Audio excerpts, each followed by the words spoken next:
Bravely by Maggie Stiefvater, this tale revolves around two ancient deities and a young girl, set in a time when Scotland was just beginning to take shape, near the rugged fortress of Dunbroch.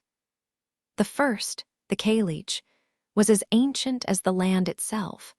Some called her the Old Woman of Scotland, though few ever glimpsed her true form. Most only sensed her presence in the howling winds, the roar of a waterfall, or the quiet melt of snow in spring fields. She was the force behind life cycles, coaxing buds to open, grass to thicken, and fruit to ripen. But don't let her nurturing side fool you. She was cunning, bending rules and twisting truths to suit her whims. Then there was Faradatch, the god of ruin. Though just as old, he wore his youth like a mask, shifting forms with every observer, forever rediscovering himself. His domain was destruction, wildfires, plagues, floods, all to clear away what had outlived its purpose. Together they maintained balance, though the Cailleach often disagreed on what that meant. Faradatch was impartial, but she had favorites, and when fairness didn't serve her, she cheated. Some years she saved a village with clever tricks. Others she lost everything. And in rare moments, when fate allowed, she wielded miracles, gifts from the oldest magic of Scotland, where creation always found a way. This story unfolds in one such year. On that crisp winter morning, Dunbroch stood proud against the icy loch, its stark beauty undeniable. Snow blanketed the courtyard like powdered sugar, smoothing every imperfection. Holly berries blazed red against the frost, while evergreen banners snapped in the wind. The world was a canvas of black, white, and the stubborn persistence of life. And somewhere in that stillness, the Cailleach was scheming. Again the Dunbroch estate buzzed with preparations for a Christmas wedding. Yes, they celebrated Christmas back then, though the traditions were a far cry from what we know today. Weddings, too, were nothing like the elaborate affairs we fuss over now. Forget months of planning, floral arrangements, or dramatic first kisses. Back then, it was a swift exchange of rings or brooches before a cleric, no frills attached. The real spectacle came afterward, a raucous celebration that could stretch for days. Think less Here Comes the Bride, and more medieval festival, pantomimes, feats of strength, rowdy games, and enough food to feed an army. Christmas at Dunbroch. Surprisingly familiar. Swap the turkey for a roasted boar, replace Monopoly with long-forgotten board games, and you'd recognize the wreaths, carols, and spiced wine warming cold winter nights. It was the perfect backdrop for a wedding, especially Lizzie's.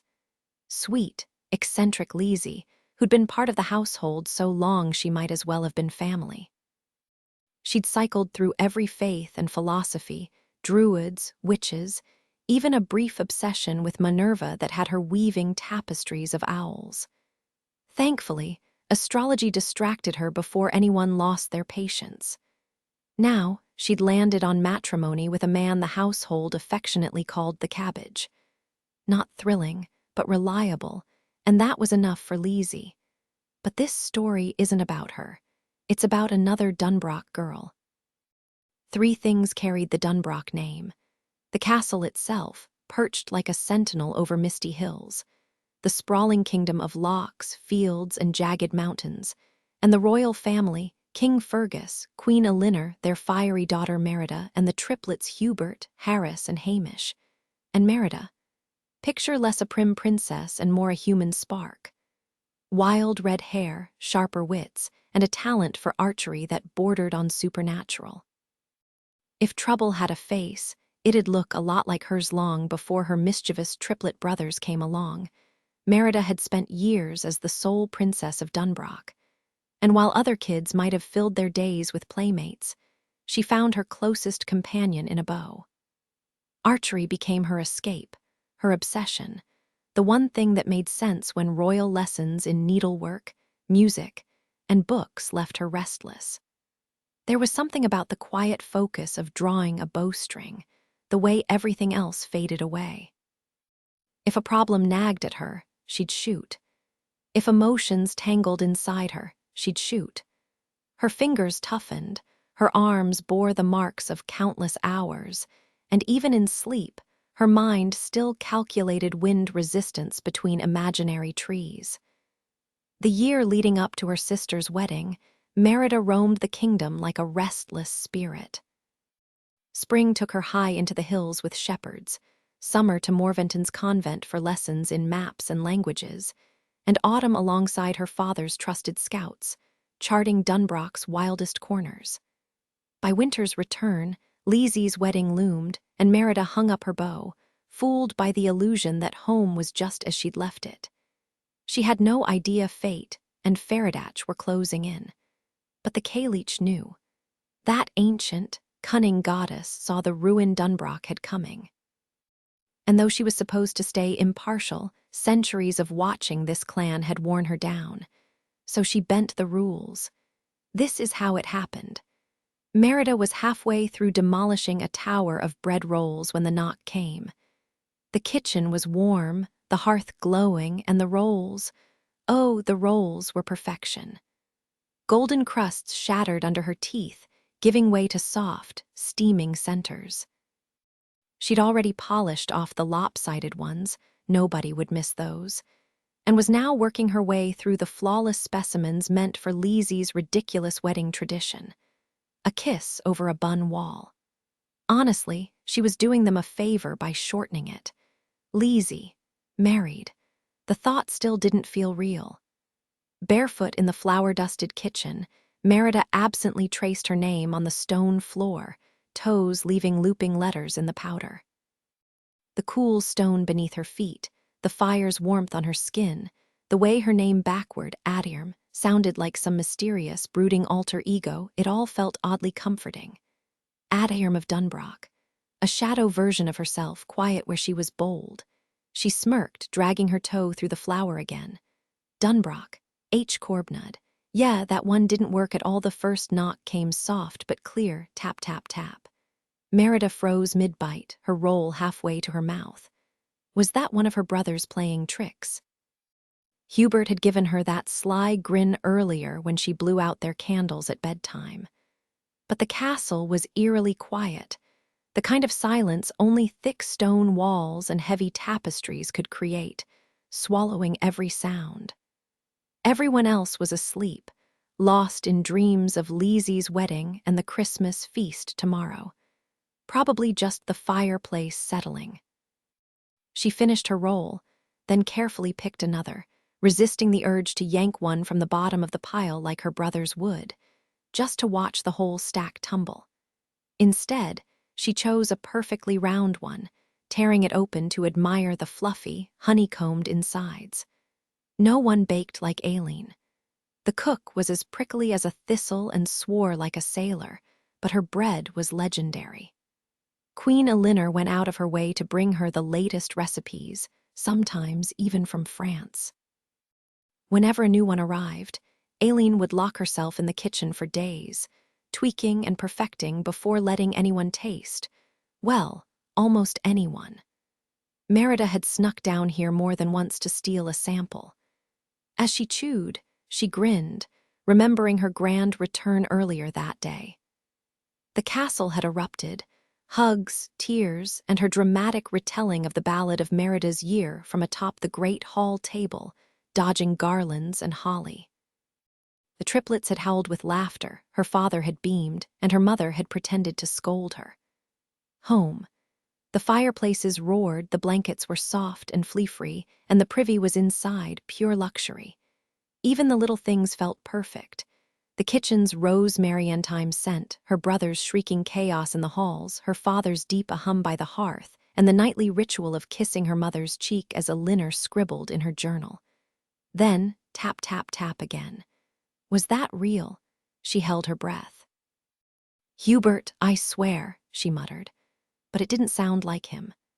The castle gate was locked tight at dusk, and the nearest village was a solid half-hour trek, especially with the icy roads tonight. She waited.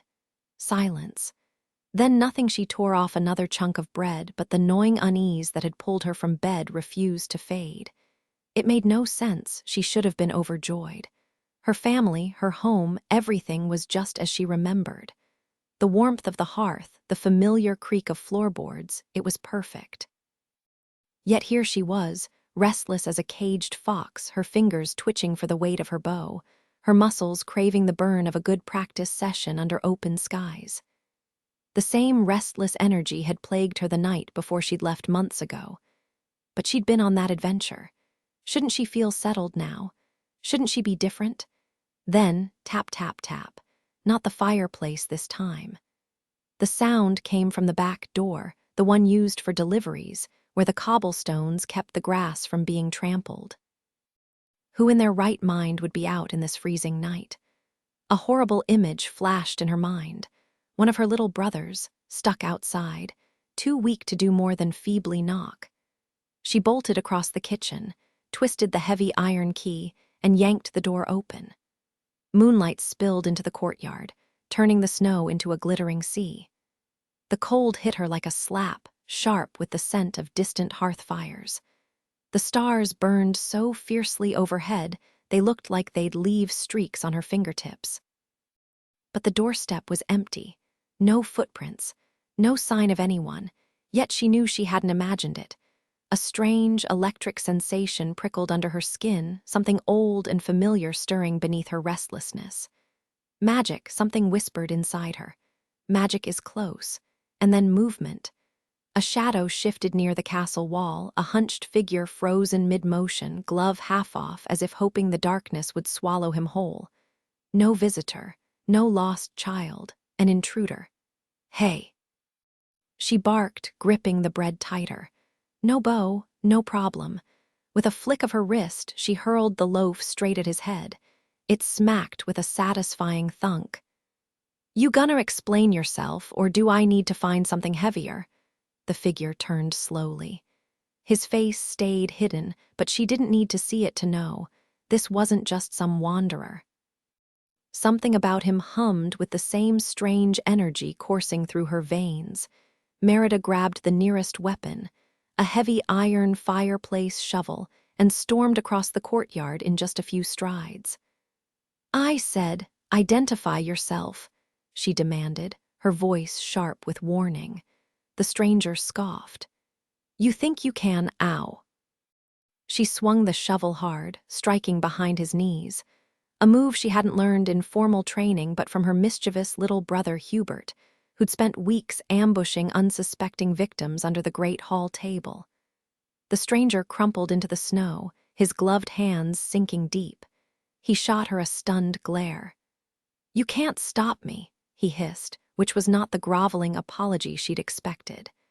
Stop you from what? She snapped. Instead of answering, he bolted. Now, Merida had a reputation in Dunbrock for being hot-headed, which she thought was completely unfair.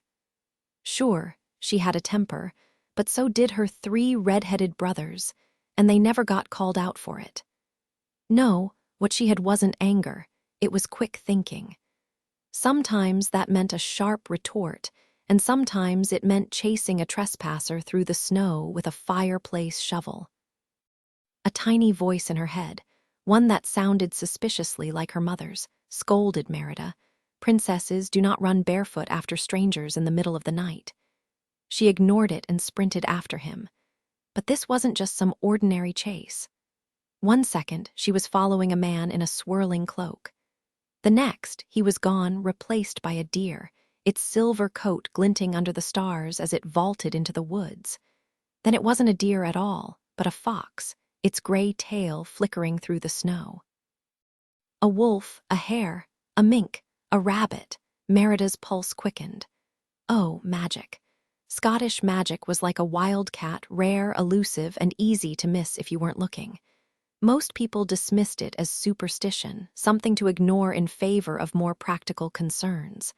But Merida knew better. Years ago, she'd answered its call, and though it had led to chaos, she'd learned one thing for certain. Magic and men weren't meant to mix.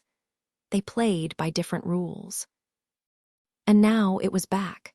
Merida's mother once explained that those with the sight fell into 2 categories, those who sought magic and those magic sought out.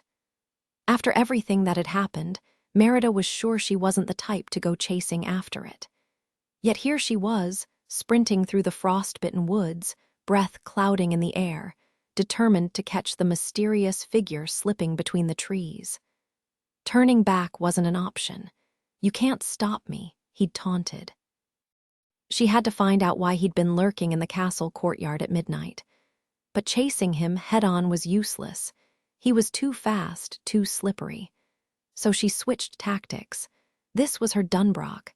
She knew every hidden bog, every sudden ridge, every cluster of moss-slick boulders too treacherous to cross. She knew where the river carved deep into the earth, its banks sheer and deadly. A perfect trap. As they wove through the forest, he thought he was leading the chase. But she was herding him, steering him toward the river's edge. By the time he realized, it was too late. Gasping for air, her bare feet numb from the frozen ground, Merida finally stopped, pressing a hand to her aching side. The stranger, now shifting between shapes like smoke, reached the field's end and skidded to a halt just before the drop. The river roared below, unseen but unmistakable. He turned, and in a heartbeat, the flickering forms settled into one. A young man with wild golden hair, his cloak dusted with snow, fastened with an ornate brooch of a tree, roots and branches intertwined. No weapon in sight.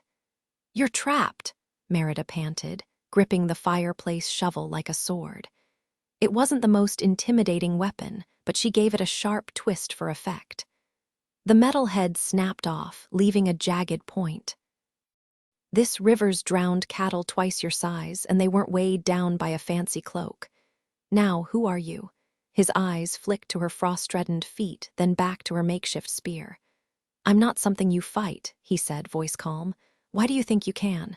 Why were you sneaking around my home?" she fired back. "How'd you even know I was there? You knocked." "I didn't knock. Someone did. Wasn't me. Then why run from me? Why chase me? I thought you knocked." "I don't knock when I'm working." "Working at what?" Silence. Merida jabbed the broken shovel toward him. "Answer me." A gust of wind sent snow swirling between them, and for the first time she noticed the faint glow in his eyes, like embers in the dark. The tension between them crackled like ice underfoot, not the sharp edge of a blade, but something far more dangerous.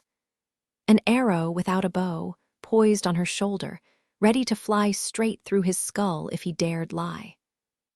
"Tell me why you were at Dunbrock," she demanded, her voice cutting through the cold air. The stranger shook his head, muttering to himself like a man trying to shake off a bad dream. "No, this is just a trick. I swore I'd be smarter than this." Before she could react, he vaulted over the ledge and into the churning river below without so much as a glance back. No hesitation, no fear, just gone. Merida hesitated for half a second. Maybe she should turn back. Maybe none of this mattered. But then she remembered the knock, the one he claimed wasn't him. If not him, then who? And why? Someone wanted her to see him, to chase him. "You can't stop me," he'd said. That was all the reason she needed. With a curse, she leapt after him. The river was a monster, swollen with winter's fury, tossing her like driftwood. Rocks slammed into her ribs, branches clawed at her arms, and her trusty fireplace shovel, gone, swept away to some watery grave. "I'm not letting you escape," she yelled, choking on freezing water. For all she knew, he'd turned into a salmon by now. A jagged boulder scraped her knee raw. "Might as well surrender and answer me." Then air.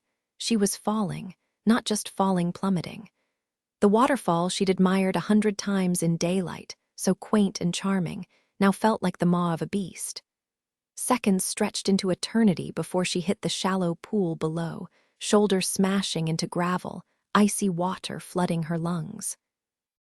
Gasping, she clawed her way to the bank, every inch of her body screaming in protest. Footsteps crunched beside her. The stranger loomed over her, his expression unreadable. "Mortals," he muttered, shaking his head. "What did you hope to gain, mortals?" The word sent a jolt through her, even though she'd already guessed he wasn't human. She licked her numb lips, forcing out words like shards of glass. "I caught you, now answer me." A dry laugh. "You haven't caught anything." She lunged for his ankle, only for him to recoil like she was poison. Not the graceful evasion of a fugitive, but the instinctive jerk of a man avoiding a snake. His voice turned stiff, almost wary. "You really don't want to do that, Princess. Princess." That stung as much as mortal. Who was this man? And why did he say it like it was a curse? "Seriously," she challenged, pushing herself up with effort. Her bare feet were still frozen, tinged an unsettling shade of blue. "Or is this another mystery you're dodging? Are you just good at running?" He smirked, matching her tone. "And you, how do you even know what answers you're chasing? Maybe you're just addicted to the hunt." "Still no real answers," Merida shot back, but a flicker of doubt crossed her mind. Maybe he couldn't explain.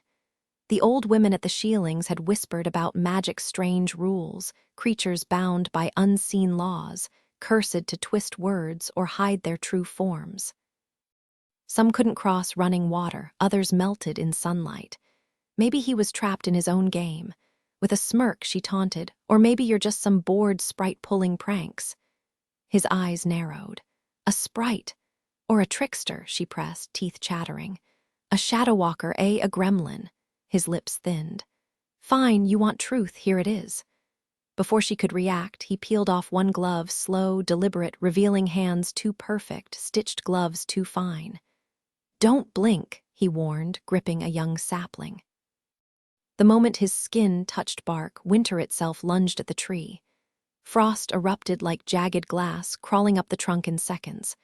The air turned thick with dread. Merida's stomach dropped. "Wait," the sapling withered, bark grayed, branches curled inward like a dying spider. One touch and life fled. The frost vanished, but the icy fear lingered.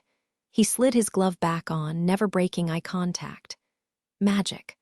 Raw, ruthless, real. Merida's stomach twisted, though she couldn't pinpoint why. She clenched her fists to stop herself from trembling. She refused to let fear show, even as it crawled up her spine. This can't be happening. The stranger straightened, all traces of amusement gone from his voice. "I'm not some fairy tale monster," he said, cold and deliberate. "I'm Faradatch, and I've come to tear Dunbrock apart. Where there's decay, I root it out. Where there's stagnation, I clear the way. I strip everything bare so the world can start fresh. Do you get it now?" Part of her did, the part that sensed magic humming in the air. But the rest of her, the stubborn, practical side, refused to believe it. Dunbrock hadn't faced real danger in years. Threats were something she sought out on adventures, not something that showed up at her doorstep. "You're wrong," she shot back. "Dunbrock isn't rotten." Faradatch just gestured behind him. From their vantage point, the castle loomed in the distance, its silhouette jagged against the night sky. The details were lost in the dark, leaving only the sagging roofs, the frayed banners, the crumbling walls. Seeing it like that through his eyes made her chest tighten. It looked like a ruin waiting to happen. "That's not the whole story," Merida argued, her voice wavering. "It just needs some care. Dad's fixing the roofs soon, Mum's mending the banners, and the people are thriving. The triplets are taller every day, Lizzie's wedding is coming." "Growth isn't just about height or repairs," Faradatch cut in. "It's about what shifts inside you. If Dunbrock were truly changing, I wouldn't be here. A moth finds flame, a salmon returns home, it's in their nature. And mine is to end what's stagnant." "You're wrong," she repeated, but he only scoffed. "Look at you," he said, as if she were some disappointing footnote. "Royal blood, a legacy of rulers, is this what you think you're meant for?" Merida bristled. "I've been working, you don't know. Helping the crofters in the Highlands, studying with the sisters at Morventon. Riding with the surveyors," he listed, almost bored. "I know exactly what you've done. But tell me, how are you different now? Before, you were someone who would do those things. Now you're someone who has, and you do them again. Where's the transformation, the impact?" He gave a dismissive shrug. "You've spent your life learning skills and galloping around. That's not change. That's routine." A gust of wind whipped through the trees, carrying the scent of damp earth, like the land itself was holding its breath. Merida swallowed hard. For the first time, doubt crept in. What if he was right? Merida hesitated, the words hanging in the air like an unspoken challenge. No one had ever told her that some storms were all noise and no action. Usually, people accused her of stirring up too much change too fast. Faradach's deep voice cut through her thoughts. This land has been stagnant for too long. A new era is coming, and nothing stands in my way now. Her gaze dropped to the lifeless sapling between them. She wanted to argue, but hadn't she just been thinking how little had changed since she left? Think, Merida, play this right. A memory flickered, the strategy game they played back home, Brandub. The name always made her grin, the way it rolled off the tongue like Ponduve. The goal: capture the tower to free the prisoners. Most players relied on soldiers, but the real trick was winning over the Black Raven, the wildcard piece that answered to no one. Once unleashed, good luck stopping it. Dunbrock's set had once been a masterpiece, smooth soldier pieces, a polished agate raven, a slate board etched with intricate rules. A royal gift, her mother had said, the kind meant for display, not play. But of course it hadn't stayed pristine. One of her brothers, probably Hubert, the fearless troublemaker, had defaced it with paint and carvings. Still usable if you knew the game inside out. Merida had been awful at Brandub until she cracked the code. That tingle of anticipation right before she summoned the Black Raven, the thrill of victory after. She'd won so often, her family banned her from playing. Unfair, she'd grumbled.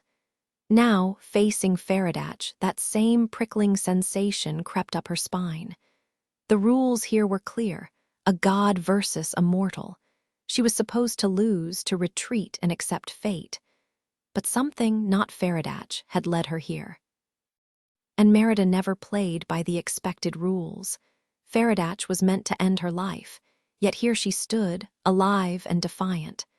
The natural order of growth and destruction had been thrown off, and he wouldn't leave until it was set right. Every move so far had led to this moment. Think, Merida, think, she urged herself. What's the hidden play here? Then it hit her. Why did you pull away from me before? She took a bold step forward, her fingers outstretched. You thought touching me would kill me, didn't you? If I'm supposed to die, why hesitate? He staggered back, caught off guard. That's not how it works. Her eyes narrowed. Then explain the sapling. The sapling? You destroyed that young tree just to make a point. Do you get to decide what lives and dies? Was that part of the balance? His uneasy expression told her she was onto something. You tipped the scales, too. That means there's room for something good in return. You can't expect me to spare all of Dunbrock for one tiny tree, he protested. That's not balance, Merida smirked. I'm not asking for mercy, I'm proposing a deal. I don't make deals. The balance, before he could finish, the waterfall and pools around them shimmered to life. By daylight, this place was striking, crystal-clear waters reflecting the sky in shades of emerald and sapphire. At night, it usually faded into shadow, silent and mysterious. But now, as Merida spoke of bargains, the water began to glow.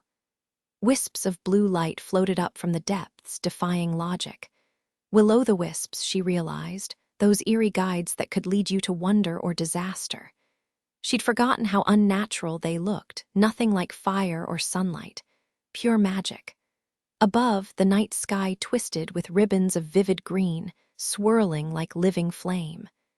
The nimble men, her people called them, the dancing lights of the northern sky. She'd seen them before, but never this close, never this bright.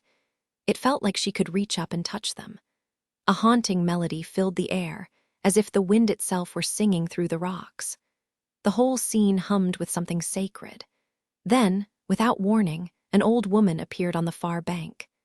Bent and gnarled like an ancient oak, she leaned on a twisted staff, her single eye reflecting the swirling aurora above. Her wild, tangled hair seemed to move on its own, and Merida's breath caught in her throat. This wasn't just a bargain anymore. This was something far bigger. Merida could have brushed Faradach off as just another trickster spirit, but there was no mistaking who stood before her now. Every kid in Dunbrock grew up hearing the legends, how winter's fiercest gales carried her breath, how her ancient face and twisted staff were woven into the castle's tapestries. Rainmaker, life-giver, judge of all. The K-Leech, Merida stammered, her teeth clattering like dice. The sheer weight of the moment nearly knocked her off her feet. This wasn't just some local spirit. This was the winter goddess herself, the heart of Scotland's oldest magic. And here Faradatch was, sighing like a teenager caught sneaking out. "Oh, come on," he grumbled. The K-Leech's voice rolled like a storm, ancient and untamed, nothing like Faradatch's clipped irritation. "Is that any way to greet me? You rigged this," he accused. "That knock at the door, that was you." "I have my reasons," she replied, amused. Merida of Dunbrock, wandering the woods at such an hour. Merida's brain short-circuited. Years of her mother's etiquette lessons evaporated. "Happy Christmas," she blurted, then immediately wanted to kick herself. "I predate your holidays," the K-Leech said, but there was a flicker of warmth in her tone. With a flick of her staff, heat surged through Merida's body, drying her soaked clothes and thawing her frozen limbs. Even her thoughts sharpened, the fog of cold lifting. "Thanks," Merida managed, finally remembering to dip into a wobbly curtsy. Faradatch cut in, bristling. "They've earned my judgment. The balance demands it." "Balance?" The K-Leech's starry eye flashed. "You call hacking down that tree balance? Then my presence is just as necessary." She turned to Merida. "What deal have you struck with him, child?" "Watch your words," Faradatch muttered. "She'll turn them against you." Merida shot him a glare. "You were ready to murder me 5 minutes ago." "It's not murder," he snapped. "It's my job." "Oh, like it was my job to marry some stuffy prince and pop out heirs," she shot back. "Look how that turned out." Faradatch threw up his hands. "And look where that got you." Merida's temper flared, her patience snapping like a bowstring. Merida crossed her arms, her fiery curls bouncing as she shot Faradatch a sharp glare. "So if I'd settled down with some prince, you wouldn't even be here right now." "That's not what I—" "Sounded exactly like it," she snapped. Faradatch sighed, rubbing his temple. "If you just considered other paths—" "You're one to talk," Merida shot back. "You didn't exactly offer alternatives either." The K-Leech's voice thundered across the water, silencing them both. "Enough. State your terms, Merida of Dunbrock." Merida hesitated. She hated admitting Faradatch had a point. Her last magical deal had backfired spectacularly because she hadn't thought through the consequences. But this time, she knew exactly what she needed. "Time," she said firmly. "Just give me a chance to fix things without everything falling apart."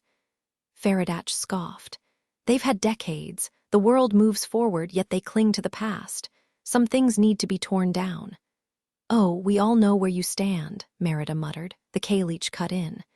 "Faradatch has the right to end Dunbrock tonight, but Merida may have a point. A bargain will be struck." Faradatch stiffened. "I don't do bargains." "Perhaps it's time you learned," the K-Leech countered. "Here are the terms. Merida must prove change can happen without destruction. Faradatch will argue ruin is necessary. I will decide the winner." "And who judges?" Faradatch challenged. "Mind your tone," the K-Leech warned.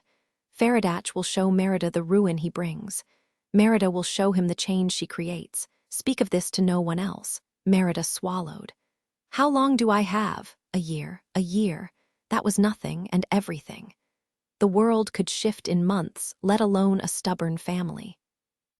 "Well, thanks," she said dryly. "Save your gratitude. Every single member of your family must change, Elinor, Fergus, the triplets, even Lazy, all or nothing." Faradatch smirked. "And no more interference, no sneaky tricks."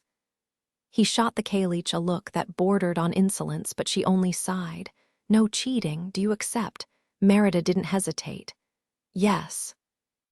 The air crackled with the weight of the deal, and the unspoken truth that neither of them planned to lose. Faradatch's expression darkened, but he finally muttered, "If this is my fate, so be it." The K-Leech chuckled, her voice laced with amusement. "A little change never killed anyone." With a dramatic flourish, she raised her gnarled staff toward the swirling emerald light in the sky. Her star-speckled eyes shimmered in response as ancient magic pulsed through the air. The suffocating dread in Merida's chest loosened its grip.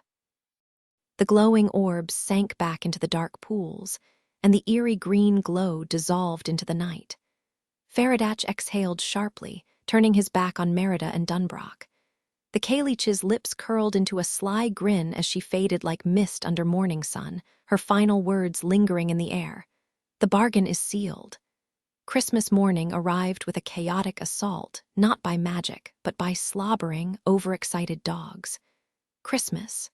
Really? Merida groaned, half asleep. After last night's encounter with ancient deities, the idea of a normal holiday felt absurd. And yet, here it was, complete with the triplets' annual tradition of waking her in the most obnoxious way possible. This year's surprise, a pack of wolves. Except they weren't wolves, just the castle's motley crew of dogs, all determined to smother her. Her father's prized hunting hounds, her mother's pampered lapdogs, and that one dog, the one with the unfortunate habit of eating her own vomit, who somehow still had free reign of the castle. "Get off," Merida yelped, only to get a wet tongue in her mouth. Giggles erupted from the shadows, her brothers, of course. Hubert, Hamish, and Harris, the unholy trio. Last year, they'd ambushed her with a flower bomb. The year before, 3 furious geese, and now, a canine stampede. Her father's old saying echoed in her mind. "You're thistlekin sticking together, even when you prick each other." A retching sound came from the foot of her bed. Oh no, the vomit dog was at it again. Then, crash, a tail sent something flying off her nightstand. Merida sighed. Some things never changed. Merida's blanket tangled around her legs as the dogs bounced wildly on her bed. She clung to it, knowing full well if they yanked it off, her brothers would never let her live it down, especially since her damp dress hung by the fireplace, leaving her in nothing but her underclothes. One mutt stomped on her hair, jerking her head sideways just in time to spot the triplets lurking in the doorway, their identical grins smug as could be. That was it. She let out a furious scream, starting as a raw, wordless shriek before forming into, "Hope you got nothing but rotten fish in your stockings, you little rats." The boys dissolved into laughter, scrambling away before she could hurl a pillow. "Merry Christmas," one of them shouted, definitely Hamish, since Hubert was too busy cackling, and Harris wouldn't be caught dead saying something so sappy. Grumbling, Merida wrestled free from the dogs, wrapping the blanket around herself like a makeshift cloak. As she waded through the pack, she noticed a new face, a scruffy, wiry pup with a patchy beard and restless eyes that darted everywhere at once. Unlike the others, he wasn't slobbering all over her. Instead, he was proudly gnawing on something. "And who might you be?" she asked, crouching. The pup wagged his tail furiously, torn between showing off his prize and refusing to surrender it. After a brief struggle, she pried it loose, what was left of a carved wooden spoon, its handle adorned with delicate leaves and the name Merid that had clearly been chewed off.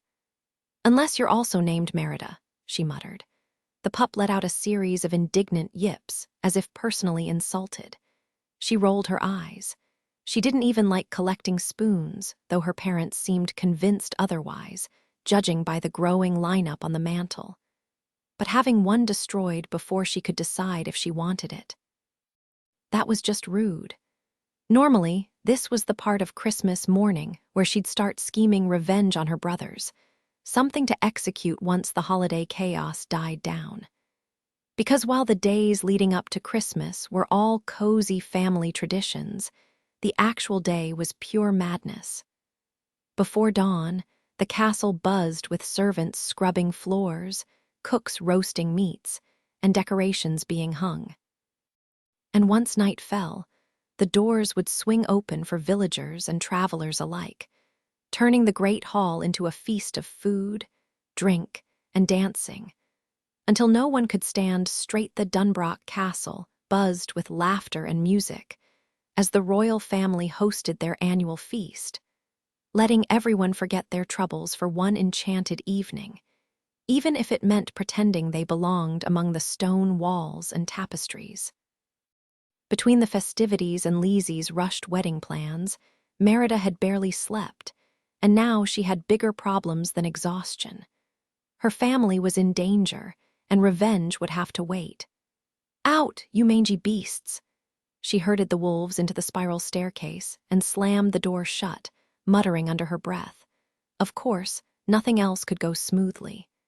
Her dress was still damp, the fabric stiff with dirt and tangled with brambles from last night's reckless sprint through the forest. Lizzie, as usual, had skipped her morning chores, leaving the hearth cold and the firewood rack empty. Merida scowled at the feeble embers, pathetic little glows that barely warmed her fingers, let alone dried her ruined gown. Washing it would be a nightmare. Her kettle was missing, the soap had vanished, and the thought of scrubbing out every thorn while wrestling her wild curls into some wedding-appropriate style made her want to scream. She clenched her fists. Why did Lizzie always slip through the cracks? Why did her mother turn a blind eye to her laziness while nitpicking Merida's every move? Even the triplets drained all the scolding energy in the castle, leaving none to hold Lizzie accountable. And now, of all times, the fire refused to cooperate. "Burn, you useless pile of ash," she hissed, her face burning hotter than the hearth ever could. A quiet voice interrupted her fuming. "Ma'am, would you like me to tend the fire?" Merida whirled around. A small, sharp-eyed girl stood in the corner of her room, arms stacked with firewood and a bucket of cleaning supplies. "How long have you been here?" Merida demanded. "Since the wolves left, ma'am," the girl replied, dipping into a graceful curtsy despite her loaded arms. "I'm Illa. I was sent to replace Lizzie." Replace Lizzie. The words hung in the air like an unspoken challenge. Merida studied the girl, too poised, too calm. Something about her felt off. Not dangerous, but not entirely ordinary either. Like finding a fox in the henhouse, pretending it belonged there. Merida's stomach twisted sharply at the thought, like someone had reached in and squeezed her insides without warning. She'd been fooling herself, hadn't she? Blaming her mood on the dirt-streaked dress, the stubborn fire, even the gods' ridiculous feud. But no, the real gut punch was realizing today was Lizzie's wedding day. Lizzie, her best friend, her unofficial sister, was marrying the cabbage. 4 years ago, Elinor had brought Lizzie into the castle as housekeeper, and somehow, despite being utterly useless at actual housekeeping, she'd wriggled her way into the Dunbrock family like a stubborn burr in a sock. Now she was leaving. Sure, the Black House village was barely a mile away, but when your whole world was a castle, distance wasn't measured in steps. It was measured in who wasn't there to roll their eyes at your dramatics. "Ma'am," Illa's voice cut through her spiraling thoughts. "Everything all right?" Merida blinked, realizing she'd been scowling into the middle distance like a storm cloud. She straightened, tugging her robe tighter. Royalty didn't sulk, even when their favorite person was abandoning them for a man nicknamed after a vegetable. "Fine, perfectly fine. Wait, did my mother send you? And is that soap?" "Aye, and tweezers for the thorns," Illa said, depositing her armful neatly by the hearth. "Anything else?" Merida hesitated. Lizzie had never been much for chores. Half the time, she'd just flop onto Merida's bed and complain about the cabbage's terrible poetry. But this girl moved like she'd been hauling buckets since she could walk. Probably had. "Could you fetch water? You're not too small for the stairs." Illa arched a brow. "I'm older than I look. And cleverer, I bet." "Yes, ma'am." No smirk, no playful glint, just calm, cat-like certainty. Not sneaky like Harris, just quietly knowing things. As Illa coaxed the fire back to life, Merida's mood lifted with the flames. Maybe this wasn't a disaster. The gods had given her a year, hadn't they? Last night, that felt like forever. Now, with dawn glaring through the windows, it was clear they expected real change. And Lizzie's wedding, that was the first domino. Once it tipped, who knew what else would shift in the castle? Merida grinned. Illa, that is your name, right? So, you're pitching in for the feast and wedding prep today, right? Yep, but drop the ma'am, just tell me how long I've got to clean this dress, Merida cut in, frowning at the crumpled fabric. Think boiling it would work. Lizzie mentioned something about boiling bedsheets once, but let's be real, her bright ideas aren't always winners. But ma'am, Merida, Mum gets ma'am. And honestly, maybe the dress doesn't need to be spotless, just not crunchy. The bits under the surcoat should look decent at least. Focus. Between the feast, the wedding, and plotting payback on those triplets, I've got zero time for this. Merida, Illa said, somehow making the name sound as formal as a title. You didn't hear. Hear what? Illa hesitated, then dropped the bomb. Lizzie canceled the wedding first thing this morning. Not postponed, not rescheduled, straight up canceled. Classic Lizzie. She had a habit of ditching things the second they got inconvenient, no guilt, no second thoughts. Projects half done, lessons abandoned, even poor cabbages left unwed. Meanwhile, Merida would have agonized over every unfinished task but Lizzie. She floated through life like a dandelion seed, untroubled by responsibility. And Mum just shrugged it off, that's our Lizzie. But when Merida skipped a chore, no free passes, and if she dared lose her temper, suddenly that's so Merida. Never mind that she wasn't the one leaving a trail of dropped obligations. Now, thanks to Lizzie's whim, all her careful planning was wrecked. Illa, sensing the storm brewing, quickly offered to handle the dress while Merida processed the news. She even dug up a spare nightshirt, snagged from the servants' quarters, so Merida could change. Grateful for the escape, Merida grabbed her bow and slipped outside. The high field was bitingly cold, the wind whipping unpredictably, but the familiar weight of the bow in her hands steadied her. As she trudged through the snow to reset the targets, each arrow she loosed felt like shedding another layer of frustration. She took a deep breath, steadied herself, and spun on her heel, releasing an arrow in one fluid motion. The shot struck just shy of the bullseye with a sharp thud as it buried itself in the weathered wood. These early attempts were always her best, before the cold numbed her fingers, before her arms grew heavy, before the wind's constant shifts wore down her focus. But that was the point. Archery forced her mind to quiet, too occupied with calculations to spiral into worry. And in that stillness, clarity always found her. She just had to be patient. Snow crunched under her boots as she trudged back and forth, gathering arrows, sorting the salvageable from the splintered. The targets were in rough shape, their colors bleached by sun and time. Not that it mattered. She knew them by heart, like the worn squares of her old brand-up board. She could play blindfolded if she had to. A rich, smoky aroma drifted from the castle, pulling her thoughts away.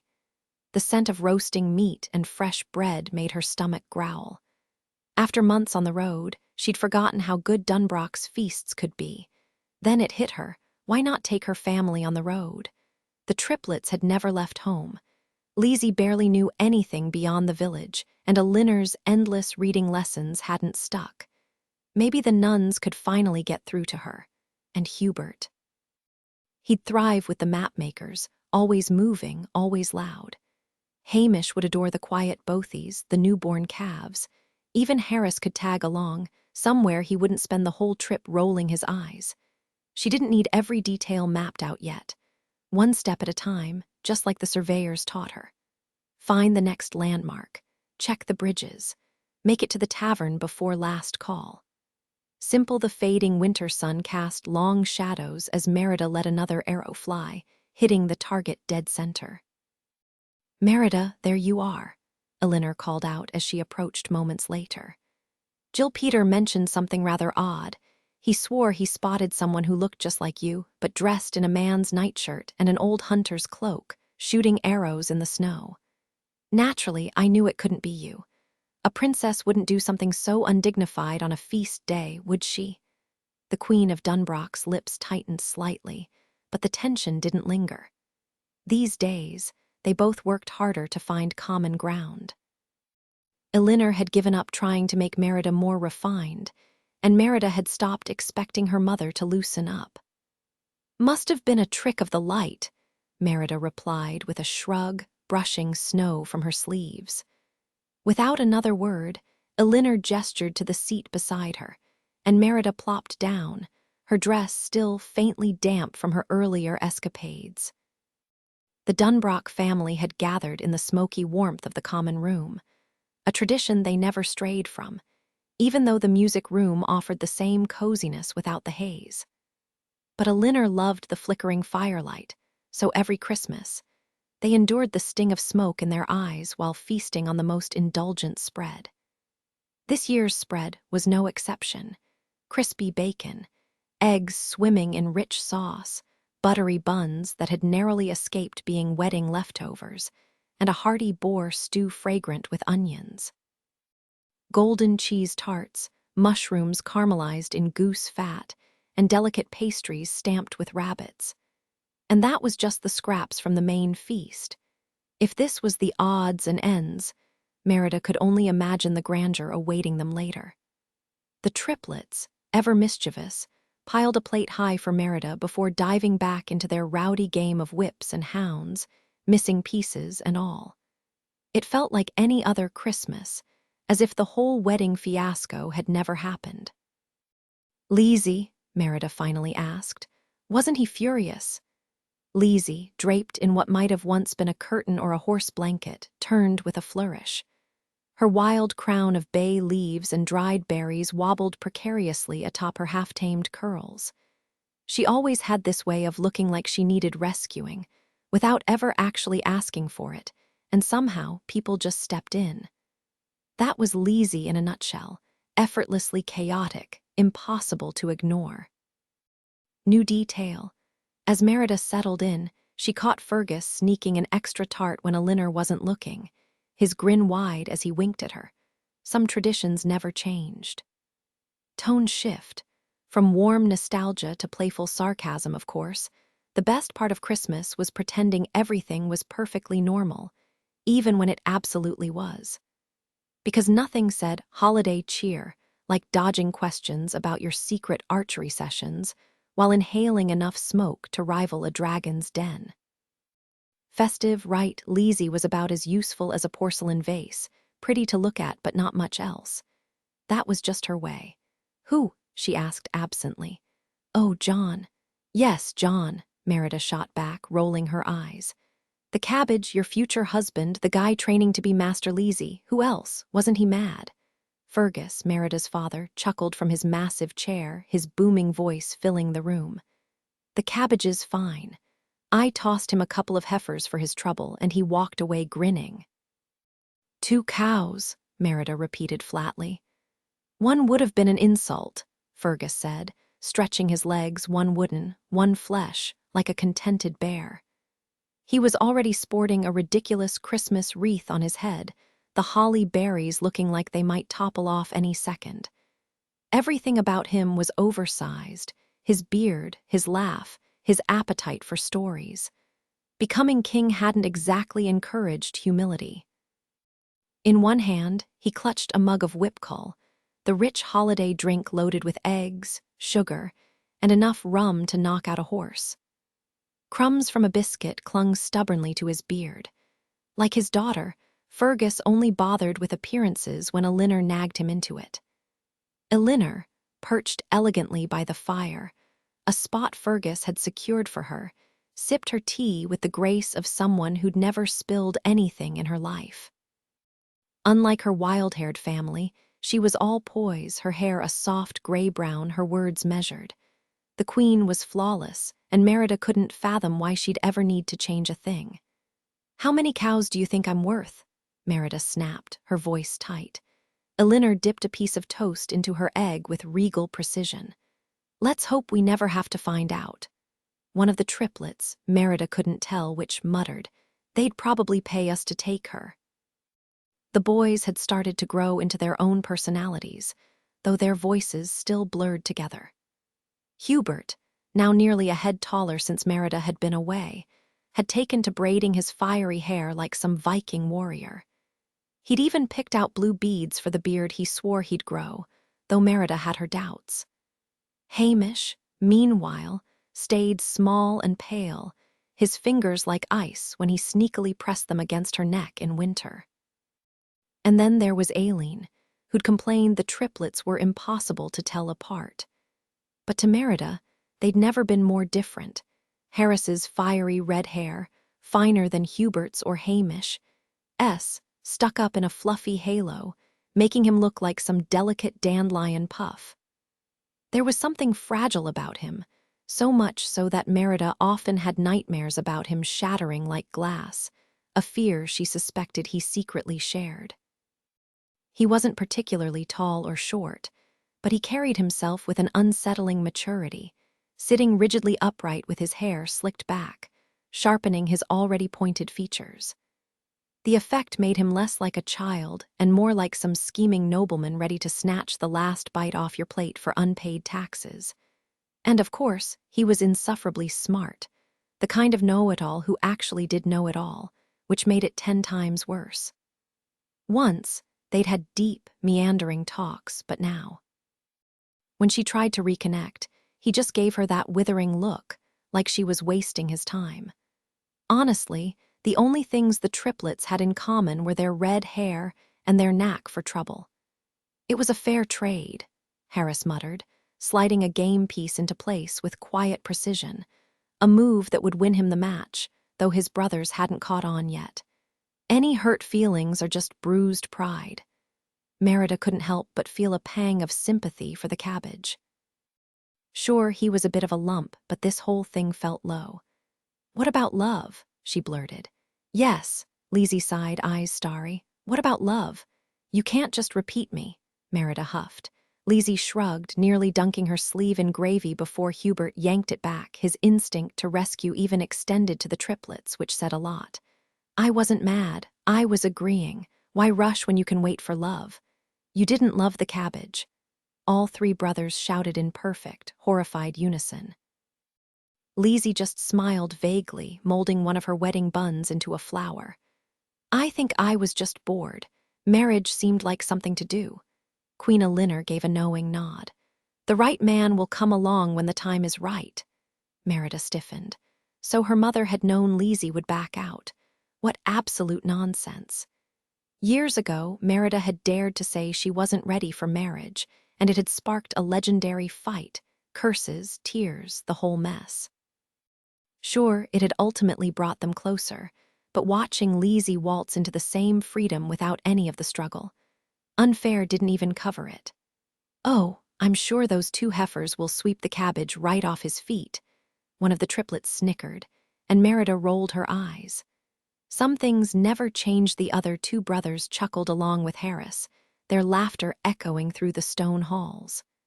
Fergus shot them a look, the kind that said he wanted to join in but couldn't. Somewhere deeper in the castle, the hounds started barking wildly. "What's gotten into them?" Elinor murmured, frowning. That sparked Merida's memory. "Speaking of dogs," she cut in, "who's that new one? The one who chewed up my birthday gift?" "Harris," Elinor scolded. "How many times must I say it? That dog needs training. Your father traded a perfectly good sheep for that spoon." Merida would have rather had the sheep, maybe even one with her name shaved into its wool, than another wooden spoon, but she forced a guilty expression. "I've tried," Harris whined. "Brian's hopeless." "Hopeless? Nonsense," Fergus boomed. Comgeal swore he was the best of Sneechta's litter, and that's saying something. Sharp as a tack, that man. Remembered how much Harris loved his hounds from years ago and sent Brian as a gift. Now that's a memory. Harris shot Merida a look subtle, but enough to tell her he wasn't buying the whole story. It was their old silent language, a flicker of their childhood bond. "I'll replace the spoon," Fergus offered. "Oh, no need," Merida said quickly. "It's still usable, just needs a little, ma'am, sir." A voice interrupted. Illa, the new servant, stood rigid in the doorway, her eyes locked on Elinor and Fergus.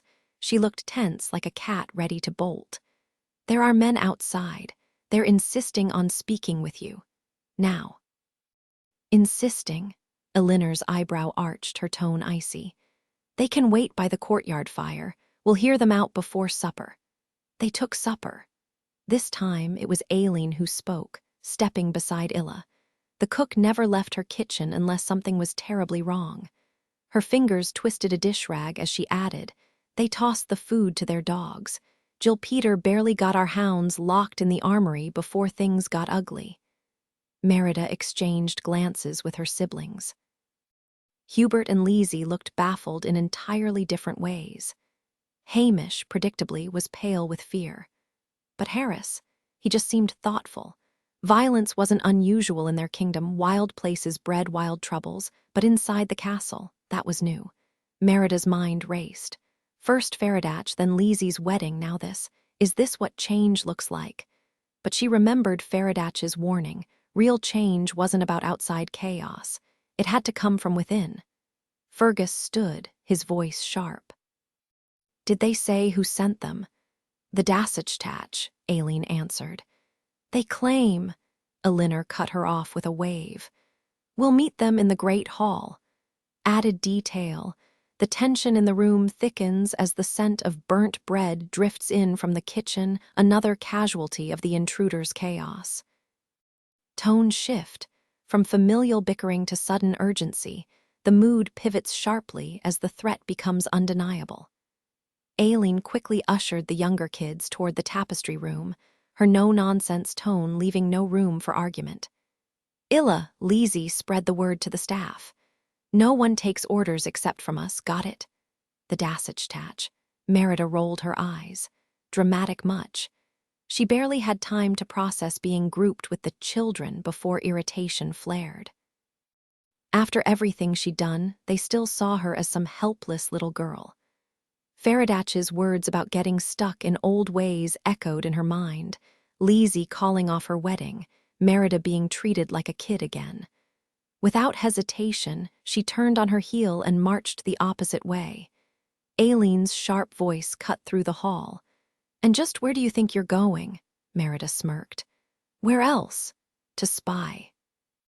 Dunbrock Castle was a maze of hidden corridors, some tucked behind bookshelves, others squeezed between walls so narrow you had to sidle through. As a child, she'd spent hours exploring them, reappearing covered in dust just in time for one of her mother's lectures. Probably why Elinor still thinks I need babysitting.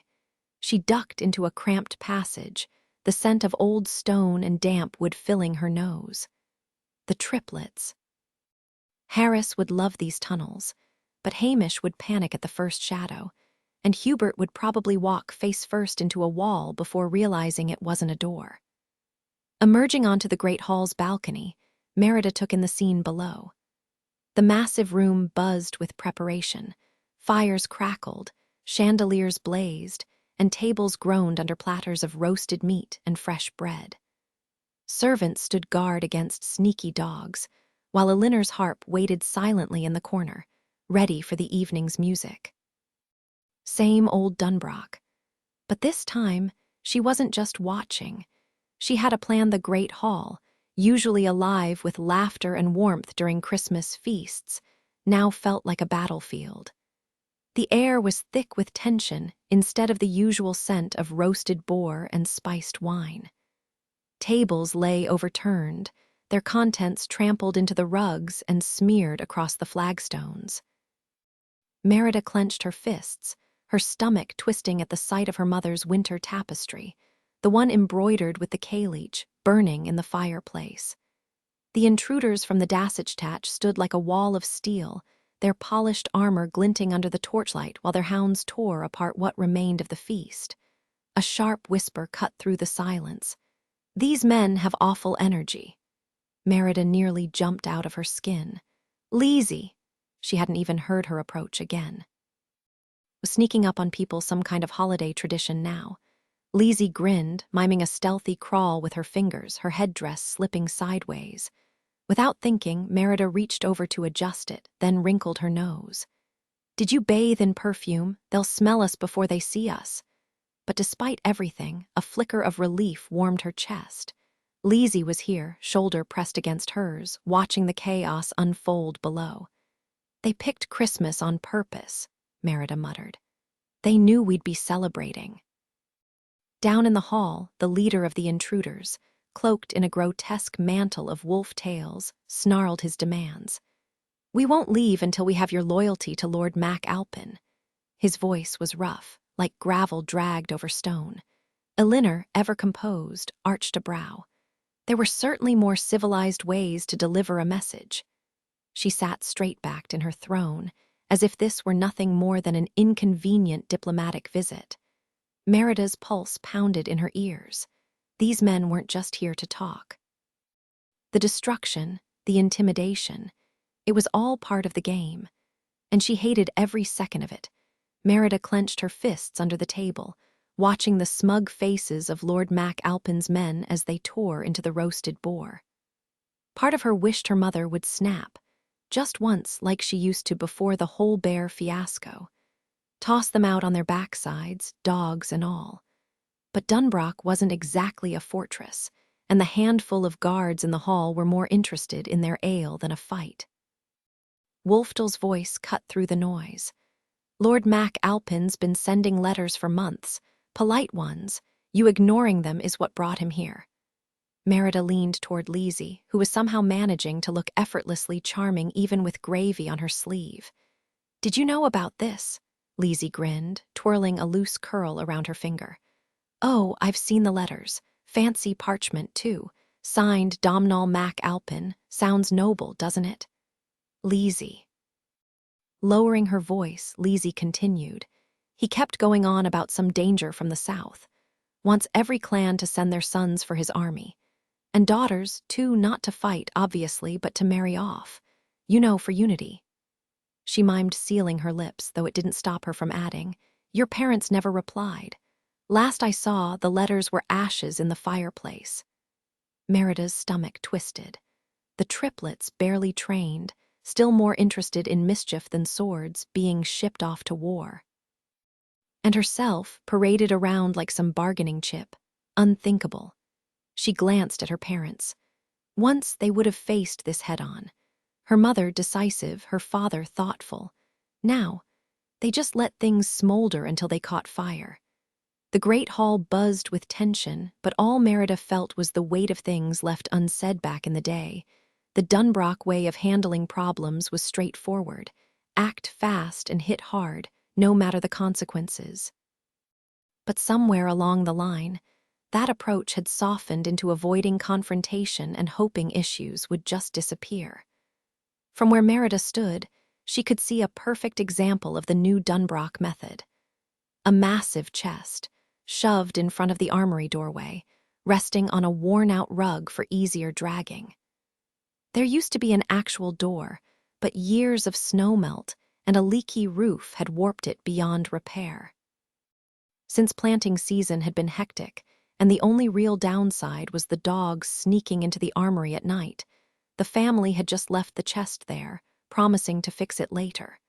That later never came. Now it seemed even warlords got the Dunbrock treatment, delayed, half-hearted solutions.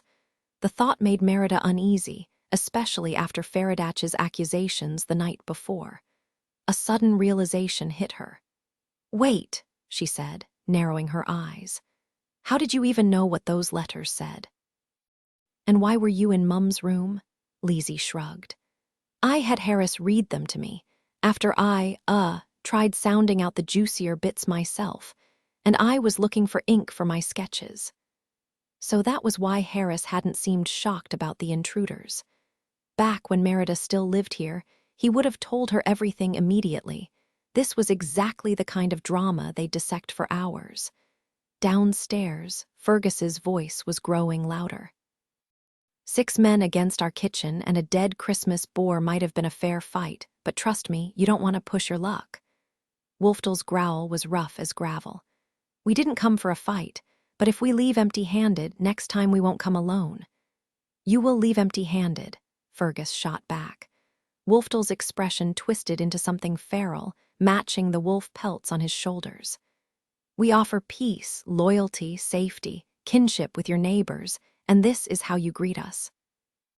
Your dogs are devouring our feast, and my people go hungry. For what? Your pride, Fergus snapped. Elinor's voice cut through smoothly, calm but firm. Give us the season to consider. When the weather clears, we'll send word with our decision. Not good enough, Wolfdal spat. We leave tonight with your sons or proof of your daughter's betrothal to another clan, or next time we bring the whole army. And trust me, we won't enjoy it any more than you will. Merida watched her parents exchange a glance. One she knew all too well the feast lay in ruins, but her parents still didn't grasp the gravity of the situation. They brushed it off, convinced the men would lose interest in Dunbrock once they faced the brutal trek home through the snow. Classic Dunbrock logic: delay, distract, and hope problems vanish on their own. It reminded Merida of another grand Dunbrock scheme: Spain. Spain, a distant land across the sea, where the sun scorched the earth and everything, trees, animals, even people, had adapted to its relentless heat. Elinor, ever the visionary, had declared she'd journey there, not just for herself, but to bring back foster girls to learn about Scotland. "That's my ambitious queen," Fergus had bellowed, clapping her on the back. Maps were spread, merchants consulted, plans drafted with military precision.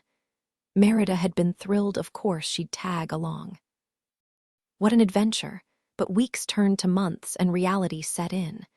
Elinor wasn't going anywhere. She just loved the idea of going. Merida's excitement curdled into frustration. Another empty promise, another Dunbrock solution that solved nothing. Now, watching her parents exchange that infuriatingly familiar glance, Merida clenched her fists. Faradach was right about them. They kept proving his point over and over. But his fix? No, that wasn't the answer. Lizzie sighed. Oh, Merida. She knew what was coming before Merida did. Some things never changed, and Lizzie had long since accepted that. Merida rose, her voice ringing through the great hall. I have a proposal. Every head turned. Elinor's face tightened with worry. Fergus looked like he'd swallowed a hornet's nest. The Dasich men blinked in confusion as if witnessing a very odd puppet show. Wolfdal squinted. Who's speaking? Merida of Dunbrock, she announced, her tone regal and unshaken. The princess you want to marry off. Let me explain why my parents won't agree, not even to make their lives easier. Years ago, they promised I could choose my own path. They won't break that vow. And my brothers, they're barely out of diapers, let alone ready for battle. But if loyalty's what you truly want, then we're already on the same side. A beat of silence. Then, from the back, someone muttered, Did she just compare the triplets to toddlers? Fergus choked on a laugh. Elinor shot him a glare. Merida smirked. Let them squirm. This time, she wasn't waiting for a Dunbrock solution. She was making her own. Dunbrock values family above all else. Just look at my parents here. Merida gestured toward the king and queen, who straightened their postures, shifting from stiff to regal in an instant. They nodded graciously, while Wolfdal hunched his shoulders, his cloak bunching like a wolf's raised fur. Then what do you propose instead? He demanded. Unity is what matters, isn't it? Belonging, Merida countered, her voice steady. I've spent this year riding across Dunbrock, and I'll go even farther if it means strengthening our ties. Let me visit 3 neighboring lands as an envoy, build bridges, not just treaties. The idea had struck her earlier, a perfect way to solve 2 problems at once. Appease the warlord and escape the gods' demands. But Wolfdal scoffed. Lord Macalpin won't be swayed by travel. We came here as diplomats, yet we leave just as wary as before. Merida didn't flinch. Then here's the rest. After my journeys, I'll pledge myself to one of those kingdoms, not as a bride, but as kin. Queen Elinor gasped while Fergus turned crimson. Lizzie squeaked, Oh, Merida, the warriors muttered among themselves. Wolfdal's lip curled. A bond of choice won't hold like marriage. Lizzie, Merida murmured, stand up. The girl rose, her festive headdress slightly askew, waving cheerfully at the baffled men. They blinked, disarmed by her sheer Lizzie-ness. Merida pulled her close. This is Lizzie Mugaral. She's been with us 4 years, since her mother passed, but she's my sister in every way that counts. Losing her to marriage would have shattered me. I'd fight for her like my own blood. Lizzie beamed. Oh, really? True kinship isn't just stitched together, it's earned, Merida pressed. Let me find where I belong and who'll truly welcome me. The men exchanged glances, weighing her words. Behind them, Harris's pup Brian yipped and scratched at the barricaded door. Merida's face warmed great. Now they know we blocked it with a dresser, but she held her ground. Wolfdal's scowl softened. How do we know you'll follow through? Progress. She grinned. I'll send reports from each kingdom. Proof enough. The tension in the room eased, Wolfdal's hackles finally settling. New detail. The faint scent of burnt bread drifted in from the kitchens, a reminder of the chaos Merida's plan had interrupted.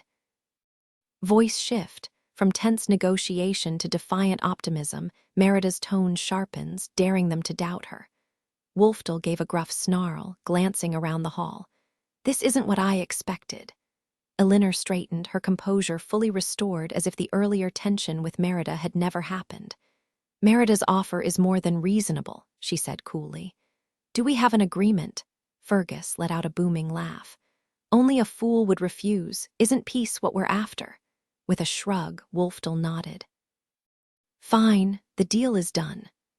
Once Wolfdal and his men, along with their snarling war dogs and the remains of the boar, had finally left, the castle staff rushed back into the great hall, scrambling to clean up the chaos. Merida stayed on the balcony, gripping the railing so hard her knuckles turned white. Her pulse pounded now in a way it hadn't during her entire speech. Beside her, Lizzie kept rubbing her cheeks absently, her wide eyes clouded with worry. Across the hall, Merida spotted her brothers on the opposite balcony, Hamish looking sickly pale, Hubert mindlessly whacking a wooden sword against the railing, and Harris just staring at her. So this is our Christmas, she thought bitterly. The hollowness inside her grew heavier. She couldn't stand the idea of her parents brushing this off like it was nothing, not after everything that had happened. Suddenly, Fergus's voice thundered through the hall. Leave it! Everyone froze.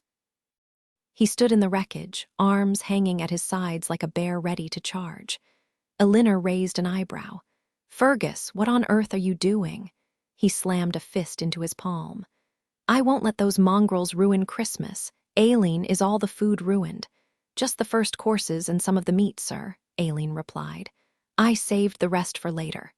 Fergus grinned like he'd just won a bet. See, there's still a feast. But the villagers have all fled, Aileen protested. And what's left is a jumbled mess. Elinor's face lit up, her earlier distress vanishing. She smoothed her dress and adjusted her veil. Fergus is right. Aileen, gather what's left and pack it for travel. Fergus bellowed over his shoulder. Jill Peter, saddle the horses. Merida and Lizzie exchanged glances. Are we going to war? Lizzie whispered. With pastries. Merida muttered, then nearly laughed at the absurdity. Because honestly, fighting with baked goods sounded exactly like something her family would do. Girls! Fergus shouted up at them. Quit dawdling. Boys down here now. We're leaving. Before long, the entire Dunbrock family was riding into the freezing night, laughter and chatter filling the air as if they hadn't just been clashing with a warlord's thugs.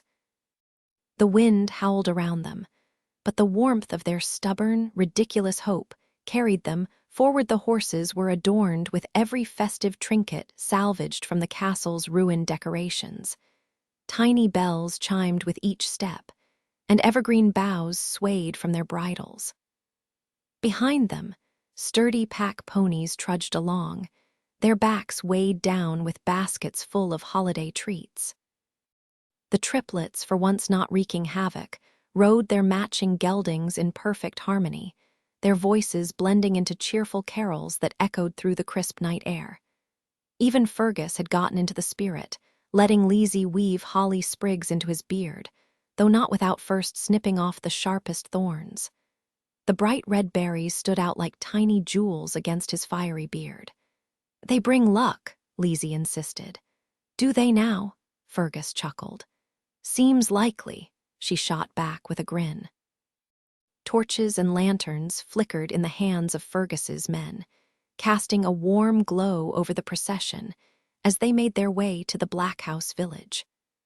The villagers, who had fled earlier fearing trouble from the Dasich men, would soon learn the danger had passed, and that the royal family wasn't about to let them miss out on their long-awaited celebration. Merida marveled at how different everything felt now. Just an hour ago, tension had hung thick in the air, and a day before that, fear had nearly torn them apart. But tonight was alive with laughter and warmth, a defiant spark against the winter chill. Elinor nudged her horse closer to Merida's, her voice softening. "My fierce, impulsive girl, this plan of yours, it's bold. But you won't be sent away. Your father and I will handle this bully before it comes to that." Merida wanted to believe her, but doubt lingered like a shadow. Just then Fergus trotted up on Cirrus, his armor jingling like a festive tambourine. "Ardbarach," he declared. "That's the place. A day's ride, tops. Colbin trained there, he'd be thrilled to escort you. They run a tight operation and they'd love to show off their methods. You could slip away before the worst of winter hits, give you something to focus on." Good, Merida thought. The sooner the better. "I was thinking of taking one of the triplets," she added casually. "You know, give you all a break from the chaos." Elinor glanced back at her brothers, who were somehow managing to bump horses while still singing in perfect unison. A generous offer. Hubert would adore Ardbarach. Fergus boomed with laughter. "Aye, he would. Now, what about Caithness next?" Elinor wrinkled her nose. "Caithness? No, it's practically medieval. Kinlochie would be better." "Ah, Kinlochie." Fergus burst into song, his voice carrying over the crisp air. "Fair Kinlochie town, how I pine for thee." "And they've got that strapping lad about your age, Merida, fine match, that one." "Fergus," Elinor scolded, shaking her head. Merida rolled her eyes. "I'll just pretend I didn't hear that part. Is it a long way off?" "Just a few days' ride, but your old man here would be more than happy to take you all the way to Kinlochie to visit those friends of yours," Fergus boomed, grinning. Merida's heart leaped. That was exactly what she'd hoped for. And where to after that? The conversation turned lively as Fergus and Elinor tossed names back and forth: Strathclyde, Carrick, even the distant Isle of Mull. Merida could see the excitement in their eyes, the way they lost themselves in imagining the adventures. She knew better than to take their enthusiasm too seriously, though. That was fine. She had her own plans, all she needed was their willingness to play along. Then Fergus threw out a name that stopped everything. "What about Eileen Glan?" Elinor froze. For a moment she was as still as a statue, her face unreadable. Merida watched, fascinated. It had been ages since she'd seen her mother speechless. Eileen Glan, the Clear Isle, a place Merida had never heard of, but one that clearly carried weight for Elinor. "We don't have to decide now," Elinor finally said, her voice steady, though her fingers tightened slightly on the reins. After another pause, she managed a soft smile. "You handled that well, Merida, and you too, my dear bear." She gave Fergus's arm an affectionate pat. The Dunbrock clan still spreading joy, even now. Without another word, she nudged her horse toward the triplets, joining their cheerful singing as they rode into the village. The squat stone houses crouched low against the hills, their shuttered windows making the place seem deserted at first glance. But Fergus, ever the booming presence, let out a laugh that echoed through the frosty air. "Come out, friends, gifts for all." Slowly, cautiously, the villagers emerged, first with weapons. Wolfdale had clearly been here first, Merida noted. Then with children in their arms as they recognized the Dunbrocks. "Forgive the alarm," Elinor murmured to the mothers, passing out cakes and salted meat. "Our thanks for your strength," Fergus bellowed to the men, handing out candles and sacks of oats. Merida grinned as she gave the kids Aileen's ginger biscuits. "Careful," They've got a bite to them. The triplets kept up their rowdy singing, tossing candies to the village boys until everyone joined in, voices rising against the cold. As the stars glittered overhead, Jill, Peter, and the others stacked wood high in the square, lighting the great Yule bonfire.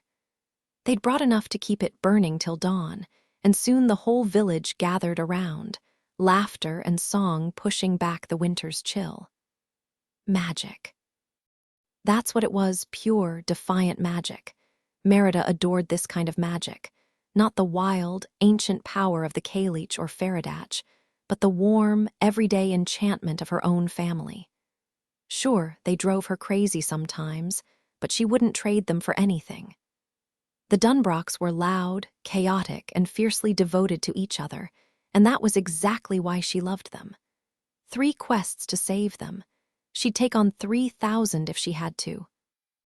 As they huddled around the Yule bonfire, the familiar crackle of flames and the sound of laughter wrapping around her, Merida couldn't help but wonder, what if changing their future meant losing moments like this? Was there a way to hold on to the good while fixing the bad? But the doubts melted away in the firelight, drowned out by the singing and the warmth of her family pressed close. That was the whole point, wasn't it? No matter what came next, they'd face it together. The next morning, Merida burst into the great hall, fueled by restless energy and half a dozen leftover wedding buns. Elinor scribbled in her journal while the triplets, because of course, were busy making the hearth smoke worse by tossing in random sticks. "We should go to Ardborach for Hogmanay," Merida declared. "We'll dress up as mummers." Hogmanay in Dunbroch was legendary, fireballs, masked revelers, and the kind of chaos that made even the grumpiest villagers crack a smile. Hubert, predictably, was all for it. "Oodly, oodly, oodly," he cheered, already imagining himself in antlers. Elinor, less predictably, shut it down. "Absolutely not. You're a princess, not a traveling performer, and we can't possibly arrange a proper visit in 4 days." The triplets bolted from the room. Harris, ever the quiet one, slipped out without a sound, leaving behind an eerie silence. Merida rolled her eyes. "We'll send a pigeon. They're fast." Elinor sighed, but Merida caught the flicker of amusement in her expression. Maybe, just maybe, tradition could bend just a little. "If we leave now, we'll beat the bad weather," Merida insisted, tapping her fingers impatiently on the table. "You know how it gets, first the snow, then the slush, then the whole kingdom turns into a muddy mess.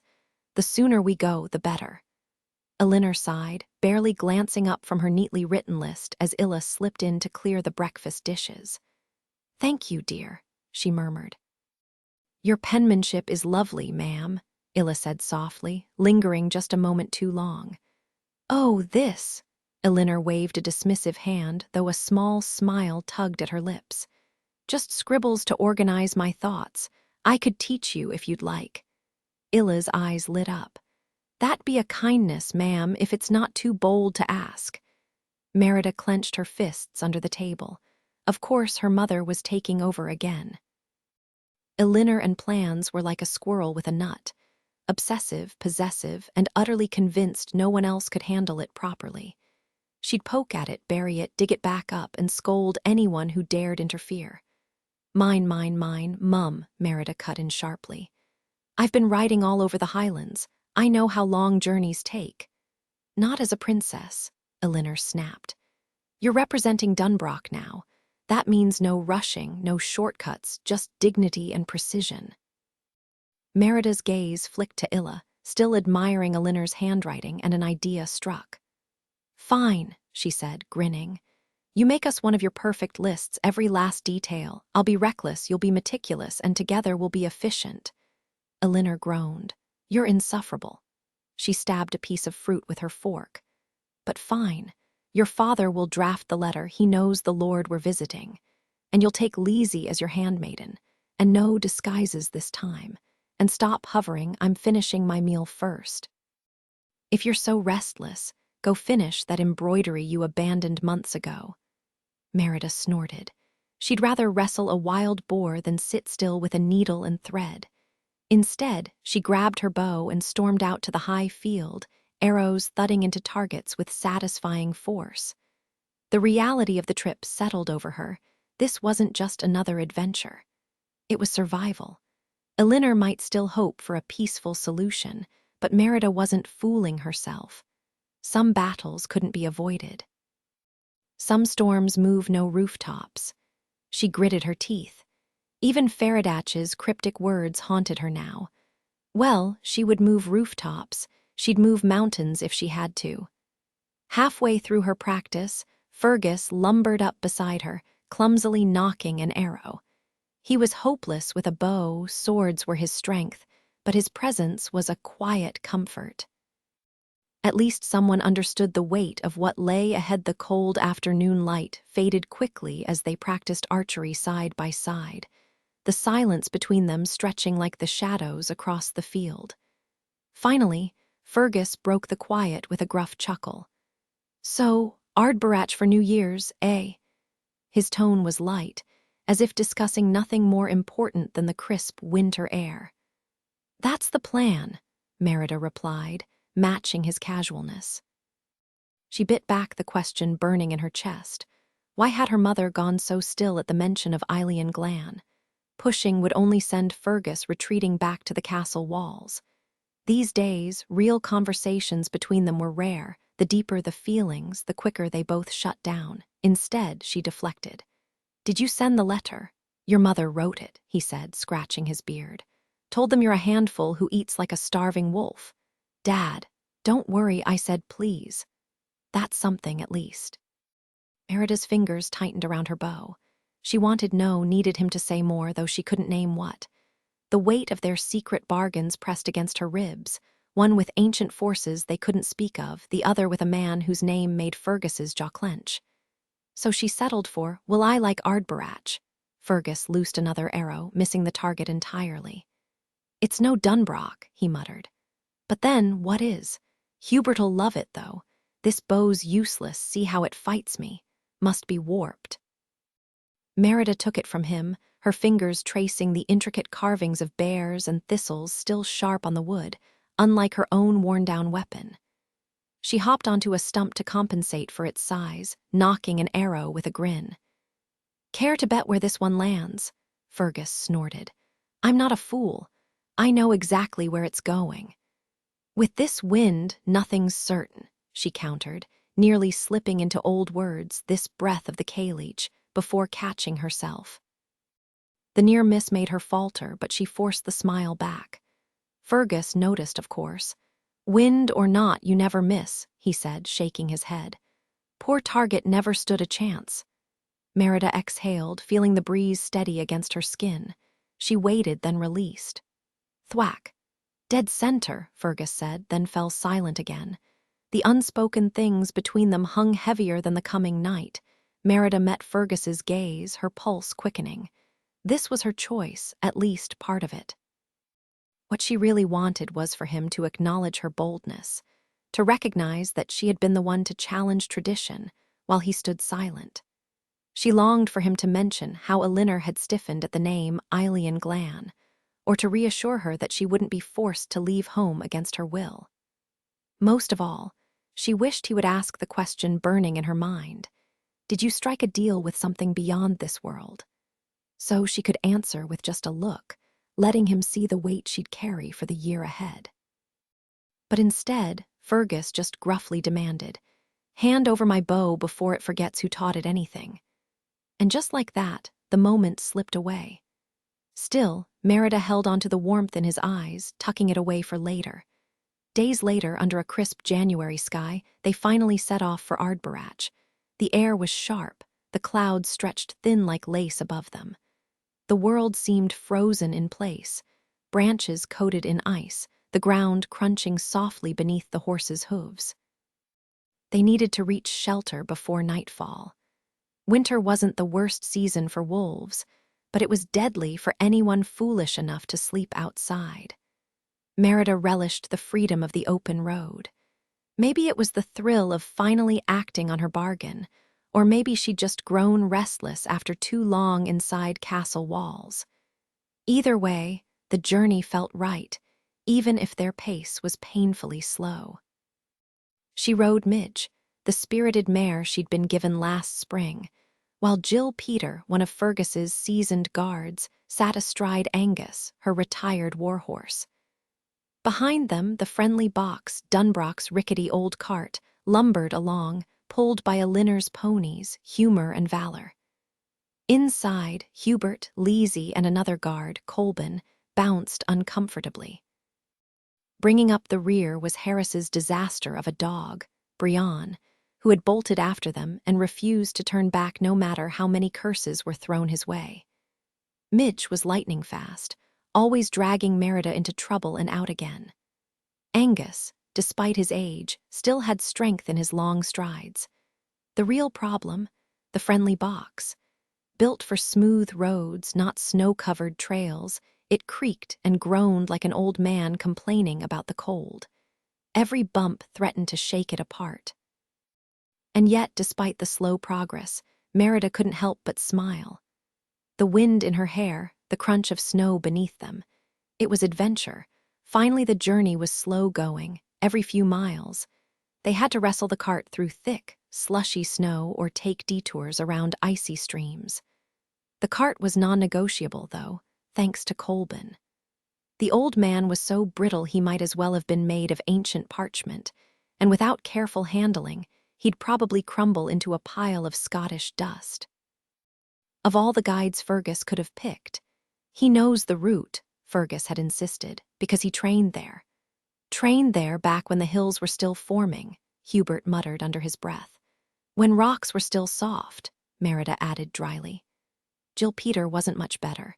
Sure, he was a few years younger than Colbin, but his mind had long since retired, leaving behind only a trail of half-formed words and nonsense mutterings. Not that Fergus cared. He'd chosen the old man for protection. Protection from what? Hubert had scoffed. Boredom, Merida shot back. Typical Dunbrock logic, decisions made out of sentiment, not sense. At this pace, they'd be lucky to reach their destination by next week. Merida, still nursing the memory of nearly freezing solid not long ago, was in no hurry to repeat the experience. But the others, oblivious. Jill Peter moved like a tree swaying in slow motion. Leasy had Hubert utterly enthralled with wild tales of island saints battling demons in milk buckets and monks rolling around in barrels. Colbin, meanwhile, dozed in the cart, needing a firm shake every time they needed directions. Only Merida and the Midge felt the urgency of the fading daylight. Finally, Merida snapped. "I'm scouting ahead," she announced, nudging the Midge into a quicker stride. She hadn't gone far when a voice cut through the snowy woods. "It won't work." The Midge startled violently, nearly tossing Merida off. She steadied herself and turned. Faradatch. He stood among the trees, his dark cloak dusted with snow, his wild hair bright against the winter backdrop. His gloved hands, those deadly hands, were tucked away. In daylight, he looked almost normal. His cheeks were flushed from the cold, his breath visible in the crisp air. If she hadn't known better, she might have mistaken him for just another traveler. But her heart didn't care about appearances. It hammered against her ribs like a drum, dragging her back to that night, to the terror of their bargain. Annoyed, she willed herself to calm down. When that failed, she settled for glaring at him. "You can't just pop out of nowhere like that." Faradatch dipped his head. "My apologies. I should have made my presence known." "Afternoon," Merida muttered, keeping a wary eye on Faradatch as her horse, Midge, fidgeted nervously beside him. She let the mare shuffle back a few steps, just enough to keep him in sight while putting some space between them. "How long have you been tailing us? You told the K-Leech not to cheat, so don't think you can pull any fast ones either." He matched her pace as she nudged Midge forward, his tone annoyingly calm. "No tricks, just curious what you're up to." "A lovely stroll," she shot back, gesturing toward the path where the others waited. "A charming family outing with my brother and Leasy, miles from home, apparently." Faradatch arched a brow.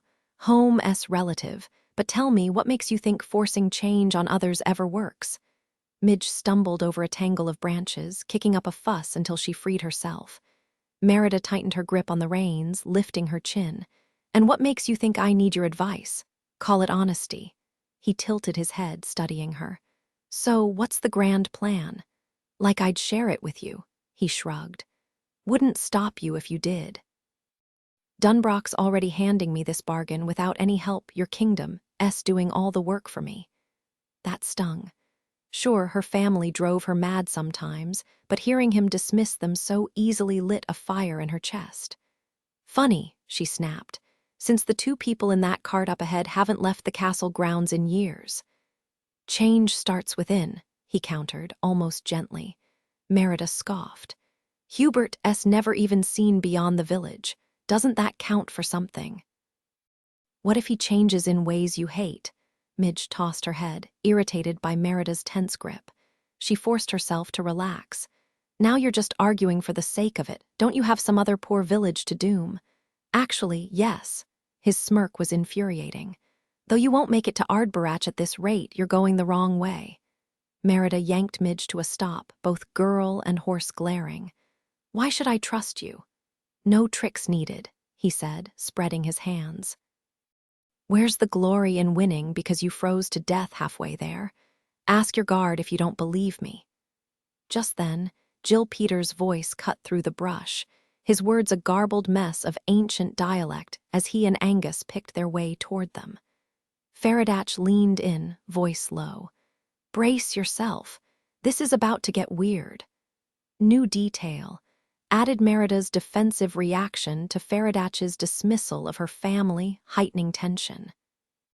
Tone shift, sarcasm sharpens in their back and forth, contrasting earlier tension with biting humor. Merida crossed her arms, studying Faradach with narrowed eyes. "So, what's your deal? Everyone sees you differently, huh?" Faradach gave a half-smile. "Exactly. You might see me one way, but your friend here, he'll see something else entirely." Jill Peter trotted up on Angus, his voice gruff with suspicion. "What's this stranger whispering about, lass?" The fading sunlight stretched their shadows unnaturally long, making Merida uneasy. "No harm intended," Faradach replied smoothly. Jill Peter huffed. "And what business do you have with us?" Faradach's smirk deepened. "Your companion mentioned you're headed to Ardbarach, taking the old oak path, are you?" A beat of silence. Then Jill Peter paled. Faradach was right. He had gotten them lost. "Ah, might have taken a wee wrong turn," Jill Peter muttered, scratching his beard. Faradach shot Merida a look that screamed, "I told you so," without saying a word.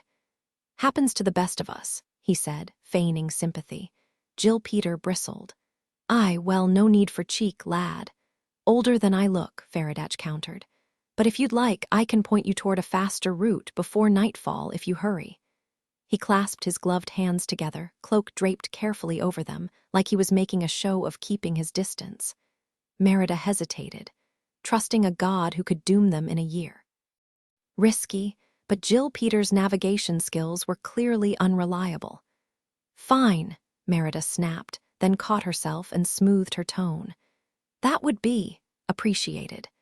Faradach and Jill Peter exchanged directions, Faradach sketching in the snow, Jill Peter waving his hands through the air like he was swatting invisible flies. "Come on, lass," Jill Peter called, already urging Angus forward. Merida lingered, watching Faradach. He stood motionless, hands hidden in his cloak, looking like just another traveler if travelers often lurked in the middle of nowhere. "Thanks, I guess," she said dryly. "But I'll believe it when we actually reach Ardbarach." Faradach shrugged. "And quit tailing us," she added. "It's creepy." Another shrug. Typical. Merida crossed her arms, waiting impatiently. "And quit shrugging," she snapped. "Use your words." "Have fun in Ardbarach," he muttered. She had spent a lot of time wondering how her brothers would turn out. Before everything changed, she might have assumed growing up was transformation enough.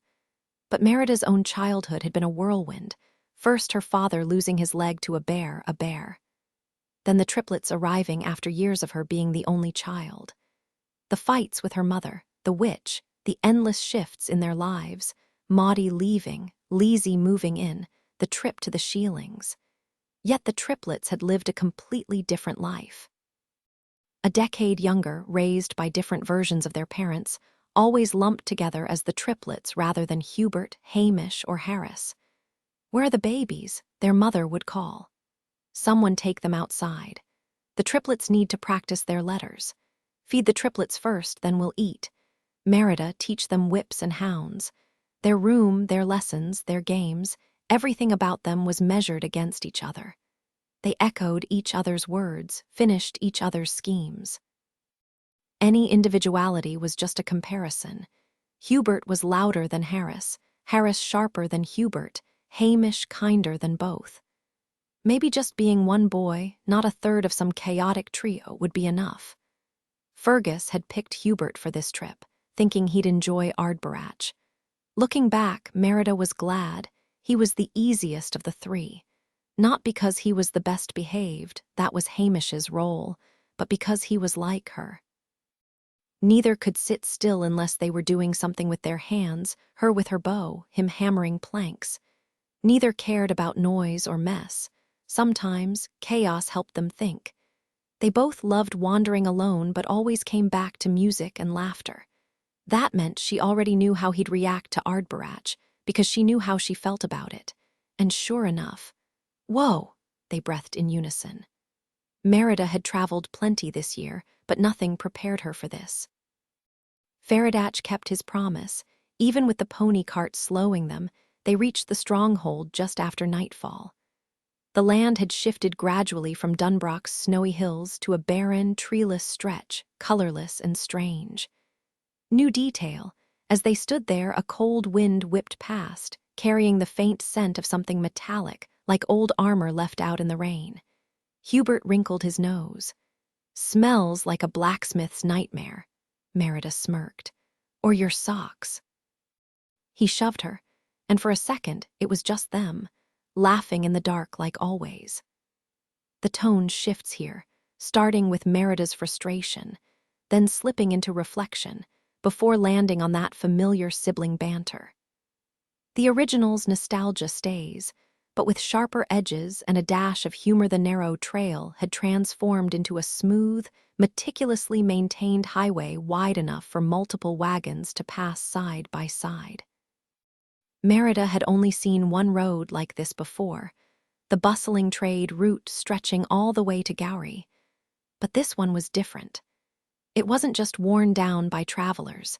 It had been deliberately shaped, its surface perfectly graded so rainwater drained into hidden channels instead of pooling.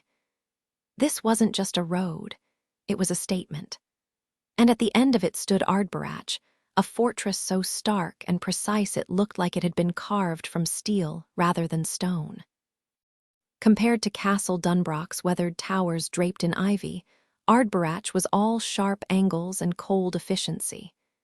Dunbrock's banners fluttered with age, their edges frayed by time, while Ardborach's standards hung crisp and unyielding, their red and gold gleaming under the torchlight. Lizzie huddled in the cart, her teeth chattering. "It's hideous," she muttered. Hubert, ever the optimist, countered. "It's solid." Jill Peter just grunted in agreement. The cold had turned vicious as night fell, the wind howling across the open plain with nothing to slow it. Merida's face stung from the relentless gusts, her hair whipping against her skin like tiny lashes. She half expected to be left shivering outside the fortress's imposing gates, but the moment they approached, the heavy doors swung open as if on command. Guards stood at attention, their uniforms identical, their faces unreadable in the flickering torchlight. The courtyard beyond was vast and eerily empty, its walls vanishing into the darkness.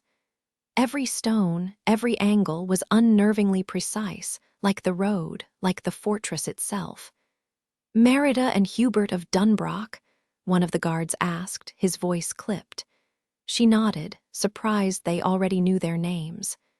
"Please wait for your escort," he said before pulling a cord. A bell tolled 3 times, its echo repeating deeper inside the fortress. Then again, fainter, as if the sound were being passed along like a whispered secret. Within moments, more soldiers appeared, followed by a flurry of page boys and maidservants, all moving with the same unsettling precision. Merida couldn't shake the feeling that every step, every breath inside this place had been calculated long before they'd even arrived. The castle's inhabitants moved with eerie uniformity. Soldiers, page boys, and maidservants all dressed alike, as if stamped from the same mold. Hubert caught Merida's eye and silently mouthed, "Wow." And wow was right. Within minutes, their entire party had been efficiently processed. The horses were led away, gear removed, and even Colbin was unceremoniously dumped from the friendly box before being herded off to the barracks with Hubert and Jill Peter. Brian, of course, put up a fight, but eventually, the staff gave up trying to corral him. Merida and Lizzie were escorted to a stark, chilly room with 2 narrow beds, a stub of a candle, and a meager dinner of bread and tough meat, probably the same rations the men got in their quarters. Back in Dunbrock, even expected guests would have been met with chaos, lingering by the fire, swapping stories over leftover holiday sweets until sunrise. But here, Ardbarach ran like clockwork, more regimented than the summer she'd spent with the nuns. Those sisters loved their schedules, sure, but they also loved gossip, turning every meal into a lively chatterfest. This place, more like a silent drill. 3 muted bells chimed, and the maid delivering their meal warned, "No talking after lights out. Ring if there's an emergency." Then, just like that, they were left in the dimming glow of the candle. Lizzie yawned, eyelids drooping. Somehow, this was the longest day ever. "We covered a lot of ground," Merida mused, staring at the ceiling. "Wonder if this place looks any less creepy in daylight," Lizzie groaned. "No ghost stories, please." She flopped onto the bed, already half asleep and clearly needing help under the covers. Some things never changed. "How did you do this all the time?" "You were always off somewhere." "I got lost less," Merida joked, though that wasn't the real answer. She thrived on movement, on the thrill of new places, while others just saw exhaustion. As Lizzie burrowed under the blankets, Merida lingered, restless. Back home, they'd be laughing by the fire, not lying in silence. She tugged off her braids, shaking out her hair, then layered her veil over the thin blanket for extra warmth. The room was freezing, no fireplace, just the kind of cold that made her nose tingle. But despite the chill, a familiar excitement hummed in her chest. Tomorrow, Ardbarach would reveal itself, and she couldn't wait to unravel its secrets. Merida didn't feel as exhausted as Lizzie. She was built for movement, like a breeze that never settles. Some storms pass without leaving a mark, but this one lingered. Faradach is still in my thoughts," she grumbled. She wanted to despise him fully, but tonight, the anger felt watered down. After all, he might have saved them earlier on that dangerous road. Was he really off destroying some poor village right now? Maybe he was lurking outside another home, peeling off those gloves of his like some eerie bedtime story. "Merida," Lizzie's whisper cut through the dark. "SHH," Merida hushed. "I forgot to take my hair down." Lizzie, of course, ignored the rule about silence after lights out just as easily as she ignored chores. The warning had slipped right through her mind without sticking. "Do you think it's okay to sleep in my veil? Probably keeps you warmer." Merida pictured Lizzie earlier, barely able to stand without swaying. The veil would be a crumpled mess by morning, but Lizzie always looked like she'd been tossed around by the wind anyway. "Now SHH. Do you think Hubert's okay?" "Hubert could sleep on a pile of rocks," Merida muttered. "SHH. Lizzie wasn't done. "How many bells do you think this place has?" "A ton. SHH. Then came the inevitable. "Do you think I'll ever fall in love and get married?" Merida yanked her blanket over her face, pressing until tiny stars flickered behind her eyelids. "Lizzie, you were literally about to get married." "I really want to be married." Classic Lizzie, plowing ahead with her own conversation, deaf to anything else. This wasn't new. Lizzie had always been obsessed with marriage. Merida couldn't relate. Every suitor she'd met had bored or annoyed her within hours. The closest she'd come to understanding Lizzie's fixation was a fleeting crush on the convent's wheelwright years ago. She cringed remembering how she'd studied his hands, traced his profile in the dirt. But reality had shattered the fantasy. Every time he spoke, the magic faded until he was just a man with tools, and she was a princess pretending she never cared. Blinking into the darkness, Merida finally asked, "Why do you want to be married?" Lizzie sighed, her voice soft with longing. "Good morning, Miss Lizzie. Ready for your warm milk." That's what he'd say when we woke up. New detail. Merida briefly wonders if Faradach's gloves are leather or some strange, otherworldly material, then scolds herself for even thinking about it. Tone shift, from Merida's irritation to a moment of quiet reflection on how love fades when reality hits, adding a wry, almost sarcastic edge to her thoughts. The moment stretched awkwardly as Merida hesitated, searching for the right name. "Yes, that sounds lovely, Mr. Cabbage," Merida cut in with a smirk. "Mr. Cabbage." Lizzie burst into laughter, her usual carefree charm shining through.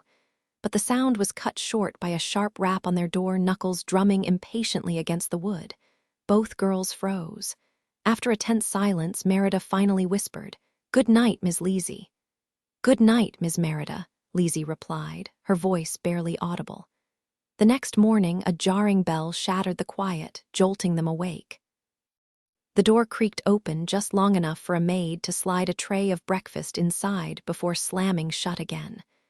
A stern voice echoed from the hallway, "I'll return shortly to begin your orientation."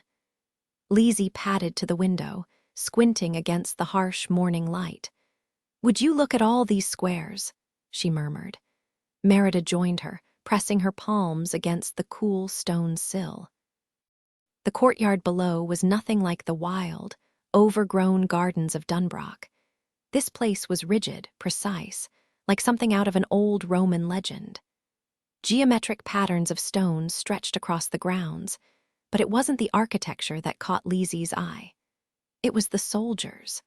Rows upon rows of men moved in flawless synchronization, swords flashing, feet striking the ground in unison.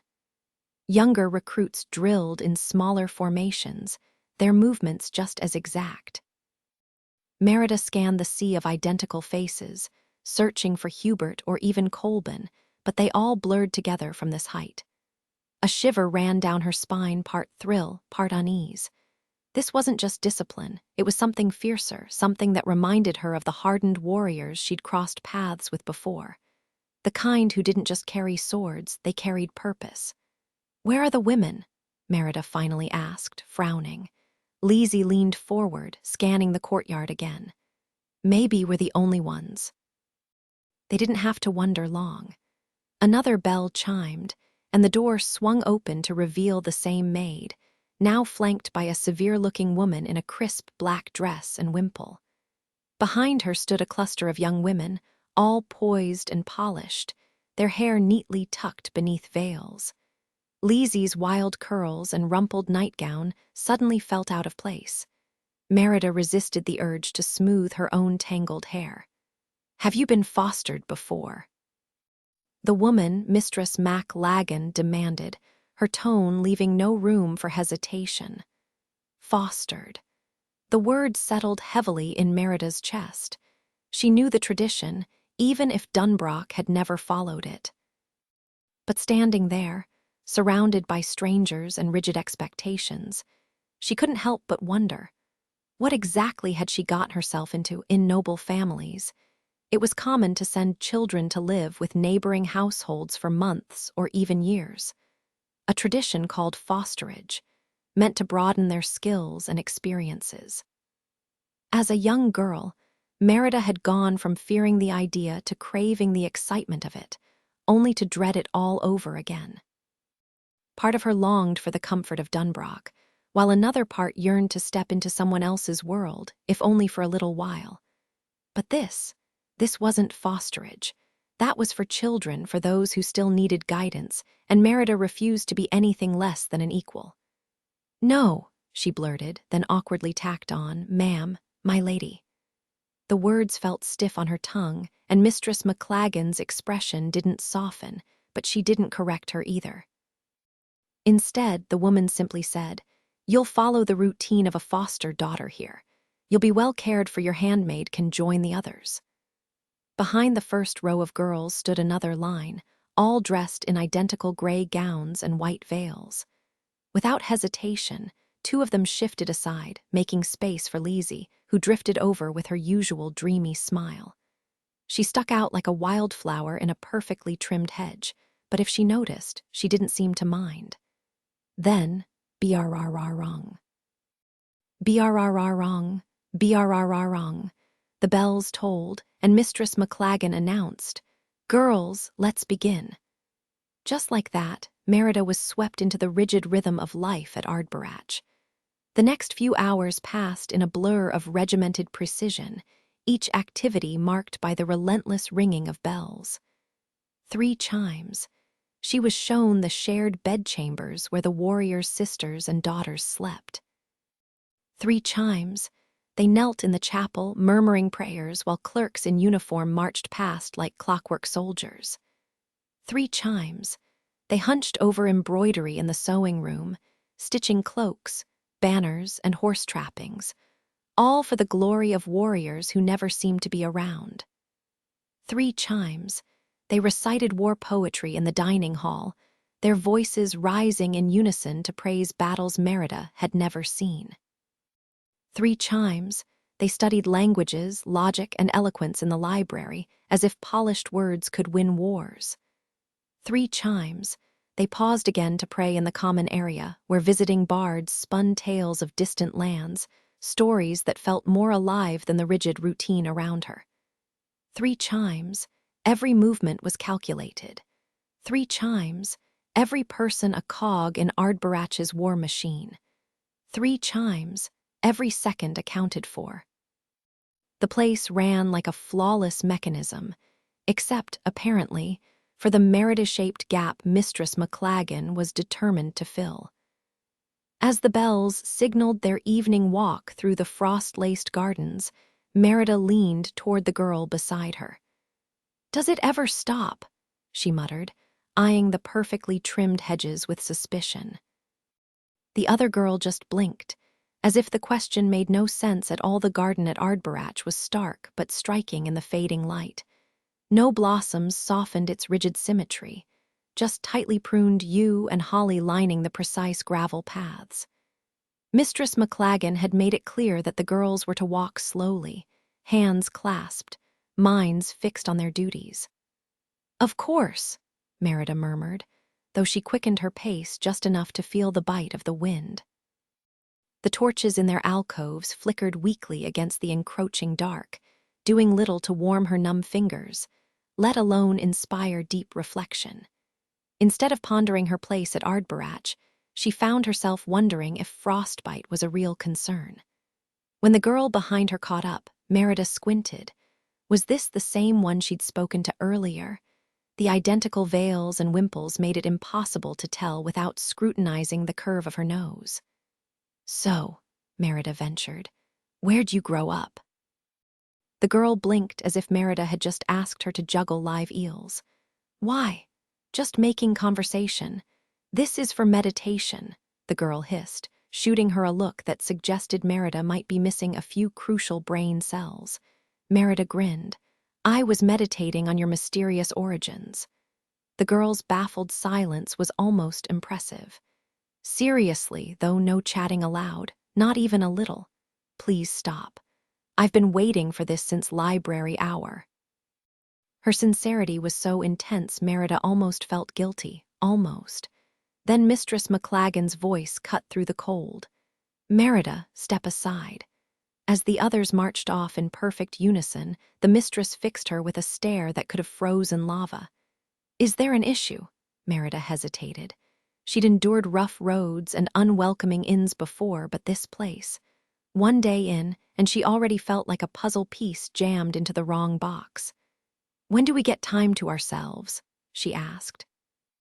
Actual free time to ride or shoot arrows or just breathe. Mistress McLagan guided her down a barren hallway, their footsteps echoing like a drumbeat of disapproval. You had free time. Was your walk not enjoyable? I meant freedom to choose. Archery, for instance. Riding is scheduled twice weekly for leg strength, the mistress interrupted. Reading was today's task and tomorrow's. As for archery, her lips thinned. That is not part of your education here. Merida bit back a retort, but her fingers twitched at her sides, already missing the weight of a bow. The castle's walls seemed to press closer, as if even the stones were judging her defiance. Not a little girl anymore.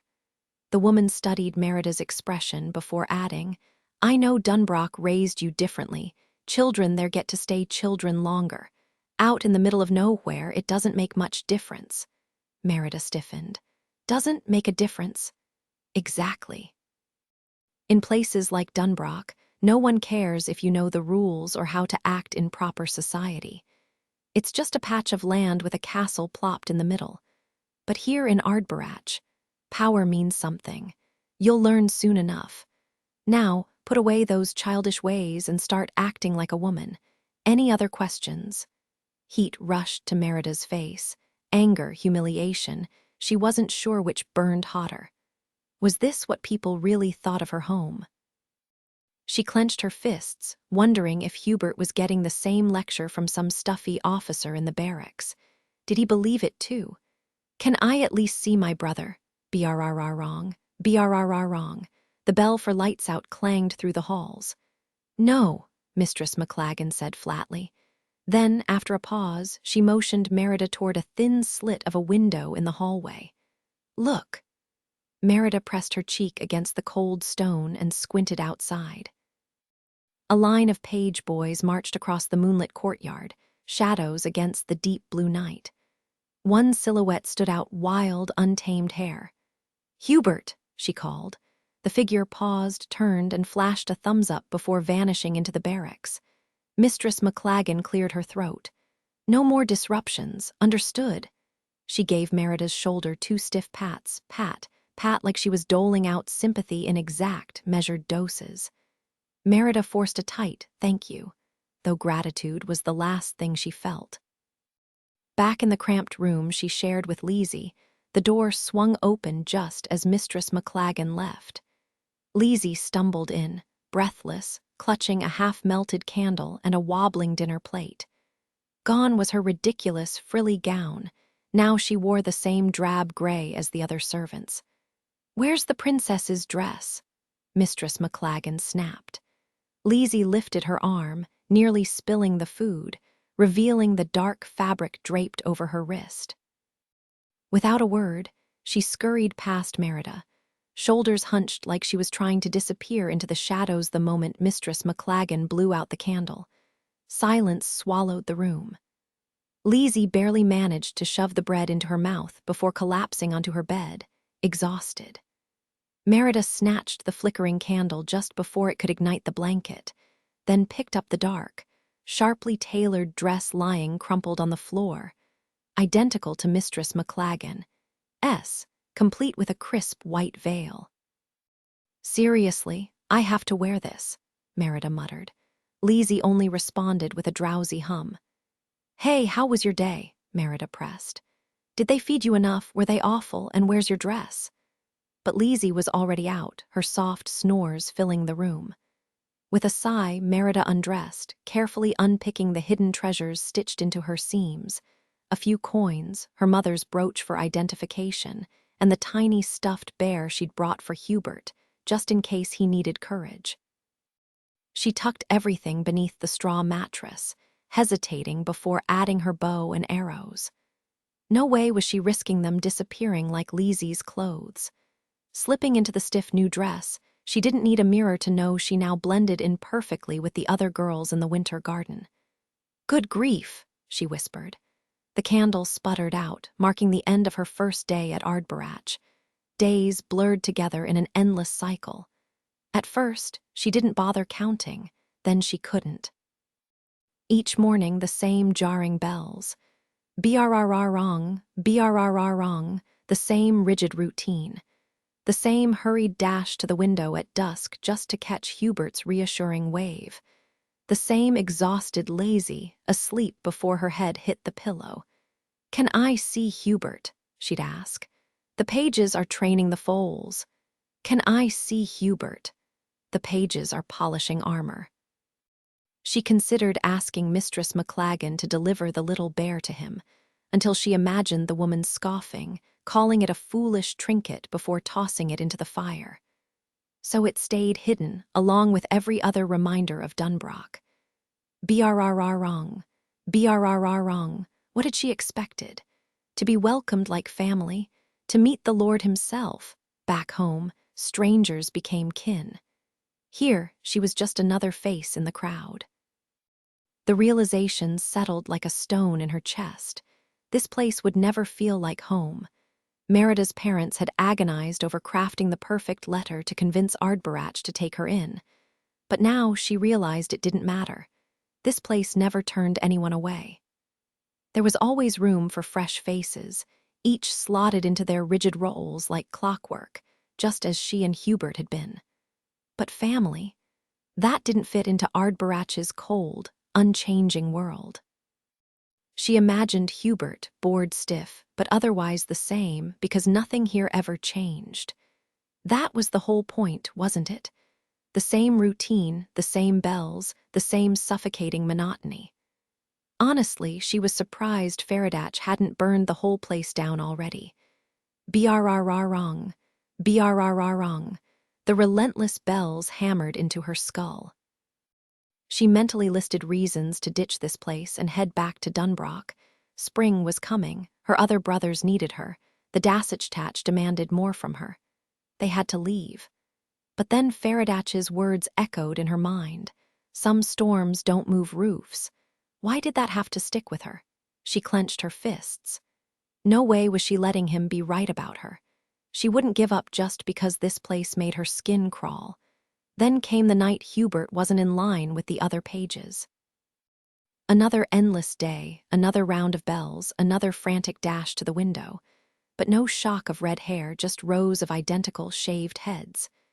Brrrrrong. Where was he? Mistress McLagan's voice cut through her panic as she shuffled back to her room. No talking once the candle's out. And like clockwork, you'll grow to love the routine. Merida gritted her teeth. Not this time. As Lizzie stumbled in, half asleep, Merida grabbed her sleeve, holding her in the dim glow of the dying candle. The halls fell silent, doors clicked shut, and finally Merida hissed, "I hate it here." Lizzie exhaled like she'd been holding her breath for weeks. "Same, I feel like livestock, not even the happy, free-range kind, the kind that gets herded into pens." Footsteps outside made them freeze. Once they passed, Merida muttered, "If I hear that bell one more time, I'm jumping out the window." Lizzie sighed. "I haven't even had time to cry, or dream, or set up a shrine. It's been ages since I've had a proper meltdown." Merida barely stifled an eye roll typical Lizzie, but this was her moment. "We're leaving," Lizzie blinked. "Tonight. No, we'd freeze, and we need Hubert and the others." Just saying it aloud sent a rush of relief through her. Tomorrow, everything would change. Finally, by dawn the next day, they'd be riding back to Dunbrock, and if luck was on their side, maybe Hubert would already feel changed by this place, enough to steer his life in a new direction. Lizzie hesitated, her voice barely above a whisper. "What if they try to stop us?" Merida tightened the strap of her quiver. "We're guests, not captives. At first light, we grab Hubert and go." Every second counted now. This wasn't just about leaving, it was about leaving right. As a princess, Merida had to keep things diplomatic, no matter how much Mistress McLagan dismissed her title. No rushed exits, no burned bridges. It had to look deliberate, regal. She was up before the sun, shaking Lizzie awake, twice, before digging out the supplies she'd stashed under her mattress after their first night. Slipping back into her familiar green Dunbrock dress felt like armor. She tucked the little bear into her sleeve, then fished out the needle her mother had insisted she always carry. Emergency embroidery, really. Yet here she was, using it to secure coins and a brooch into her skirt. Her bow slung over her shoulder, she nudged Lizzie again. Up. We've got to deal with the hair before those bells start. And oh, the hair. Most noblewomen could get away with a simple veil, but Ardbarach had rules stricter than a convent's. Not a single strand could escape. Be royal, be perfect. Lizzie winced as Merida wrestled the last stubborn lock under the veil. Did a bird nest in here overnight? Merida grumbled, squinting in the dim light. Good enough. No time for second-guessing. If those bells caught them unprepared, Mistress McLagan would have questions they couldn't answer. She turned for the door, only to find Lizzie at the window, crumbling bread onto the sill. Lizzie!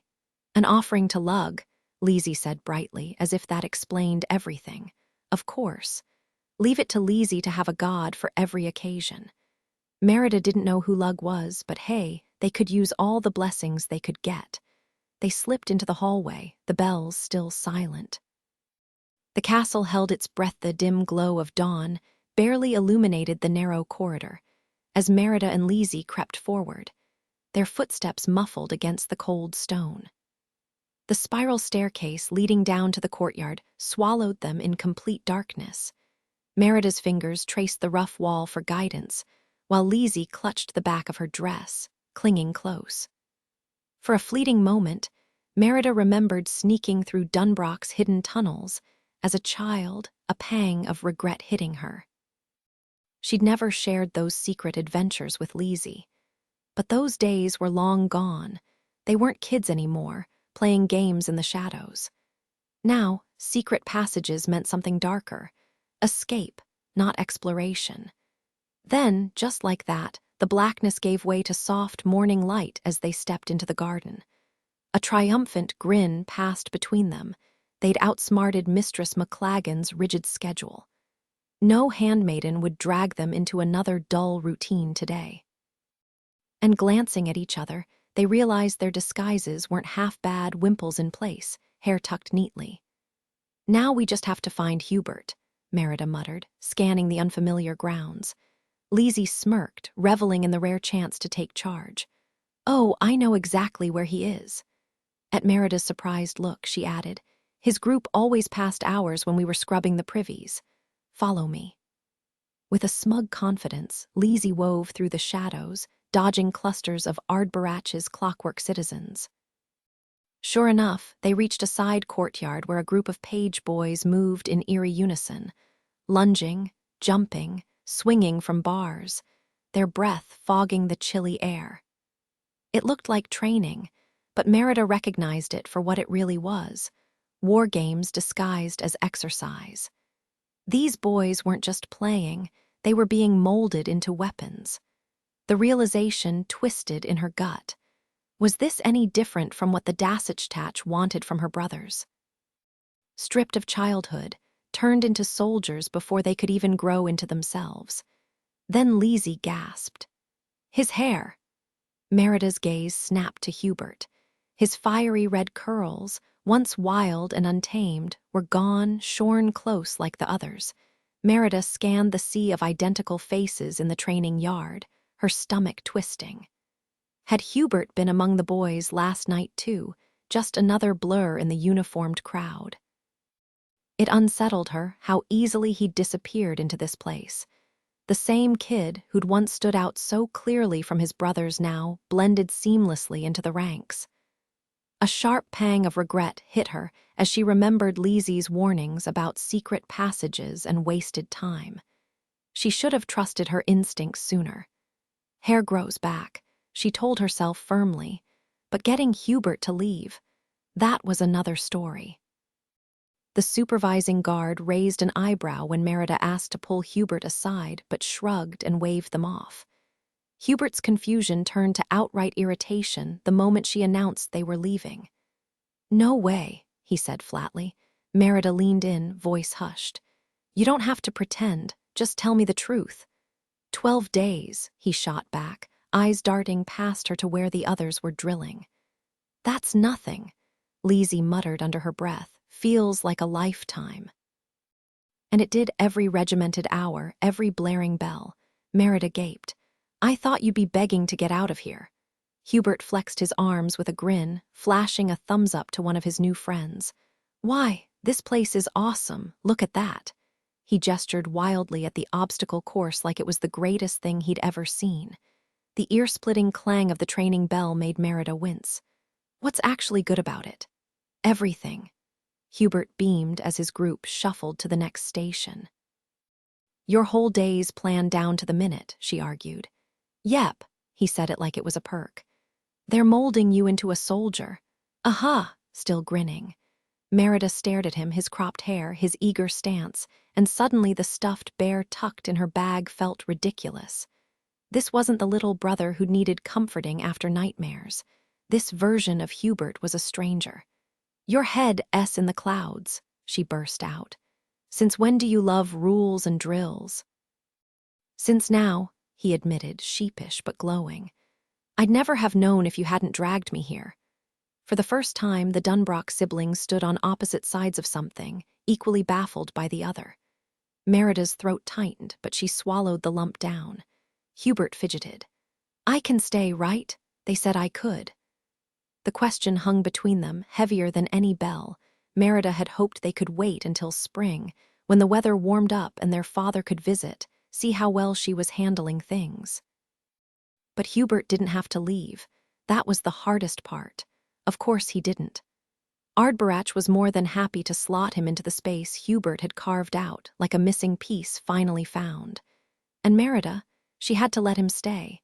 He was changing, growing. Wasn't that what she wanted? Or at least what she needed? Better to lose him for a while to this battle-hardened place than to lose everything to Faradach's merciless hand. "I can't stay," Merida finally admitted, her voice tight. "There are still 2 other places I have to go." Hubert nodded, barely listening. "I know. Aren't you going to miss home?" The sharp clang of the bell cut through the air, urgent and demanding. Hubert's head snapped up, his eyes already drifting toward the training yard. "They're calling me. Please, Merida, just let me go." It was surreal. She'd come here thinking she might stay, maybe even convince Hubert there was another way to live. Instead, she was leaving without him. He'd grown up too fast, just like Lizzie, just like her. A bitter taste filled her mouth. "You better write," she muttered, forcing the words out before pulling him into a hug. He reeked of sweat and dirt, even in the freezing air. But he grinned, relieved to see her scowl soften, then bolted off to join the others. He was still just a kid. And because of that, Merida couldn't leave him completely alone, not even in a place like this, where she trusted they'd keep an eye on him. So she and Lizzie tracked down Jill Peter in the barracks and asked if he'd watch over Hubert. The man's enthusiastic grunt was answer enough. He even helped them load Colbin's old bones into the friendly box and wrangle Brian, who'd been terrorizing the stable boys with his endless chewing. "Merida, are you leaving already?" Mistress McLagan's voice rang out just as Lizzie struggled to guide the friendly box through the gate, letting the stubborn ponies take the lead. Merida tilted her head back, spotting the woman and her companions on the castle wall walkway, fresh from chapel. They peered down, curious. 2 more kingdoms to visit this year," Merida called up, forcing lightness into her tone. Mistress McLagan's face fell, and despite the woman's constant meddling, Merida felt an odd pang of guilt. She added quickly, "Can't fall behind schedule, you know." The disappointment vanished instantly. "Oh, of course. Had I known, I would have helped you plan better." The woman's smile turned approving. "Do come back. You've got potential. With the right guidance, you could be something remarkable." Merida stretched her lips into what she hoped passed for a grateful smile, biting back the urge to roll her eyes. Guidance. She'd managed just fine on her own so far the deep toll of the bells echoed behind them one final time. Brrrrrong, brrrrrong, brrrrrong, each chime heavier than the last. The return trip to Dunbrock stretched endlessly in Merida's mind, the road somehow longer than before, as if the weight of what had happened made every mile drag. It hadn't crossed her mind that she might resent the changes in her family, but now the thought gnawed at her like a persistent ache. Back in Dunbrock, the weather turned miserable, as if the sky itself mirrored Merida's mood. Endless gray pressed down, ice clinging to every surface, and the wind wailed like a scorned lover. She wandered the castle halls, restless and brooding. Ardborach, dreary, unwelcoming Ardborach, had somehow cast a spell on her, because now she couldn't stop seeing her home through Mistress McLagan's critical eyes. Dunbrock suddenly felt like a forgotten backwater, a place where her family played at royalty without real purpose. Ardborach, for all its faults, had discipline, soldiers trained to protect, women educated in history, visitors welcomed for trade and diplomacy. They shaped the world around them, while Dunbrock had shrunk into itself. And worst of all, Faradach had forced her to see it. He'd taken one of her brothers, twisted her perspective, and left her simmering with resentment. "You look like you've been dragged through the brambles," Elinor remarked, eyeing Merida's disheveled appearance. "Come, Aileen made a cake with the last of the winter pears. A little sweetness might help." But Merida wasn't in the mood for cake, not when her parents' reaction to Hubert's choice only made things worse. She wanted outrage, grief, something to match her own fury. Instead, Elinor just sighed and said, "He's always wanted more training. He'll be too busy to miss us." "Since when?" Merida snapped, stung by the revelation. She pushed the plate away, glaring at the dusty branda board, Hubert's usual spot now empty. Fergus, ever the optimist, boomed from the doorway, arms braced like he could hold up the castle himself. "I say good for the lad, taking charge of his future." Merida clenched her fists. How could they act like this was normal? Like losing him didn't matter. The syrup-soaked cake in front of her might as well have been Ash the cheerful announcement. "I heard there was cake." Perfectly captured how Merida's parents handled situations they couldn't change, forcing optimism even when it wasn't deserved. There was a time when Merida admired their relentless positivity, how they bounced back from setbacks by spinning everything into something good. But now, she saw the downside, how that same attitude could make people too passive, too willing to accept things without question. Elinor chuckled as she turned to the king. "You've got a sixth sense for cake, don't you?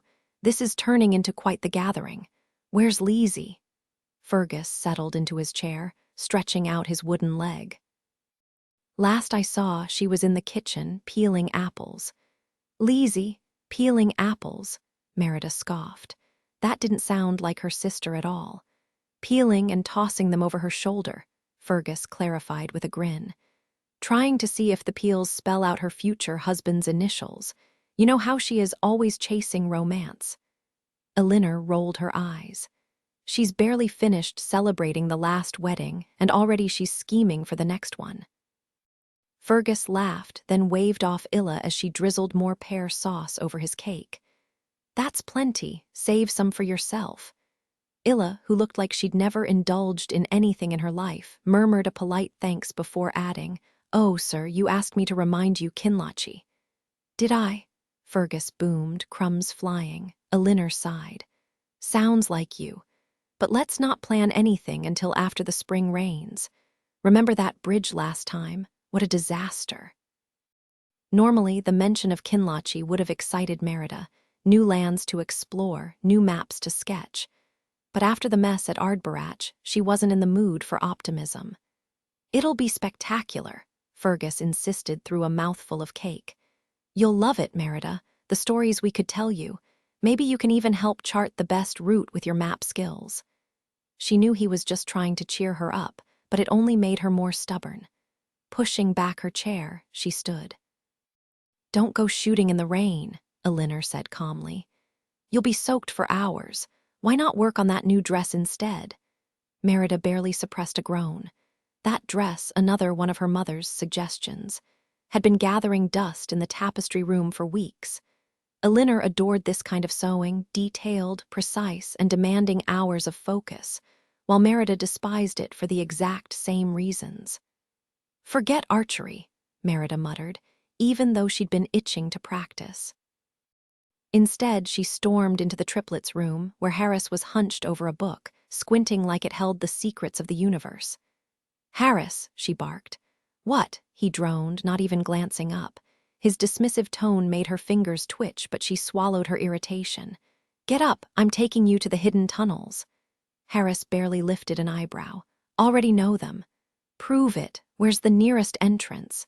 He gave her a look so patronizing it could have curdled milk. No answer, just silence. Merida clenched her fists until Lizzie flounced in, pinching her elbow like an overexcited squirrel. "Merida, have you seen Illa?" "Ow, she's with the cake in the common room." "Also, ow." Lizzie kept pinching, unfazed. "Did you know Illa has the sight? She's teaching me omens and symbols."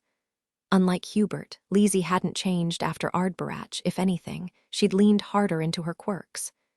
Now she counted cows by the window, analyzed dead birds in the snow, and read fortunes in fireplace ashes. Apple peels apparently would reveal her future husband. The girl treated life's chaos like a game, while Merida stewed in every emotion. "Illa has the sight," Merida repeated, baffled.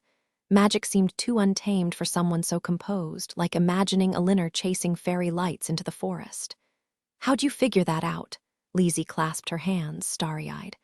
"I felt it in her soul and asked. It was my first true vision. I'm improving." "Improving at being naive," Harris drawled, oozing superiority. "Only babies believe in the sight, Lizzie. You're ancient. Ancient. Shouldn't you be picking a retirement cult instead?" Lizzie's face crumpled. With a wail, she bolted, her sobs echoing down the hall. Merida saw her chance. "You rotten, crusty toe," she bellowed, launching at him. Honestly, she'd been waiting for this moment all week. The tension in the castle had been thick even before she came back for the wedding, but now it was downright suffocating. Harris and Hamish hadn't mentioned Hubert's absence outright, but their constant bickering spoke volumes. Sure, the triplets had squabbled before, but with Hubert around, their fights usually dissolved into laughter. Without him, though, the arguments just dragged on, Hamish growing more agitated, Harris more insufferable. "Merida, that's hardly ladylike." Elinor's voice echoed from somewhere deeper in the castle, as if she had a sixth sense for whenever Merida was doing something she disapproved of. Not that it mattered. Harris might have sounded like a pompous nobleman, but at the end of the day, he was still a little brother, skittering away after just a few seconds of an ear twisting, like all little brothers do. Once the chaos settled, she spotted Hamish curled up in bed, wrapped in his blanket like a burrito, doodling on some already scratched parchment. "He deserved that," she muttered. "Yep," Hamish agreed without looking up. "Wanna go explore the tunnels?" she asked, trying to lighten the mood. He shuddered. "No way, too creepy." Merida groaned, rubbing her temples.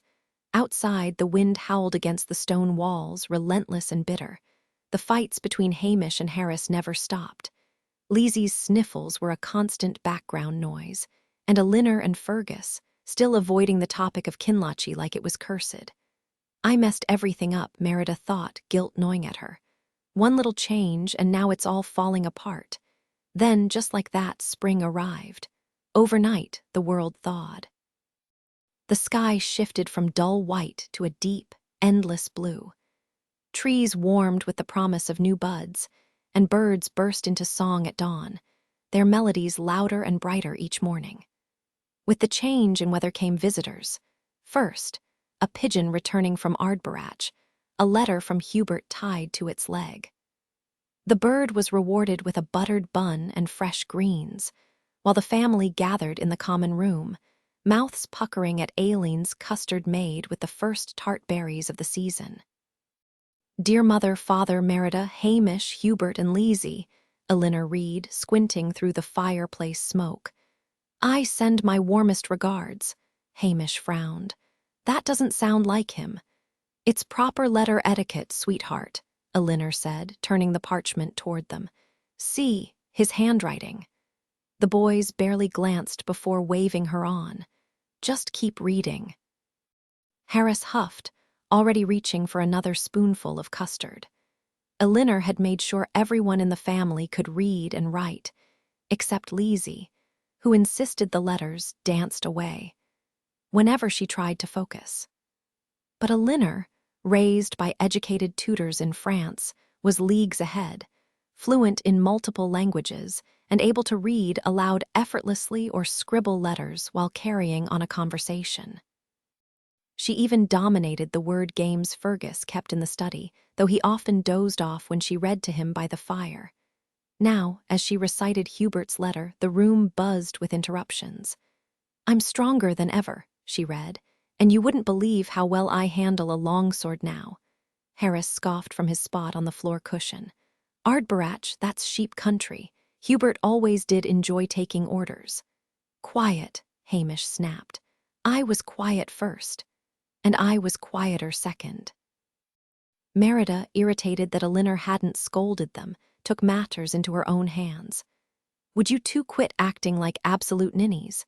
"Merida, enough," Elinor chided, which Merida found wildly unjust, before smoothing the parchment to continue. "Hamish would hate it here, but Harris, he'd run circles around these people." Harris smirked. "Hear that wet blanket?" Without a word, Lizzie, still perched gracefully on the chair's arm, reached over and gave his ear a sharp twist. "Ow, Harris." Elinor scolded, which Merida found perfectly reasonable. Merida and Hamish exchanged impressed glances. Elinor paused, chuckling at the letter's messy handwriting. "They're teaching me to write properly, hence this disaster of a letter. Come visit when the road's clear. Miss you all. Hubert. P.S. Jill Peter says hello, I think. And Angus is fine, though he still sounds like a grumbling thunderstorm." Fergus boomed with laughter. "That's our boy. We ought to ride down there now that the snow's gone." Elinor nodded, but their plans were soon interrupted. Days later, another visitor arrived, uninvited, unwelcome, and far less charming than a carrier pigeon. Wolfdal. He slunk into Dunbroch under a relentless spring downpour, the kind that starts polite and then overstays its welcome. The air was thick, the earth a soggy mess, and the mood. Even worse, the relentless downpour had turned the courtyard into a soggy mess, drenching Wolfdal and his crew, men, horses, and even the usually fierce dogs now cowering under an alcove, looking more like drowned rats than the intimidating beasts they were. The Dasich horses stood knee-deep in mud, their riders dripping like they'd just crawled out of a lake, beards soaked and tempers frayed. Wolfdal's signature wolf tails clung limply to his shoulders, their usual wild flair lost to the weather. King Fergus, arms crossed like an immovable boulder, stood at the castle's entrance, unfazed by the rain. Water might soak a man, but it doesn't shrink a mountain. Above him, Merida and Lizzie balanced precariously on a narrow stair, pressing close to the tower window to catch every word. "What brings you back so soon?" Fergus boomed, voice cutting through the storm. Wolfdal wiped rain from his nose with a scowl. "We heard Dunbroch promised to send envoys to 3 territories. Yet we got no word from Ardbarach." Merida's stomach dropped, of course. She'd been so caught up in the chaos of travel and diplomacy that sending a message had slipped her mind entirely. Lizzie nudged her sympathetically, pressing a cool hand to her burning cheek, proof that her embarrassment was written all over her face. "We saw your son in Ardbarach," Wolfdal continued, his tone laced with warning. "Be grateful we did, or this wouldn't be a friendly visit." Fergus chuckled, unfazed. "So you're happy we're making allies, just bad at paperwork. Noted. Next time we'll send a raven with a pretty bow." Wolfdal's gaze swept the courtyard, the churned mud, the broken roof tiles, the cracked barrels, lingering just long enough to make his disapproval sting. Merida clenched her fists. It was the same humiliating scrutiny she'd felt under Mistress McLagan's judging eyes. And judging by the way Fergus just grinned wider, it wasn't working on him. But it sure worked on her. Her face burned hotter. New detail. As Wolfdal turned to leave, his boots sank deep into the mud with a loud squelch, nearly toppling him. One of his men snorted, then quickly pretended to cough. Even the dogs looked unimpressed. Wolfdal wiped the rain from his face, his expression unreadable as he turned his horse and led his drenched companions and their pack of dogs out of the courtyard. Lizzie leaned out the window, squinting. 5 dogs, she muttered. 5 what? Merida asked, rubbing her flushed cheeks. 5 dogs, they're 4 plus Brian hiding under the wagon. That makes 5. Lizzie smirked.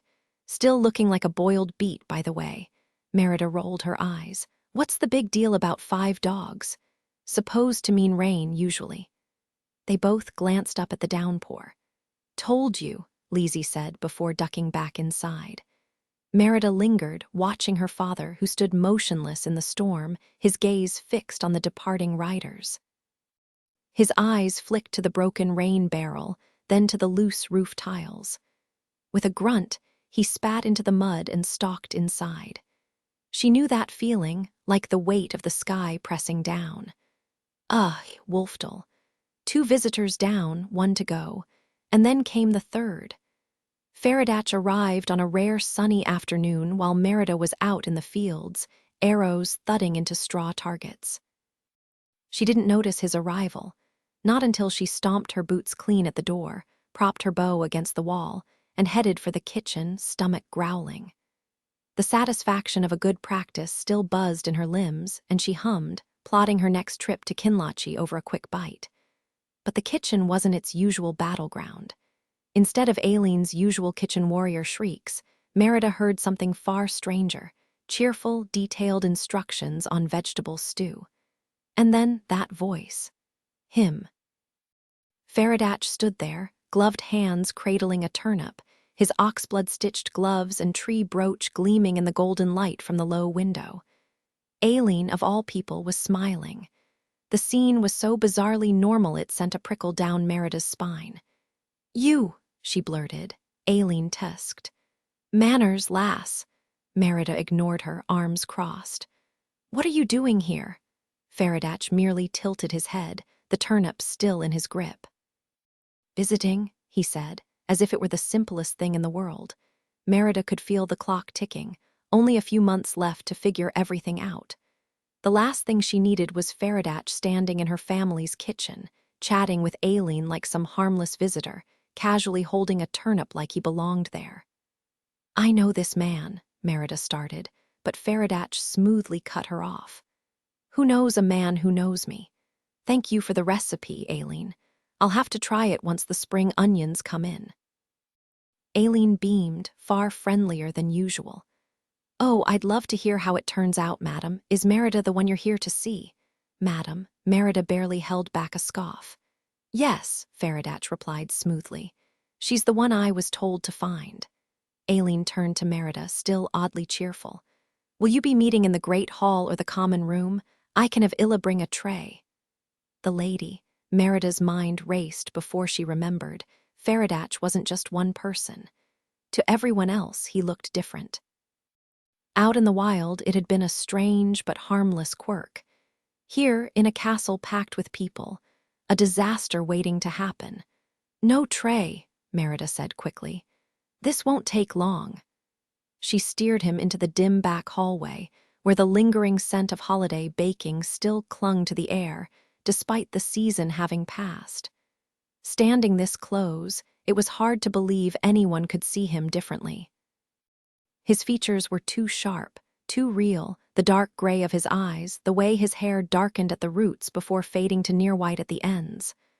A small scar under his chin, the slight crookedness of his bottom teeth, the way his gloves fit so perfectly, the red stitching almost glowing. But it was an illusion. Aileen had been convinced, too.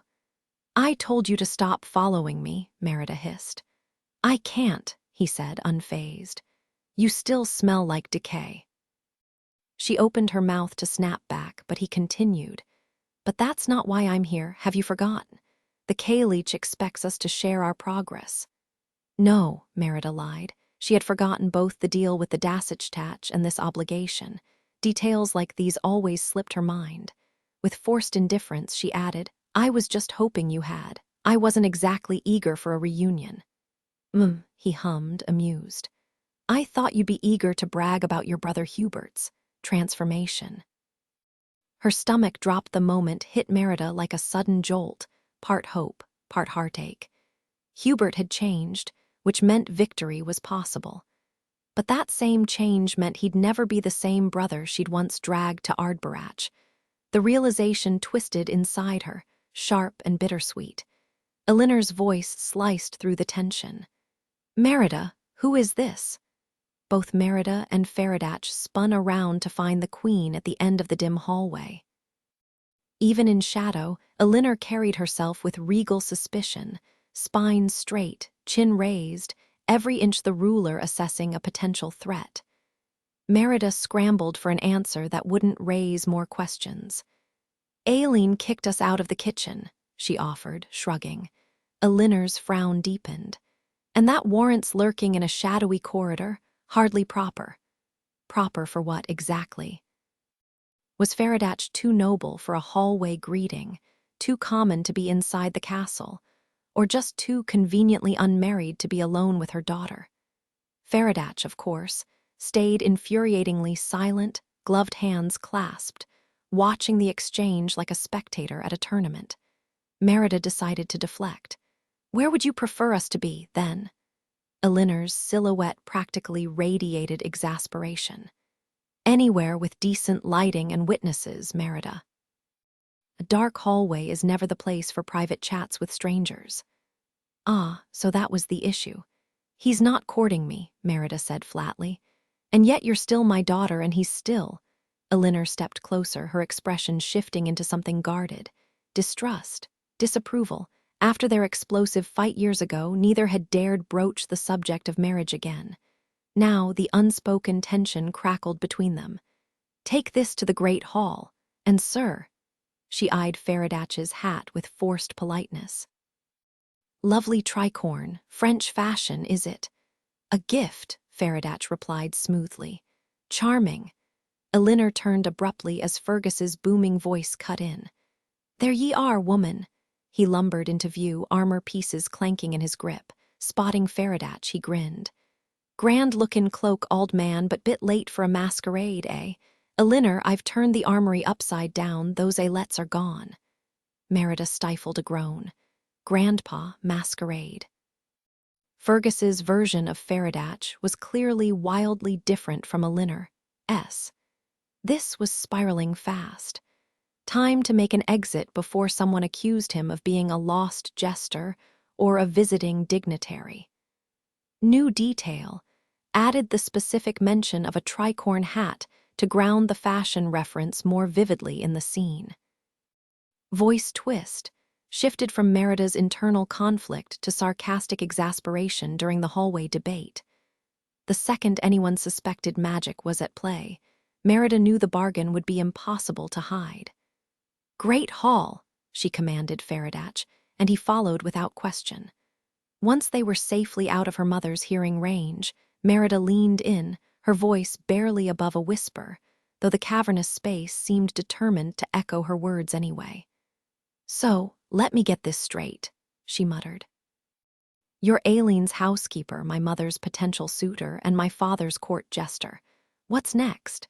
The castle's resident ghost. Feradach tilted his head, amused. I already told you my appearance shifts depending on who's looking. So what do you see? You seriously don't know. When he shook his head, she scoffed. Your magic warps your face but doesn't bother to give you a mirror. His gaze drifted upward, studying the faded banners hanging from the rafters. It was impossible to tell if he was admiring them or calculating their inevitable decay. I only know what others tell me, he said. Your mother mentioned a ridiculous French hat. Your father fixated on my age and costume. Hints, nothing more. A soft twang cut through the silence. Merida whipped around. Hamish, she hissed. Her youngest brother was crouched in the shadows, clutching their mother's forbidden lap harp like a thief caught mid-heist. The moment he spotted her, he tried and failed to shove it behind his back. What did you hear? She demanded. Nothing. Hamish squeaked, eyes wide. She narrowed her gaze. You sure? He shook his head vigorously, still inching the harp out of sight as if sheer denial would erase his crime. Behind her, Merida jabbed a finger toward the exit, willing Faradatch to take the hint. "Fine, I won't snitch," she said. "But if you break it, I will throw you in the lock. Now scram." Except Faradatch hadn't budged. Because Hamish had stopped hiding the harp. Instead, he was staring at Faradatch like he'd just seen a dragon. His gaze was so intense it was almost physical, like an invisible thread binding them. And Faradatch, to his credit, didn't move, letting the boy study him like some bizarre museum exhibit. Hamish's fingers twitched, brushing his own cheek as if tracing something invisible. Merida frowned. Was there a scar, a gash? Something so unsettling it had frozen her brother in place. Normally she'd scold him for gawking, but curiosity got the better of her. "You can ask," Faradatch said gently. "I won't mind." Hamish flicked a nervous glance at Merida. She rolled her eyes. "Go on then, spit it out." Hamish's small voice trembled as he whispered, "Does it hurt?" Faradatch's fingers lingered near his own cheek, hesitant. "What do you see?" "Something painful," Hamish murmured, his wide eyes fixed on the scars. "Was it a wolf?" Faradatch's fingers traced invisible lines across his face, pausing where Hamish had pointed. A flicker of realization crossed his expression before he answered. "Not wolves. Fighting hounds. But the pain's long gone, just a memory now. And listen, the other eye works just fine. Don't let old wounds haunt you more than they should, little one." Merida watched, uneasy. Hamish was usually too shy to talk to strangers, let alone a god who planned to end them all. "Put the harp down," she snapped, spotting Illa moving through the great hall. The last thing she needed was another encounter. "And don't you dare tell Mum about this, or I'll say you were gawking." Faradatch out. She didn't wait. She bolted for the hidden side door, dragging Hamish behind her. The courtyard was alive with spring, sunlight dappling through overgrown vines as they rushed past vegetable patches and the clucking chickens. Once beyond the castle walls, the air cooled beneath the towering pines, their scent sharp underfoot. At least here they could speak without ears listening. Merida whirled on Faradatch. "You told me you only know your face when others describe it. But Hamish didn't describe you, he just asked about wolves. So what's the truth?" Faradatch's fingers brushed the rough bark of a pine, avoiding her gaze. "It's true." "Then how?" she pressed. His hand drifted to his own face, tracing the contours like a blind man reading a map. "I remembered." "Remembered?" A shadow passed over his expression. "I wear the faces of those I've ruined." The warmth of the day vanished, replaced by a cold that seeped into her bones. The face she saw wasn't his, it was a dead man's, a trophy of destruction. Merida clenched her fists, refusing to let him see her shudder. The god of ruin wore his victims like masks, and she wouldn't give him the satisfaction of her fear. Merida forced her voice into a rough, careless tone. "Someday, you might end up looking just like me." Faradatch recoiled, or rather, the body he was wearing did. But Merida wasn't falling for his act again. Beneath that borrowed face lurked something far worse. "I thought you'd care to know I remember every one of them," he said, his tone edged with something bitter. "Since you seem convinced I enjoy this." "Don't flatter yourself," Merida shot back. "I don't care how you feel, I only care about winning this deal." His voice turned icy. "Then the faster we finish the Kalich's task, the faster I can leave." If he'd been human, if he'd actually been any of the people whose faces he stole, she might have felt guilty for the sting in her words. But he was. So she just shrugged and said, "Then let's go see the mess you've made." Being a princess was the worst. Merida barely made it past the castle walls before her mother's voice cut through the air, dragging her back into the courtyard.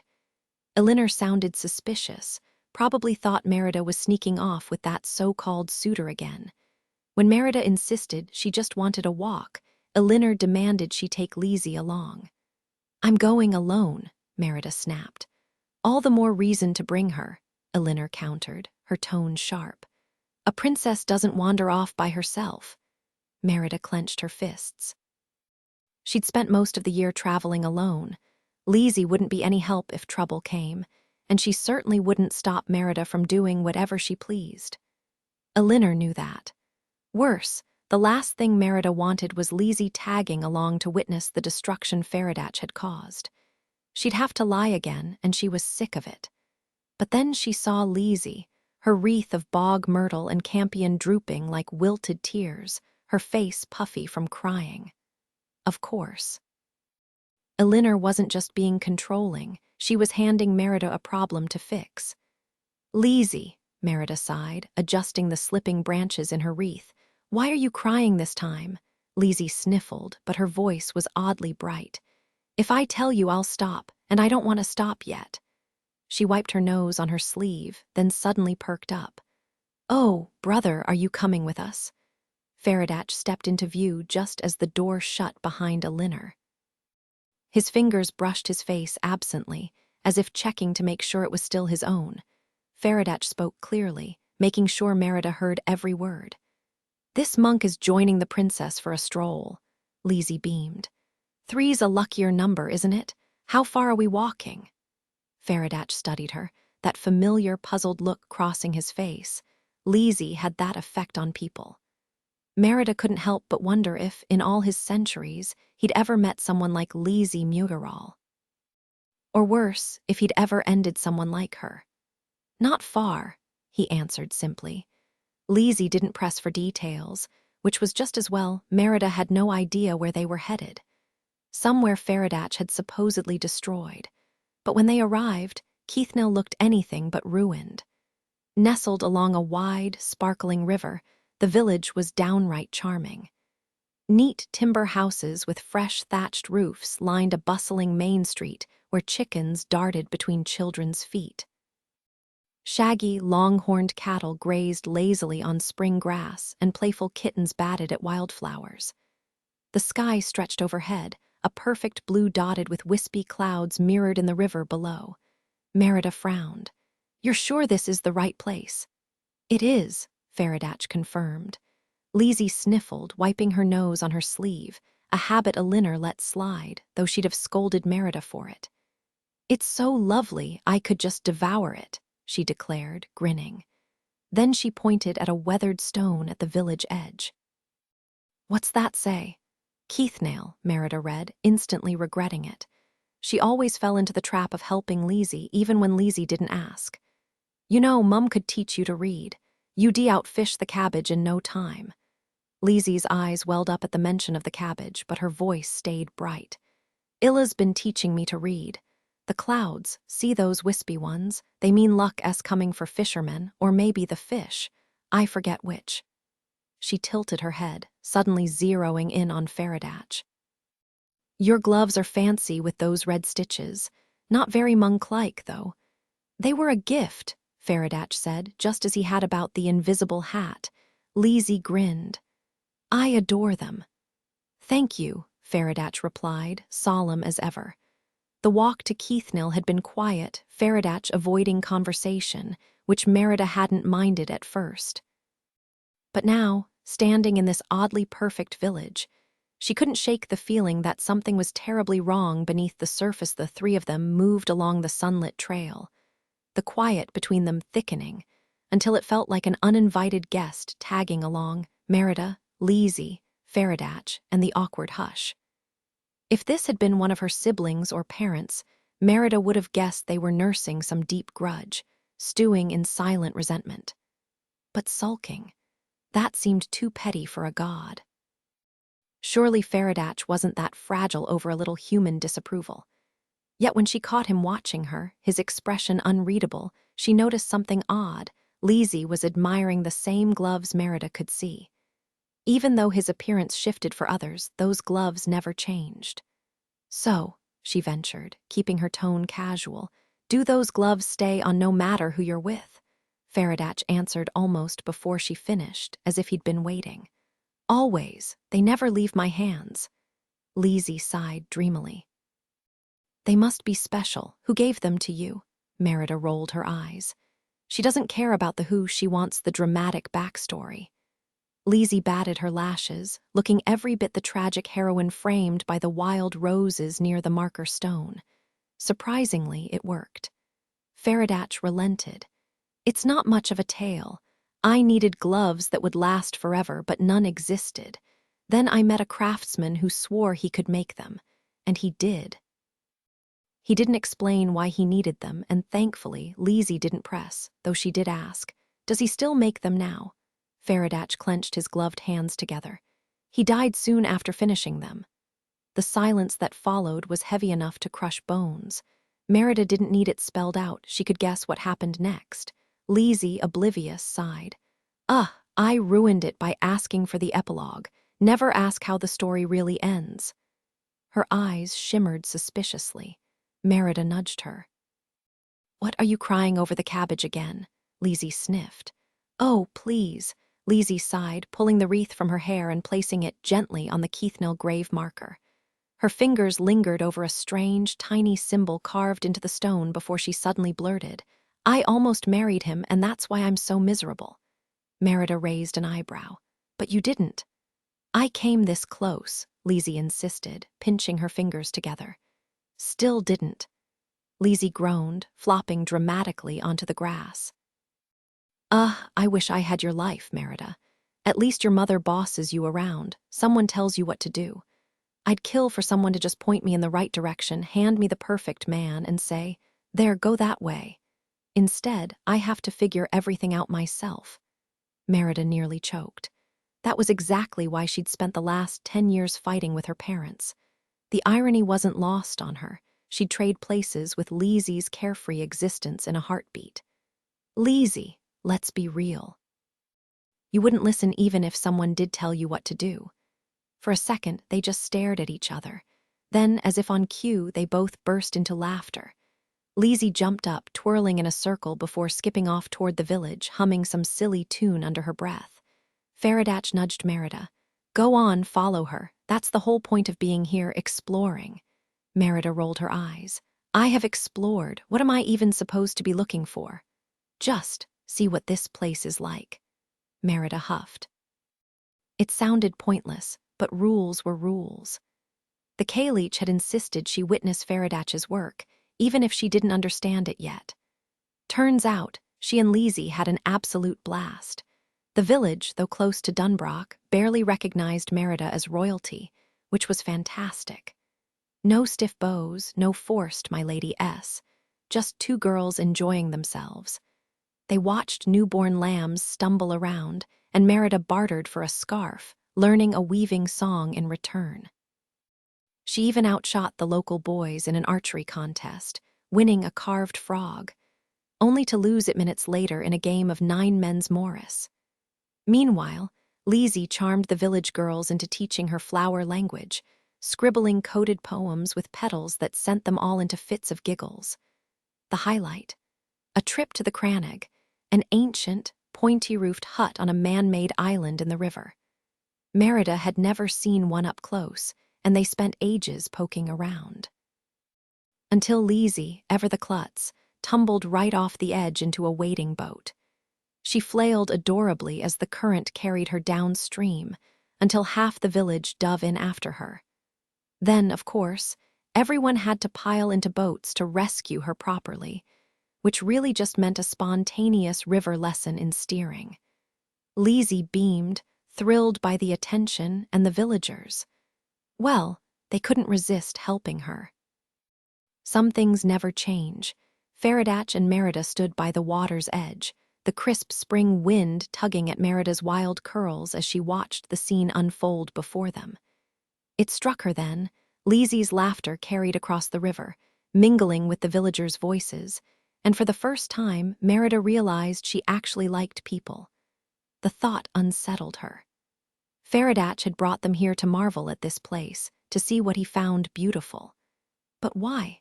Destruction was his purpose. She turned to him, studying the way his gloved hands clenched at his sides, as if holding back something unseen. "Am I the only one who sees you the same way every time?" she asked. "Yes," he admitted. "Because of our deal," she scoffed. No wonder you don't understand family. If no one remembers you the same way twice, how could you? You've never had a conversation that lasted beyond a single day. Never fought with someone long enough to make up. Never loved anyone long enough to miss them. Faradatch hesitated, his expression unreadable. I watch them, he said quietly. Is that enough? Merida rolled her eyes. Watching isn't living. You remember everything, but have you ever felt any of it? He didn't answer. Instead, he asked, What do I look like to you right now? She studied him, the sharp line of his jaw, the way his hair fell just so. It was his face, but not really. He hadn't earned those scars, hadn't grown into that strength. It was just a mask, one he'd never had to wear long enough for it to mean anything. Doesn't matter, she muttered. Faradatch exhaled as if he'd expected that. Come on, he said, nodding toward the village's ancient stone marker. There's something else I want to show you before the light fades. The sun had shifted, revealing the other side of the stone, a deep handprint pressed into the rock as if it were clay. Merida arched a brow. Yours, I assume. He didn't answer, but the way his fingers flexed told her everything. Somewhere behind them, Lizzie's laughter rang out again, bright and careless. Magic or not, Merida couldn't shake the feeling that Faradatch was the loneliest creature she'd ever met. Merida let out a breath. Right. A hand that could punch straight through solid rock. Unbelievable. Then again, so was a hand that could summon a blizzard to wither a tree in seconds. She forced a casual tone. I'd ask you to stick your hand in there to prove it fits, but I'm guessing you had a different hand back then. Faradatch gave a slight nod. Doesn't matter, it's your turn now. Press your palm flat against it. She hesitated, fingers hovering. It won't hurt, he assured her, though his voice carried a weight that made her uneasy.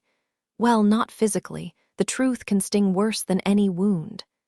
Still, she didn't move. It's just magic, he added, which somehow made it sound even less comforting. Merida of Dunbrock, he said, his voice sharpening, I've seen you face down bears and angry clans. Since when do you hesitate? Gritting her teeth, she pressed her hand into the imprint. It wasn't much bigger than her own, which somehow made it more unsettling. Stone, Faradatch commanded, show her. The world lurched. Suddenly, she wasn't standing by the river anymore. She was somewhere else, someone else. The landscape was familiar, yet alien. No buildings, just endless forests with towering trees, strange beasts prowling the undergrowth, and a river that roared unchecked. Time blurred days and nights flickering past like pages in a book. People arrived. First, rough camps where they slept beside their livestock. Then came crude stone huts, then fields, then barns. A village took root, stubborn and proud. She watched them thrive, until armored men marched in, their weapons gleaming. Fire, screams. Merida squeezed her eyes shut, but the images burned behind her eyelids. When she dared to look again, the village had changed. The houses were grander, adorned with foreign trinkets. More people, but not free. Women and children, backs bent under the weight of labor, hauling milk pails past spoiled buckets left to rot in the streets. Rebellions flared. Blood spilled. Her stomach twisted. This wasn't just history. It was a warning. The night air grew heavy as a shadowy figure emerged. Faradatch, though his appearance shifted like smoke.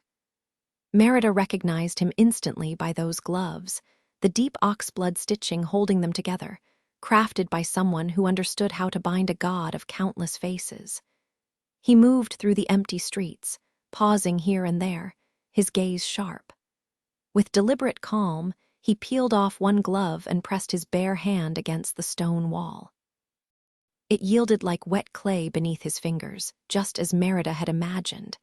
He didn't stop there. A few steps farther, he knelt where blood and spilled milk mixed in the dirt. Then, without hesitation, he approached the fallen rebel leader, her body still sprawled face down. He lingered longer this time, studying her before resting his hand on the back of her skull. And then, ruin.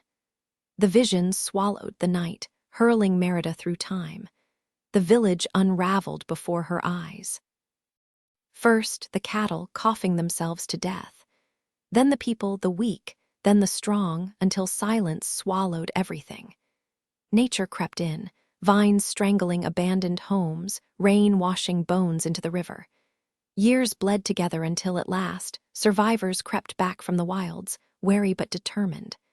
They rebuilt, stronger this time, unbothered by invaders who'd long since rotted away. Keithnil rose again, the same village she and Lizzie had just walked through. The vision snapped back to the present, leaving Merida staring at her own reflection in the stone, her mother's stubborn mouth, her father's sharp eyes, her hair a wildfire down her back. Her sleeves were frayed from archery, her shoulder worn from the weight of her quiver. The world around her felt sluggish now, each breath dragging. Was there no other way? She demanded, voice tight. No leader who could have made them see reason. Faradach's laugh was dry. You think I didn't wait for that? Patience is the one thing I have in excess. A cold gust swept between them, carrying the scent of damp earth and something older, something unresolved. Merida clenched her fists, the weight of centuries pressing against her ribs. The village had survived, yes, but at what cost? And who decided it was fair? Merida clenched her fists, her voice barely steady as she answered. No, I don't get it. She wasn't even sure what she did understand anymore. Her emotions were a tangled mess, threatening to spill over, but she refused to let him see her break. Still, she forced herself to add, but I can see why you believe it's necessary. Faradach gave a slow nod, his expression unreadable. For now, that's enough. Returning to Dunbrock after Keithnil, Merida saw everything differently. The vision of that village, rising, crumbling, then rising again, haunted her. Now every stone of the castle, every patch of overgrown herbs in the courtyard made her wonder, is this the beginning or the end? Faradach saw ruin where she saw neglect, a few untended gardens, a great hall gathering dust, a common room left to smoke and disrepair. But these weren't crimes, just forgotten things. Keithnil had its own share of decay, yet Faradach hadn't been in any rush to tear it down. His focus on Dunbrock felt almost personal. And yet he wasn't the monster she'd expected. He hadn't forced her to revel in destruction. He'd shown her life, vibrant and whole, before letting it slip through his fingers. That moment over the rebel's body, the weight in his stance, was that sorrow. Maybe, just maybe, they weren't so different after all. Now, with spring finally settling in, Kinlachi was within reach. Merida had argued for an early departure, but Fergus, ever the strategist, insisted they wait until after Pash. People are happier then, he'd said with a wink, and she couldn't deny it. Weeks of solemn fasting made the post-Pash celebrations wilder, freer. The thought of the journey sent a thrill through her. Yes, the real purpose was to shake her family awake, but secretly. She just wanted to ride, to feel the wind again. Well, except for one thing. Her father's not-so-subtle hints about that prince were already grating on her nerves. She'd endure it, though. Adventure was calling. Merida, Elinor's voice cut through her thoughts as she stood from her chair, eyeing her daughter's restless steps. You're wearing a hole in the floor. Come, let's get some air. She didn't wait for an answer, already sweeping toward the door. Yes, we should. Illa, you should join us, Elinor said, glancing over at the girl who was meticulously cleaning the soot-stained carvings around the fireplace. A task that seemed endless, especially since the moment the fire was lit again, the soot would return. Without hesitation, Illa set down her duster and replied, "Thank you, ma'am." Elinor gave the room that look, the one she always did whenever Illa was polite, which was every single time.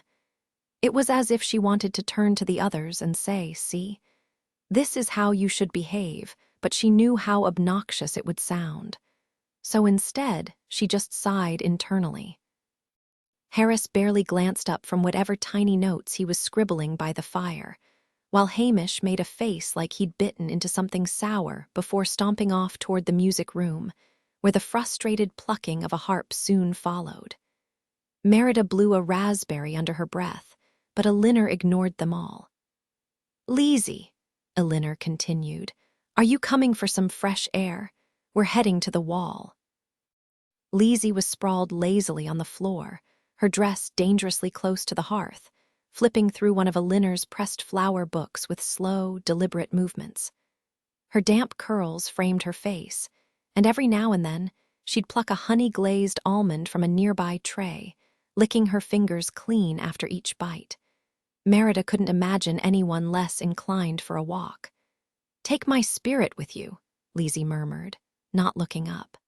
"She's the only part of me with any energy left. But do count the doves between here and the moon. I need it for my records." They didn't take Leezy's spirit, but they did grab some warm, spiced bread from the kitchen on their way out. Merida pressed hers against her cheek, savoring the heat, while Illa cradled hers carefully. Elinor, ever practical, tore hers into neat bites, eating as they climbed the guard tower stairs to the top of the wall. "Spring is finally here," Elinor remarked as they stepped into the open air. It wasn't so much about the lingering chill as it was the lingering light, the days stretching longer, the sun lingering just a little more each evening. It felt like time itself was expanding, giving them a little extra. "I always forget how breathtaking the view is from up here." The wall had been built centuries ago to keep invaders out, a high stone path meant for guards to patrol. These days, it was more likely to be crossed by red squirrels or the occasional stoat than any soldiers. And of course, Elinor. Whenever the wind wasn't strong enough to knock her sideways, she walked the wall to take some air. Her mother had supposedly died from an illness caused by not getting enough fresh air, so Elinor made sure to take hers, literally, one step at a time.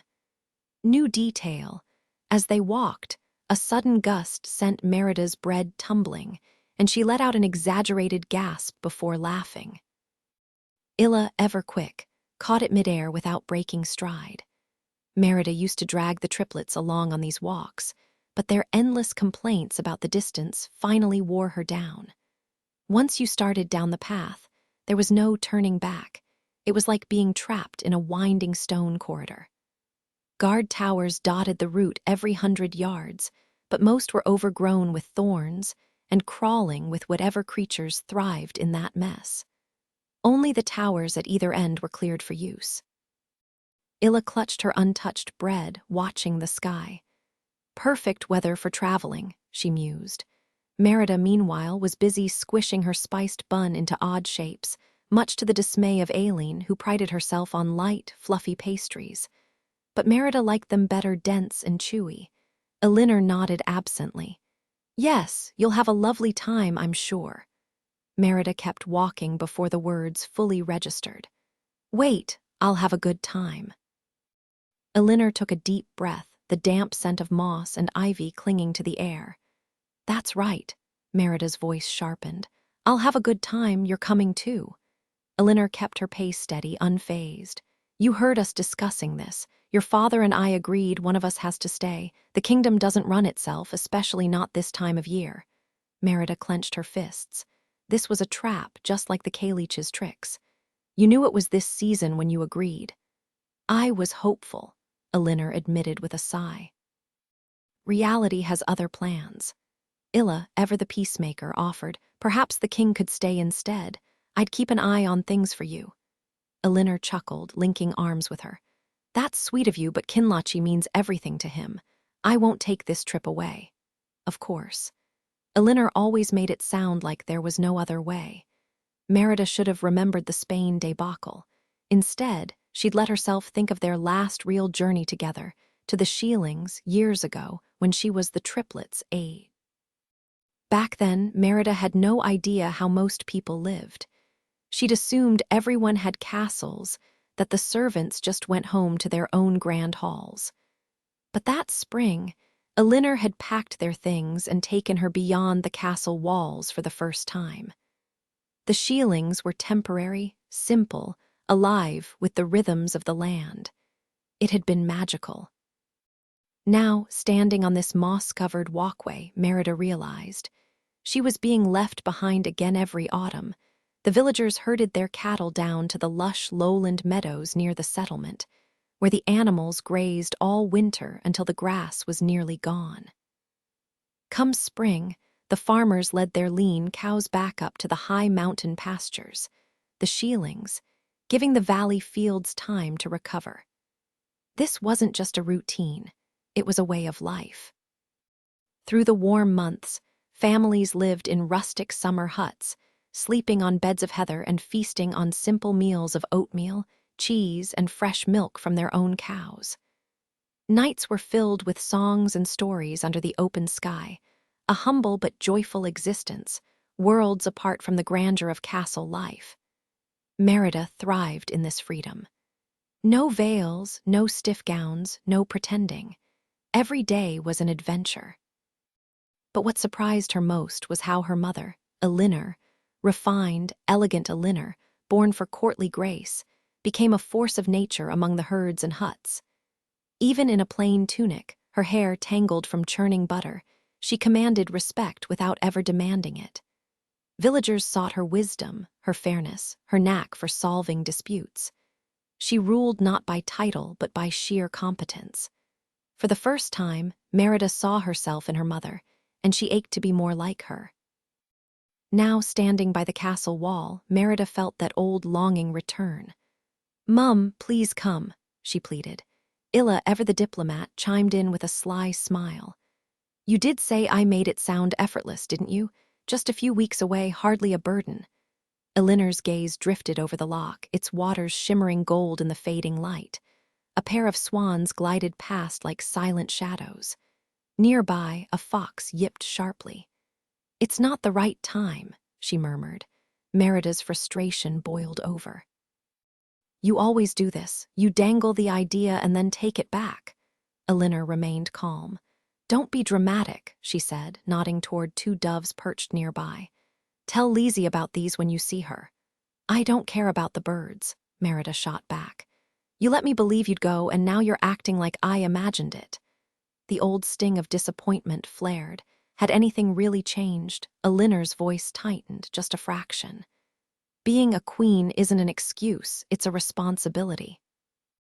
Merida felt white-hot fury surge through her. The memory of Mistress McLagan's words about Ardbarach's opinion of Dunbroch burned in her mind, and her face flushed just as it had that day. "And what is a queen's responsibility, Mum? What do you actually do all day? Who are those letters for? What if you just stopped?" "Merida," Elinor snapped, then visibly forced herself to soften. "That's out of line. Since when is the truth out of line? You don't do anything anymore. You play at being queen, Dad plays at being king, and the whole kingdom knows it. We're not." She bit back the word changing, unwilling to break their agreement. Instead, she lashed out. "Why won't you just react? Yell at me, fight back, something." But Elinor didn't rise to it. She just looked at Merida with that infuriating, gentle sadness. "I'm not angry, my love. I'm just disappointed you see me this way." Once, this would have exploded into a full-blown argument, ending in a truce and a new understanding. Now, Elinor just surrendered. The quiet resignation made Merida's pulse roar in her ears. "Well, I'm disappointed this is who you've become." She whirled and stomped away, the weight of her frustration crushing any lingering desire to ever be like her mother. "What a perfect time for travel," Fergus bellowed as they finally set off for Kinlochie, weeks later than planned. The trip had been picked apart and debated endlessly, like dogs fighting over scraps. In the end, only Fergus, Hamish, Merida, and Brian, the puppy with a spoon obsession, made the journey.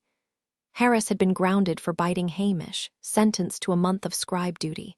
And Elinor, still Elinor. Merida hadn't spoken to her since their fight. "I'll join you next time," Elinor had said as they left. The words twisted in Merida's chest. She'll never come. Why does she even say it? She'd ridden off without a reply. Fergus, oblivious, kept booming. "What a magnificent land we have," Merida sighed. The delay had been maddening, but she couldn't deny the beauty around them. The Scottish Highlands stretched endlessly under the summer sun, the days bleeding into brief, dusky nights before dawn returned. The forest was a tapestry of greens, pale ash, deep pine, and the air buzzed with birdsong.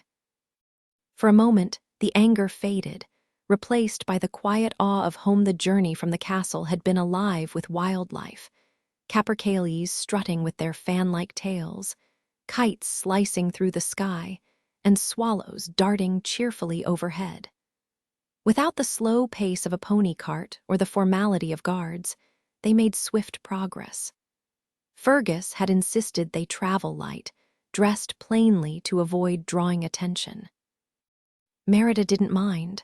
Riding free with her father was always an adventure, even if Hamish's nervous energy threatened to slow them down.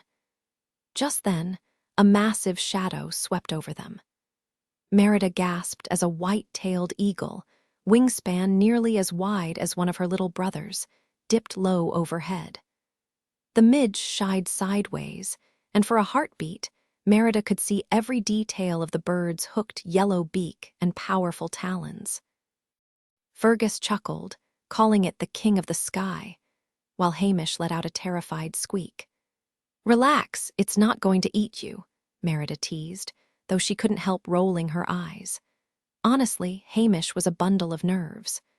Earlier, he'd nearly fallen off humor when Brienne startled them from the bushes, his scream so convincing that even the usually unflappable pony had bolted.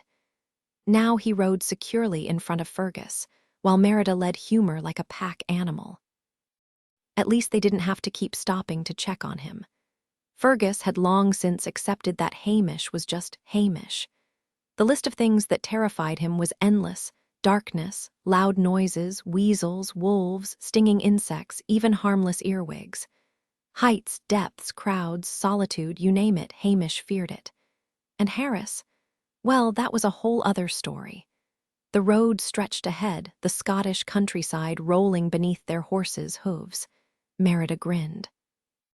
Despite Hamish's antics, there was nowhere else she'd rather be. Merida could grasp most of Hamish's fears, things that might actually cause harm or surprise. She knew how to soothe him when he was scared of loud noises or sudden movements. But some of his fears made no sense to her at all. Why did he refuse to step on the third stair leading to the music room? Why did he tremble at the sight of the old suit of armor on the balcony? And why did he lock himself away for days when the swans left the loch, as if their migration was some personal betrayal? The worst was his habit of never finishing a book. He'd shut it before the last page, terrified of endings. It wasn't always like this. She remembered a time when Hamish wasn't so jumpy, when he'd race through the castle halls without a second thought. Now, even the shadow of an eagle overhead sent him into a panic, never mind that no eagle had ever swooped down to snatch him. As they rode along the familiar eastern trail, Merida turned to her father. "Dad," she said, her voice thoughtful, "when did Mum stop leaving the castle?" Fergus huffed. "She leaves," Merida rolled her eyes. "She likes her comforts," Fergus admitted after a pause, shifting Hamish in the saddle. "Travel doesn't always have those." "But she took me to the Sheelings," Merida countered. "No feather beds there." Fergus fell silent, scratching at his beard, then his missing leg, before finally muttering, "Sometimes you just forget how to do things, get stuck in your ways." Merida glanced at Hamish, snug in Fergus's arms. "Is that what happened to you, Ham? Did you get stuck being afraid of everything?" Hamish just stared back, unbothered. Fear was as natural to him as breathing. Before she could push further, Midge's ears flicked sharply, not her usual irritable twitch, but something alert, uneasy. Behind them, Humor's hooves danced nervously, his tail flicking like he was ready to bolt. That was odd. Humor usually cared more about his next mouthful of clover than anything else. Then the woods erupted in a flurry of wings as birds scattered, their cries sharp with alarm. Brienne's hackles rose, his wiry fur standing on end. Something wasn't right. Fergus's sharp eyes, usually wandering in different directions, locked onto the forest ahead. "Dad," Merida said, gripping her reins tighter. "I hear them too," he muttered. Hamish swallowed hard. Hear what? What's no time? Fergus cut in. Let humor loose if you have to, he'll keep up. With that, Fergus dug his heels into Cirrus's sides, and Merida urged Midge forward. The horses surged into a full sprint just as the wolves broke from the tree line. People always assume winter is the worst season for wolf attacks, thin prey, desperate predators. But summer, that's when the real danger hits. A thriving pack means more hungry pups, more mothers starved from nursing, and more lessons in hunting. And what better practice than a group of travelers? Merida remembered the stories, the priest, the boy with the board game, even that unfortunate French noblewoman. Only her guard had escaped, though rumor had it he'd sworn off the outside world after what he'd witnessed. Hamish hadn't guessed Faradatch's scars were from wolves out of fear. He knew from experience. For years, Fergus and the neighboring lords had paid hunters by the tail, a brutal but necessary exchange. Merida used to think it cruel, until the day she found herself staring down a pack. This wasn't some clumsy hunt with baying hounds. The wolves moved in eerie silence, cutting through the trees like shadows, herding the horses off the path just like Merida had once done to Faradatch. The horses were fast, but exhaustion clung to them after a long day's ride. "I'll hold them off," Fergus bellowed. "Get Hamish out of here." "Not happening," Merida shot back. Hamish's face was pale, his knuckles white on the reins. Brian zigzagged under Humor's legs, torn between bravery and blind panic. Merida knew the feeling. Her fingers found her bow, but before she could knock an arrow, a piercing horn blast split the air. The wolves hesitated. Another blast, closer this time. Merida and Fergus spun their horses, searching for the source. Then, with a third echoing note, something huge and spiked crashed through the underbrush, roaring as it charged between them. Arrows rained down, one found its mark, sending a wolf yelping into retreat. The horn sounded again, wild and defiant. The midge bucked violently, sending Cirrus into a dizzying spin. Chaos erupted as shouts filled the air. "We've got you. You're safe now." Before the scene cleared enough to reveal a rugged band of warriors clad in leather armor and coarse tunics. The spined beast. Just an enormous armored hound, its leather plates studded with sharpened antlers, the same breed the Dassachtatch's men had once unleashed in Dunbroch.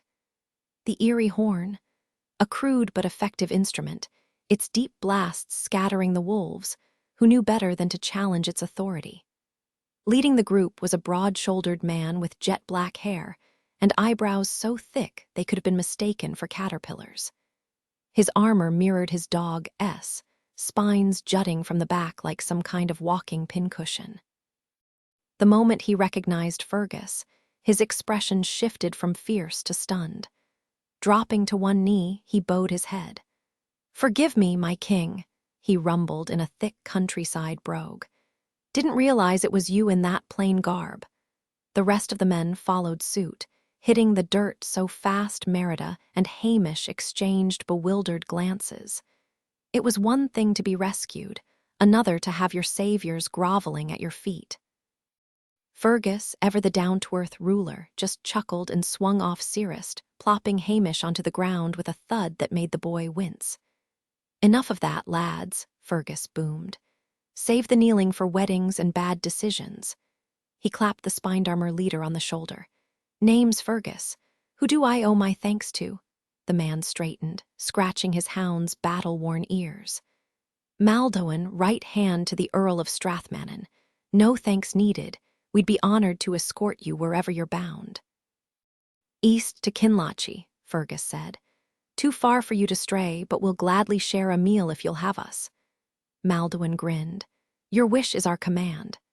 Their village was a sight to behold, clusters of beehive huts, their stacked stone walls curving into perfect domes like something out of a fairy tale. The tiny doors and windows gave them a whimsical, almost toy-like appearance. Merida, fascinated, nudged Hamish. "Look at these. Ever seen anything so strange?" But the boy stayed silent, clinging to her side, his face blank with lingering fear. Without a word, she fished out the little wooden bear she'd carried since Ardbarach and pressed it into his hands. He took it, fingers tightening around the carving like it was the only solid thing left in the world. New detail. As they walked, Maldwin's hound suddenly darted off, returning moments later with a mangled rabbit in its jaws, dropping it proudly at Fergus's feet. The king laughed, ruffling the dog's spiked collar. "Well, I suppose dinner's sorted." The mood shifted from tense to almost festive as the villagers welcomed them, though Hamish still flinched at every sudden noise. His grip on the bear never loosening. Brother and sister stood close together, Hamish nervously rubbing the frayed ears of his stuffed bear, while Merida absent-mindedly tousled his hair. Nearby, their father Fergus exchanged greetings with Maldwin's superior, Earl Godfrey of Strathmannan, a title that sounded far grander than the tiny, threadbare village deserved. Merida couldn't help but think of Mistress McLagan's mocking remarks about backwater nobles playing at royalty. The so-called Earl's subjects were a handful of thin, weathered villagers with nothing but their good cheer to boast about. Still, the excitement in the air was undeniable. Royalty visiting was one thing, but royalty arriving fresh from a wolf chase. Tonight's fireside tales would be legendary. Godfrey lumbered toward the siblings, looking no more regal than the rest of his people, his thick accent just like Maldwin's. "You must be the princess," he said warmly. "That's me," Merida replied with a grin. "And this the prince," Godfrey added, peering at Hamish, who was still shaking like a leaf. His expression softened instantly. Hamish had that effect on people. While Merida's boldness made folks step back, her little brother's quiet fear made them want to wrap him in blankets and promise everything would be fine. "Ah, laddie, you've naught to fear now," Godfrey soothed. "The wolves are fierce this season, but Maldwin and all Flower here keep 'em at bay. Here, boy, come say hello." He beckoned the spiked-armored dog forward, but Hamish only shrank further, clutching his bear tighter. What Godfrey didn't realize was that his well-meaning words only made things worse. Hamish wasn't just scared of the wolves anymore. Now he had to worry about the armored beast and the Earl's attention. Fergus, sensing the tension, cut in. "Merida, take the horses to the lean-to and check the saddlebags after that wild ride. Bring Hamish, let him tend to humor.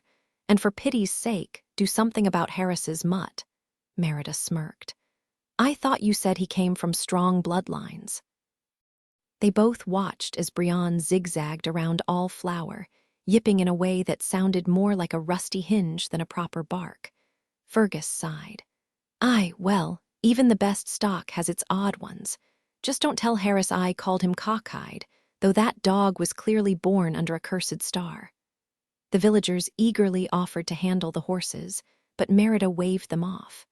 She knew her father's real intent. This wasn't just about the animals. "Ever seen Dad pull this move before?" she asked Hamish as they stepped into the lean-to. He stood beside her, wide-eyed and trembling, but obedient. It was hard to be annoyed when he wasn't even whining, just silently following along despite his fear.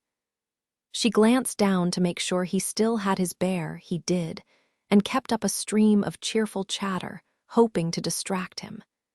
Then again, I guess you wouldn't have. Traveling with him was a whole new experience. This tiny village wasn't on any trade routes, and honestly, they didn't have much to offer in exchange.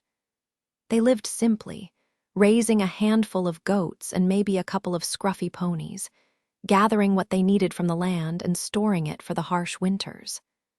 That's why Merida insisted they share the treats they'd packed for themselves: sugared fruits, spiced pastries, even the precious preserved meats. "Dad would have wanted us to do this," she said, carefully loading Hamish's arms with the goods. Hamish's serious expression didn't waver as she whispered, "Just act natural, like maybe they already have this stuff, okay? Let them keep their dignity." By evening, They all gathered around a massive, rough-cut table under the endless summer sky. The beehive huts were too cramped and dim for a proper feast, and lighting them would have wasted precious fuel. Time felt slippery. The sun lingered past midnight this time of year, stretching the day into a golden haze. Fergus took his place at the head of the table, the Earl at the opposite end, while villagers squeezed onto benches or sprawled in the grass. The story of the wolves had been told and retold, each retelling earning all flower another scrap of meat. The massive dog moved with surprising speed, always beating Brian to the prize, much to the crowd's amusement. Everyone laughed except Hamish, who still eyed the beast warily, though he'd relaxed enough to watch the villagers savoring the royal treats he usually ignored. His gaze kept drifting to the loot propped against a nearby bench. The woman beside it noticed but didn't call him out. Instead, she smiled and said, "Thank you for the sweets, little lord." Hamish blinked up at her, uncertain. The woman glanced at Merida, who gave a tiny shrug. "But the best gift is having new faces to play for," the woman added, lifting the lute into her lap. As the first notes rang out, cheers erupted. Some villagers drummed their cups against the table in rhythm. Merida noticed Hamish's thin fingers twitching along with the melody. Music was his secret love. He could pick up any tune after hearing it just once or twice. "Does the young prince play?" the woman asked. Fergus chuckled. "Hamish, the lad's a menace with anything that has strings." Shame those wolves weren't made of harp wire. Without hesitation, the woman passed the lute to Hamish, dropping it into his stiff lap when he didn't reach for it. "Play us something, and I'll trade you for that dish of pears." Hamish froze, wide-eyed, trapped between fear and the weight of the instrument. Merida's chest ached. She wanted nothing more than for him to forget his nerves and just play. Hamish wasn't playing for them. He was playing for himself. When had fear taken the place of joy? Merida leaned in, her voice soft. You could try crosses and squares. But he stayed frozen, fingers stiff. Maldwin nudged him with a grin. "Come on, don't you think all flour deserves a song after saving your hide?" The joke landed, but Maldwin didn't realize he'd stumbled onto the one thing that could push Hamish past his fear, duty. Fear might control him, but letting others down, never. With a quiet sigh, Hamish muttered, "Fine," then added a hesitant, "Ma'am," to the dog. The table erupted in laughter, breaking the tension. As soon as his fingers touched the lute strings, something shifted. The villagers clapped along, matching his rhythm, then speeding up as he did. His playing grew bolder, little flourishes, playful twists, until the whole room was on their feet, dancing to the familiar tune. For a moment, with the music ringing loud and clear, Hamish almost looked fearless. Almost. Merida knew better. This was his act, the way he transformed when performing.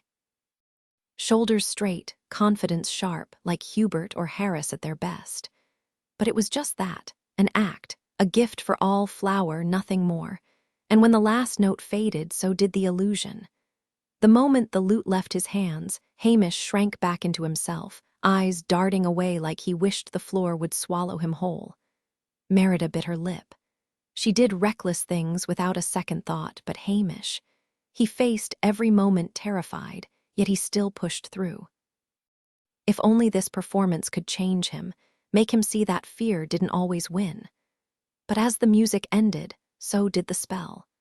The bravado vanished, leaving the same nervous boy behind. Fergus, on the other hand, was practically vibrating as Kinlochie came into view. He kept pointing at landmarks, launching into half-finished stories before realizing no one else shared the memories. It was oddly endearing, scattered, exuberant, so much like Hubert used to be before everything changed. Before the short hair, the abandoned blue beads, the quiet distance. "Kinlochie!" Fergus bellowed as they rode into town, his voice booming with pride. The sun hung stubbornly over the sea, turning the so-called night into a washed-out, grayish version of day. Here, dusk was just a suggestion, the ocean refusing to let go of the light. Merida smirked. Some things never changed, like her father's inability to tell a story without getting sidetracked. Merida couldn't see the water yet, but the salty tang of the ocean hung in the air, mixing with the crisp breeze that carried the distant cries of seagulls. The sky above Kinlochie stretched wide and endless, the kind of horizon where clouds drifted lazily, untethered, as if they couldn't decide whether to linger or vanish. It was nothing like the rigid, shadowed streets of Ardborach. This place felt alive, even in its quiet moments. The remnants of an ancient stone wall encircled part of the town, a relic from when Roman legions had pushed this far north before retreating, leaving behind only fragments of history. Inside, the buildings bustled with purpose. Storefronts with bright awnings, workshops humming with activity, and carts loaded with goods ready to roll toward distant markets. A grand tower loomed at the end of the winding main road, its silhouette sharp against the shimmering sea beyond. Fergus let out a booming laugh as they rode deeper into town, his voice bouncing off the cobblestones. "You've got to try the Kinlochie ale," he declared, grinning at his kids. "It's thick as porridge and twice as strong, guaranteed to make your eyebrows curl." Brian darted ahead, nose to the ground, tail wagging furiously, but the streets remained eerily empty. No merchants haggling, no children playing, just the hollow clop of hooves and the occasional screech of a gull. The houses stood silent, shutters drawn tight. Hamish, ever the music lover, perked up. "They had that harpist with the beard like a spear," he said suddenly. "And the lute player, what was it, double-necked, played both at once." Fergus gaped. "How in blazes do you remember that? You were knee-high to a grasshopper." But Hamish just shrugged. Where was the music now? The only sound was the wind whistling past the tower as they reached it, its shadow stretching long over them. The gulls wheeled overhead, their cries sharp against the quiet. For all its beauty, Kinlochie felt like a stage waiting for its actors, and Merida couldn't shake the prickling sense that they were being watched. Fergus let out a low whistle, his usual booming voice softened by the eerie quiet of the streets they'd traveled.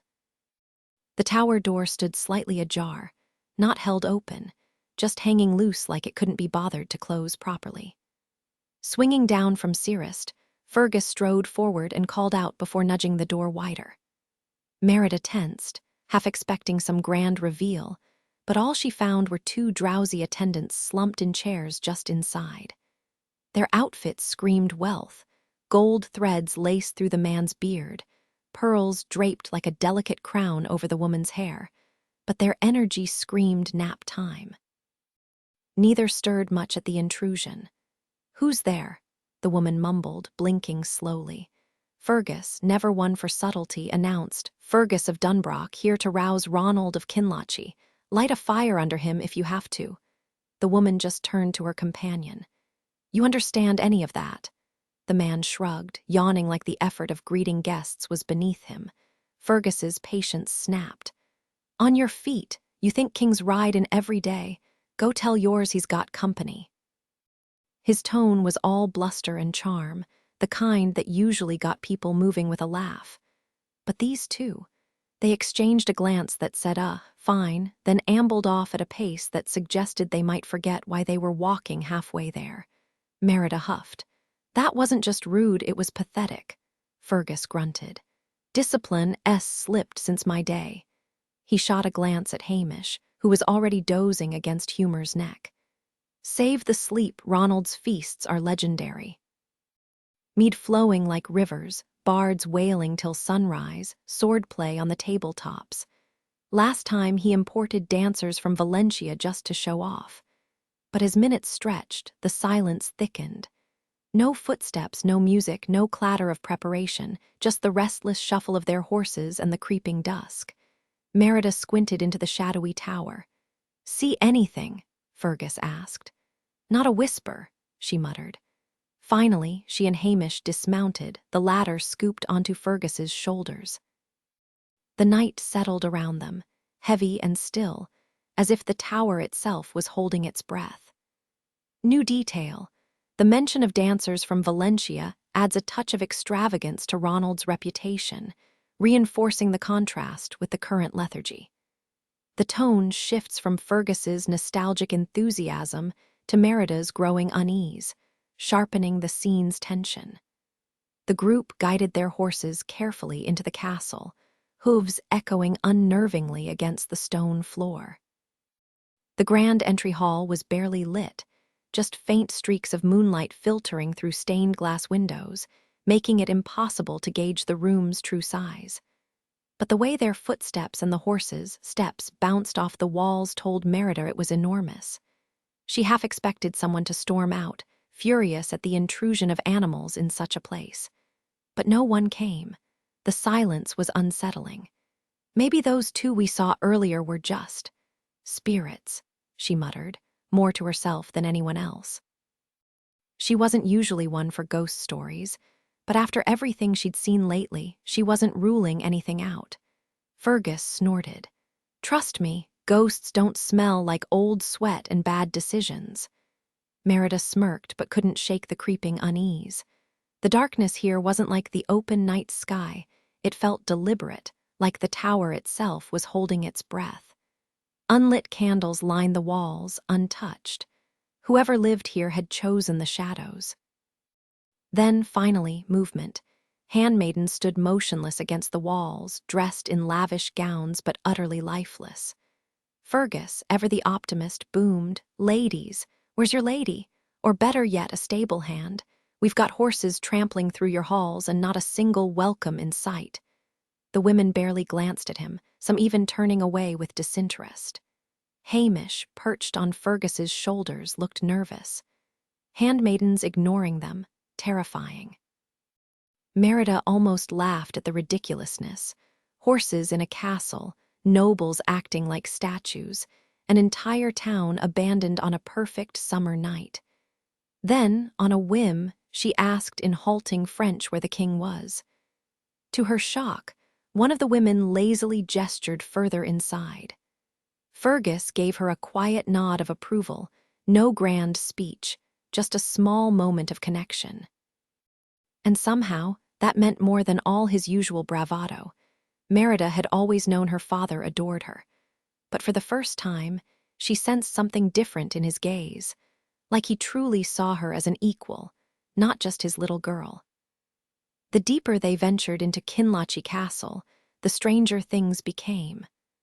A lone candle flickered in the gloom, surrounded by soldiers draped in lavish silks and jewels, yet none spared the Dunbrocks a second glance.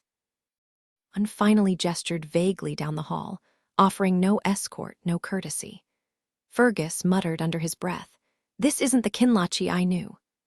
The great hall was a spectacle of gilded excess, tables inlaid with marble, torches mounted on golden animal claws, tapestries shimmering with gold thread. Even the instruments on the stage, untouched for who knows how long, seemed more alive than the people slumped beside them. They barely stirred as Merida and her family entered, their hollow eyes fixed on nothing. It was eerie, like walking into a painting where everyone had forgotten how to move. Hamish tugged at Fergus' sleeve, whispering, "Dad, let's just leave." Merida's skin prickled. "Is it magic?" she asked, thinking of the strange rock at Keithnil. "Or are they ill?" Fergus, ever the optimist, brushed it off. "We're here for Ronald. Focus."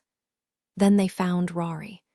Slumped in the library, he looked like a ghost of the boy Merida had dreaded meeting, pale, unkempt, staring blankly at a book whose ink had long faded. Fergus, ever the diplomat, clapped him on the shoulder with forced cheer. "Look at you, lad. Where's your father, the king?" Rory lifted his head slowly, his voice dull. "We're looking at the books." Merida bit back a sigh. This was the suitor she'd worried about. The guy could barely string a sentence together. The whole castle felt like it was under a spell, or maybe just drowning in its own gold. Either way, she couldn't shake the feeling that something here was very, very wrong.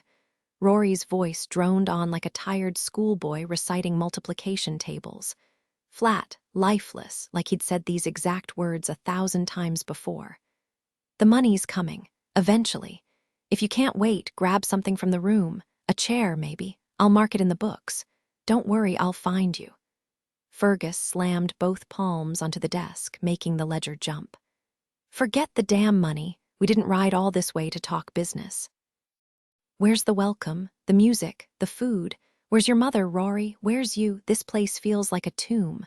Rory blinked slowly as if the question didn't quite register. Light costs money, he muttered. We don't have any, must have messed up the numbers. Oh, everyone now, just take what you want. Fergus grabbed him by the shoulders and hauled him upright. Snap out of it, man. Whatever's happened, moping won't fix it.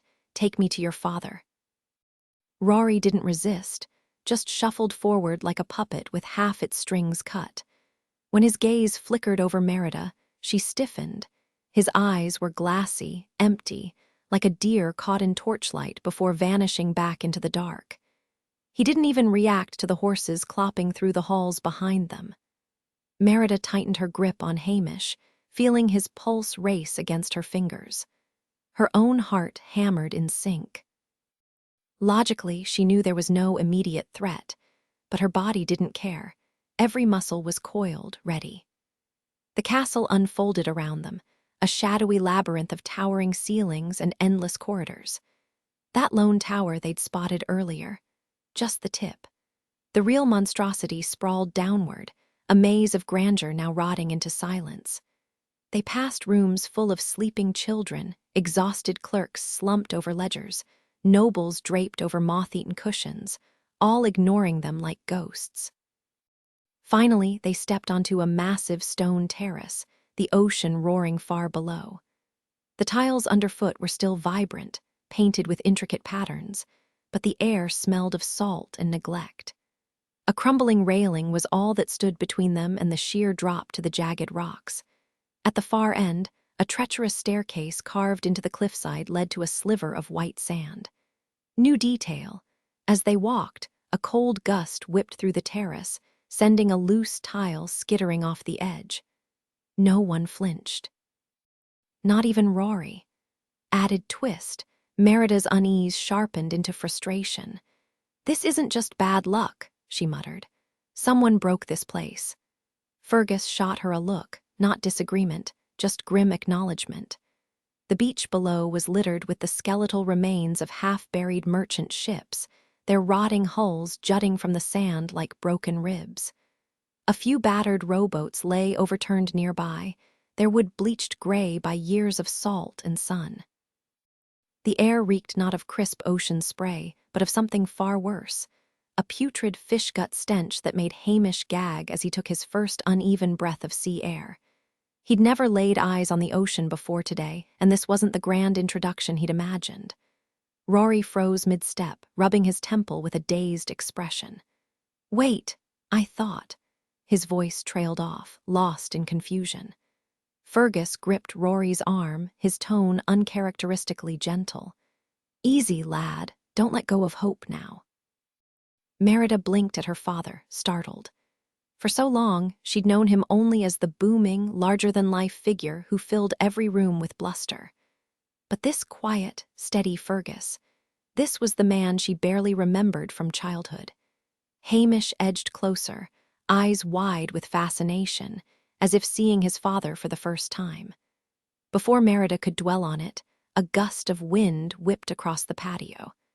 A figure emerged from the crumbling staircase below, his cloak snapping like a sail.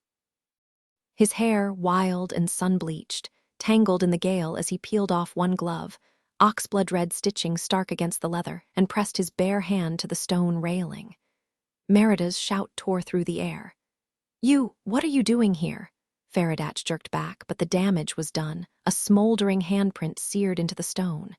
His voice, sharp and unfamiliar, cut through the chaos. Leave, now. Then everything unraveled. This wasn't like Keithnill's slow decay. This was violence in motion. A scream echoed from deep within the castle, and the stench of smoke coiled around them, not the comforting scent of hearth fires, but the choking reek of burning wood and fabric, thick with malice. Faradatch's warning was a hiss. This place is finished. Run. Merciless wretch, Merida snapped, lunging toward the railing to scout an escape. Her breath caught. The ocean had turned monstrous. The shore had vanished, swallowed by furious waves that clawed at the cliffs. A whirlpool churned just offshore, its hollow roar rising even over the wind. The stairs they'd climbed, already crumbling into the hungry tide, the sea was swallowing everything: broken ships, old fishing boats, any hope of escape. A submerged rock shelf just gave way offshore, Faradatch muttered, his tone icy. Merida knew he was still stung by her calling him a heartless monster, but wasn't it true? A cold, unfeeling deity hiding behind a stolen human mask. It opened an underwater cavern, pulling the ocean in like a drain. Most people won't witness this in their lifetime. "Merida, we're trapped," Fergus yelled from the far end of the terrace, his voice tight with urgency. "The whirlpool's blocking the harbor. No one's getting out that way." A deafening crash shook the ground as another tower collapsed, flames roaring through the wreckage. The coastal wind whipped the fire into a frenzy, spreading it faster than anyone could react. "Can we cut back through the castle?" Merida shouted over the chaos. Fergus shook his head, scanning the shoreline for any other option.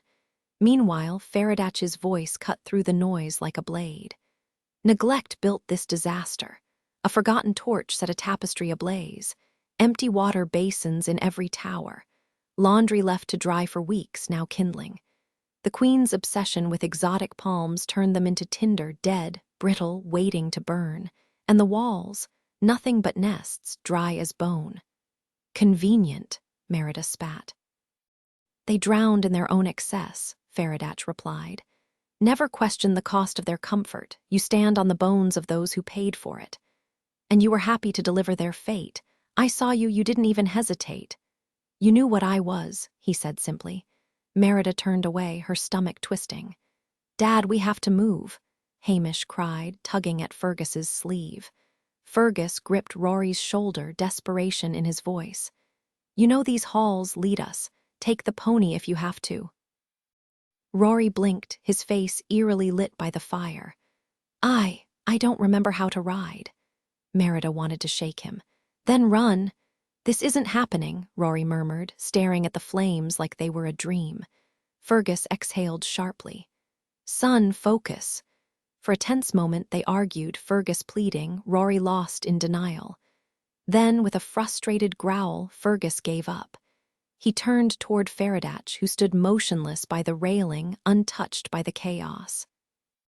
"Father," Fergus called, the word heavy with something between command and plea. "Take the horse, come with us." Merida froze.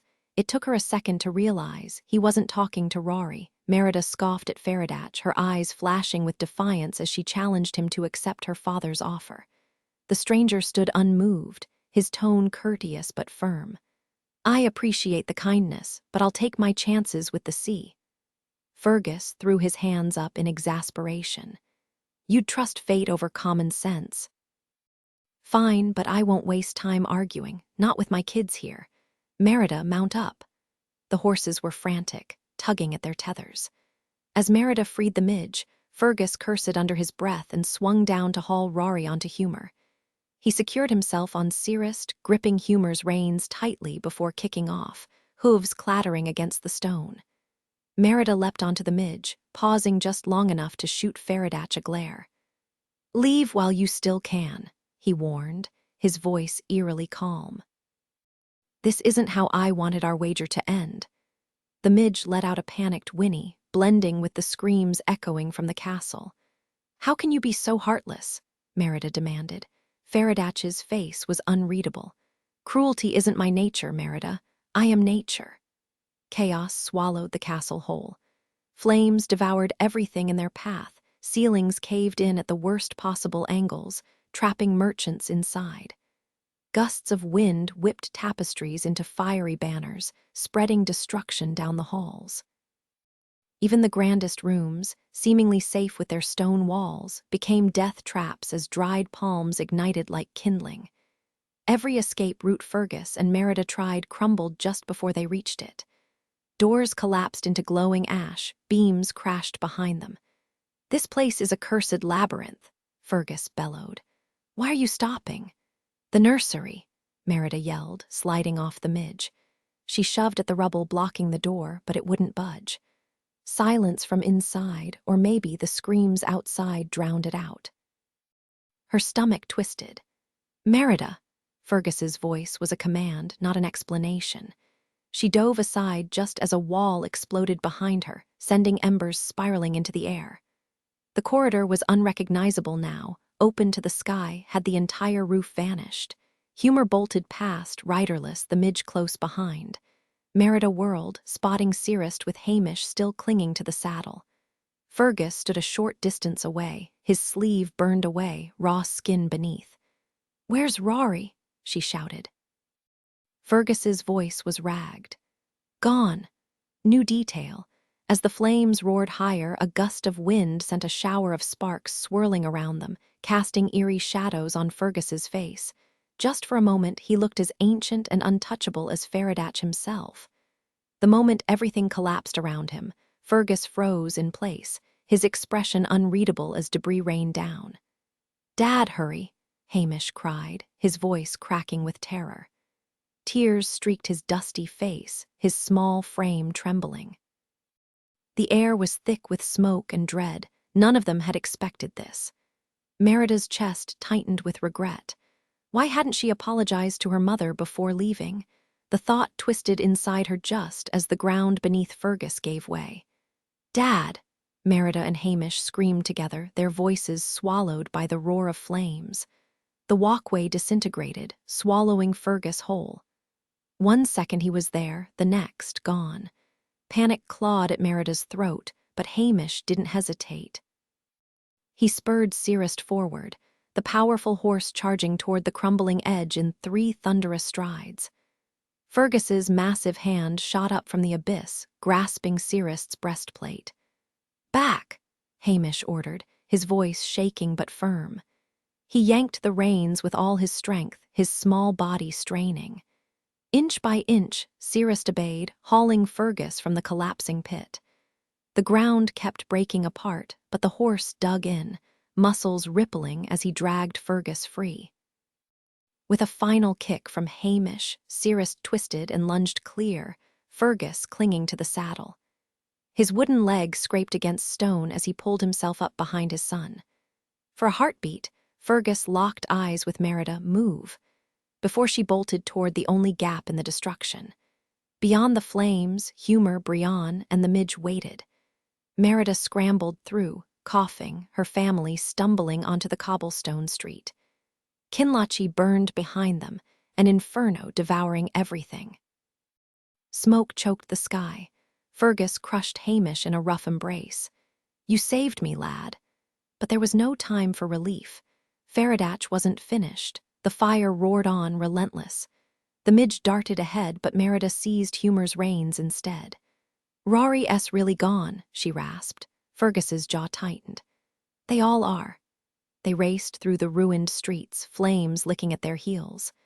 Moments later, they burst through the gate they'd entered hours before into cool night air, untouched by the hell behind them.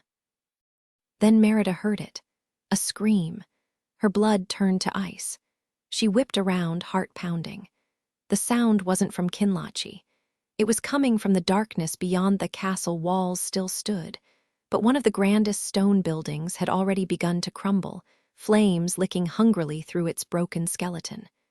Between the jagged gaps in the rubble, desperate fingers clawed at the air, trapped, hopeless. No one could dig them out. The collapsed wall had shattered into boulders the size of livestock.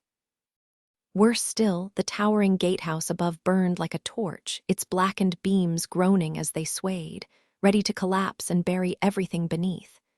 There would be no survivors, no mercy, just ash and silence. Merida's stomach twisted. How could she walk away while they were still alive, still gasping for air? "Merida, enough!" Fergus's voice boomed from down the road. "There's nothing left to do. Harden your heart and move on." Then she saw him, Faradatch. Standing untouched in the chaos, his silhouette sharp against the firelight. He could have stopped this. With a flick of his hand, he could have lifted the rubble, smothered the flames, saved them all. But he didn't.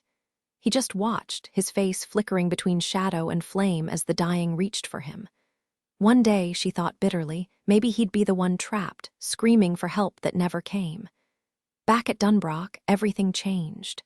Fergus, usually so loud and full of grand tales, worked in grim silence. No boasting, no ballads about Kinloch's fall, just relentless action. He ripped down old banners, hauled furniture, cleared chimneys, and ordered the stables scrubbed from top to bottom. Guards scraped moss from the towers, workers unclogged the water troughs, every corner of the castle was scoured, repaired, reinforced. The message was clear. Dunbrock would not suffer Kinloch's fate. But as the castle grew stronger, Merida only felt heavier. The weight of what she'd seen pressed down, and no amount of hammering or scrubbing could wash it away. Merida escaped to the game's meadow whenever she could, losing herself in the rhythm of drawing her bow and letting arrows fly. The targets, freshly repaired and painted by Fergus, gleamed under the sun, but her thoughts refused to settle. "Maybe the ladies of peace could help with that gloom of yours," Lizzie suggested, handing her a dinner tray, sweet of her, though half the bread was missing, likely nibbled on the way. "I'm not gloomy," Merida snapped. "Just annoyed. There's no peace anywhere, not even in my own room." The castle had become a battleground of noise. Fergus, suddenly obsessed with renovations, had torn out the old stair railings and commissioned a craftsman from Keithnell to carve her a new bed, just like the spoons lining her mantel. She should have been grateful, but instead, she felt unmoored. Desperate for quiet, she penned a letter to the Dassetch, confessing her failed trip to Kinloch.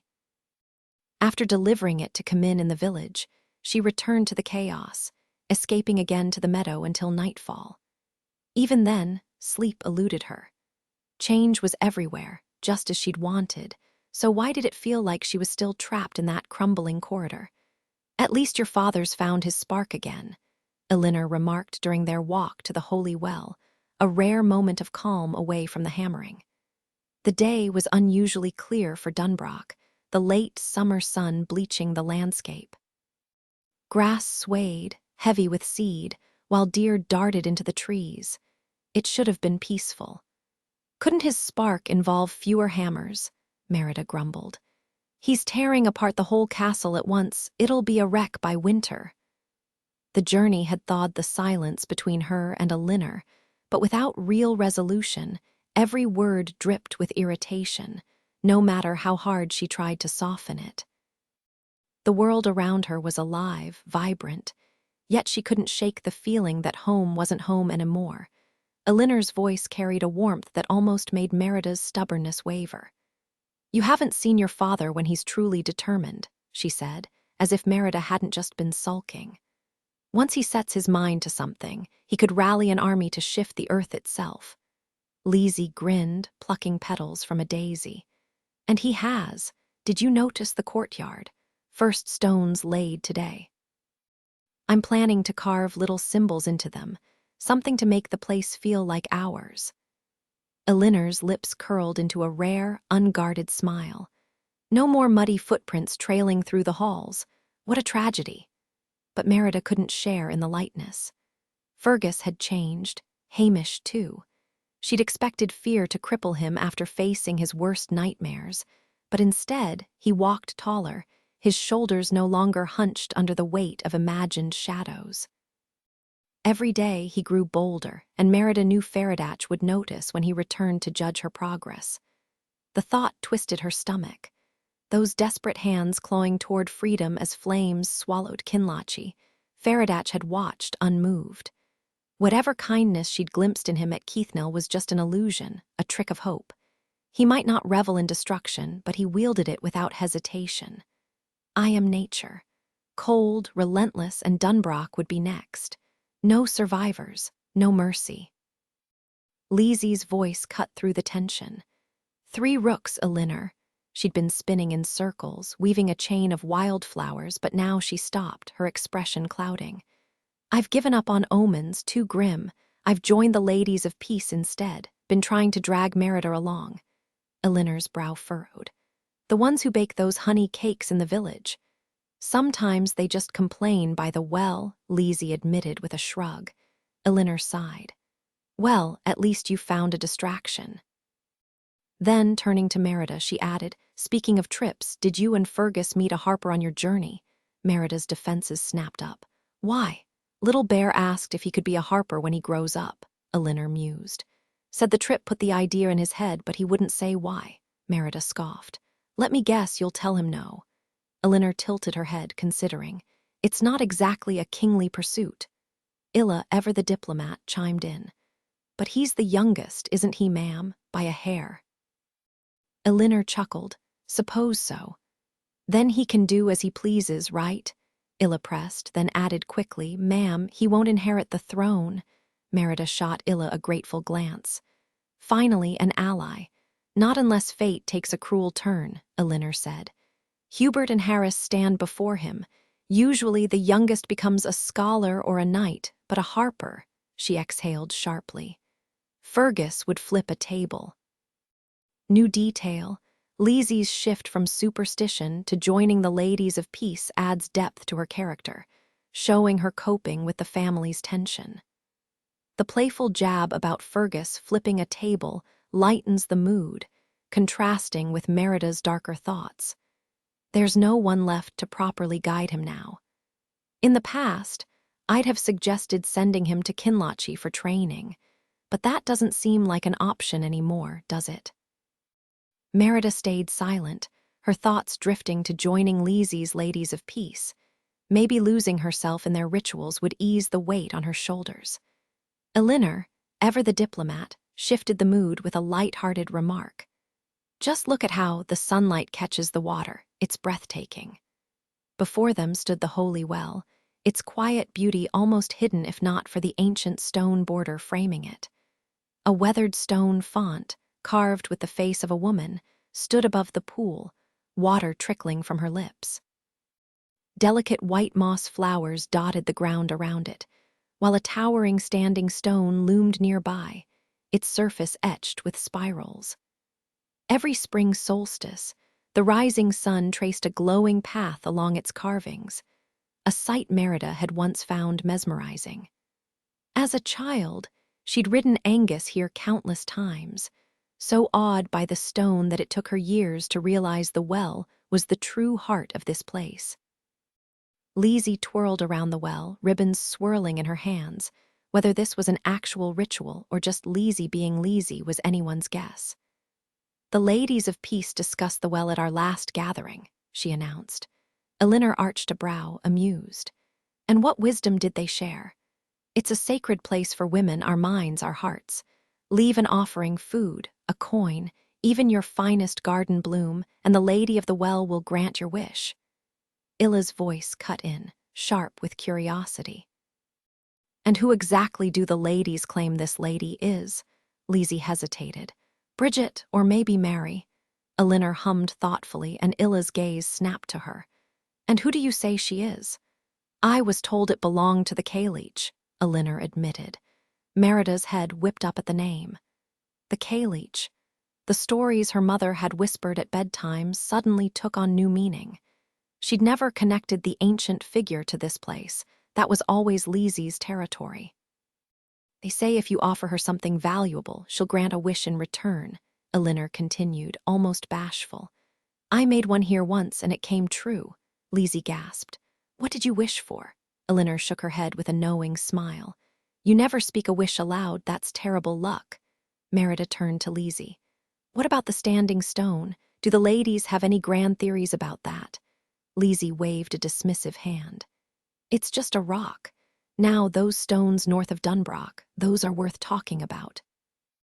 The air was thick with the scent of bog myrtle, its sharp aroma keeping the swarming midges at bay. Illa gestured toward the ancient stone, her voice low. This is Faradach's stone, she said, as if the name itself carried weight. Merida's fingers tingled with unease.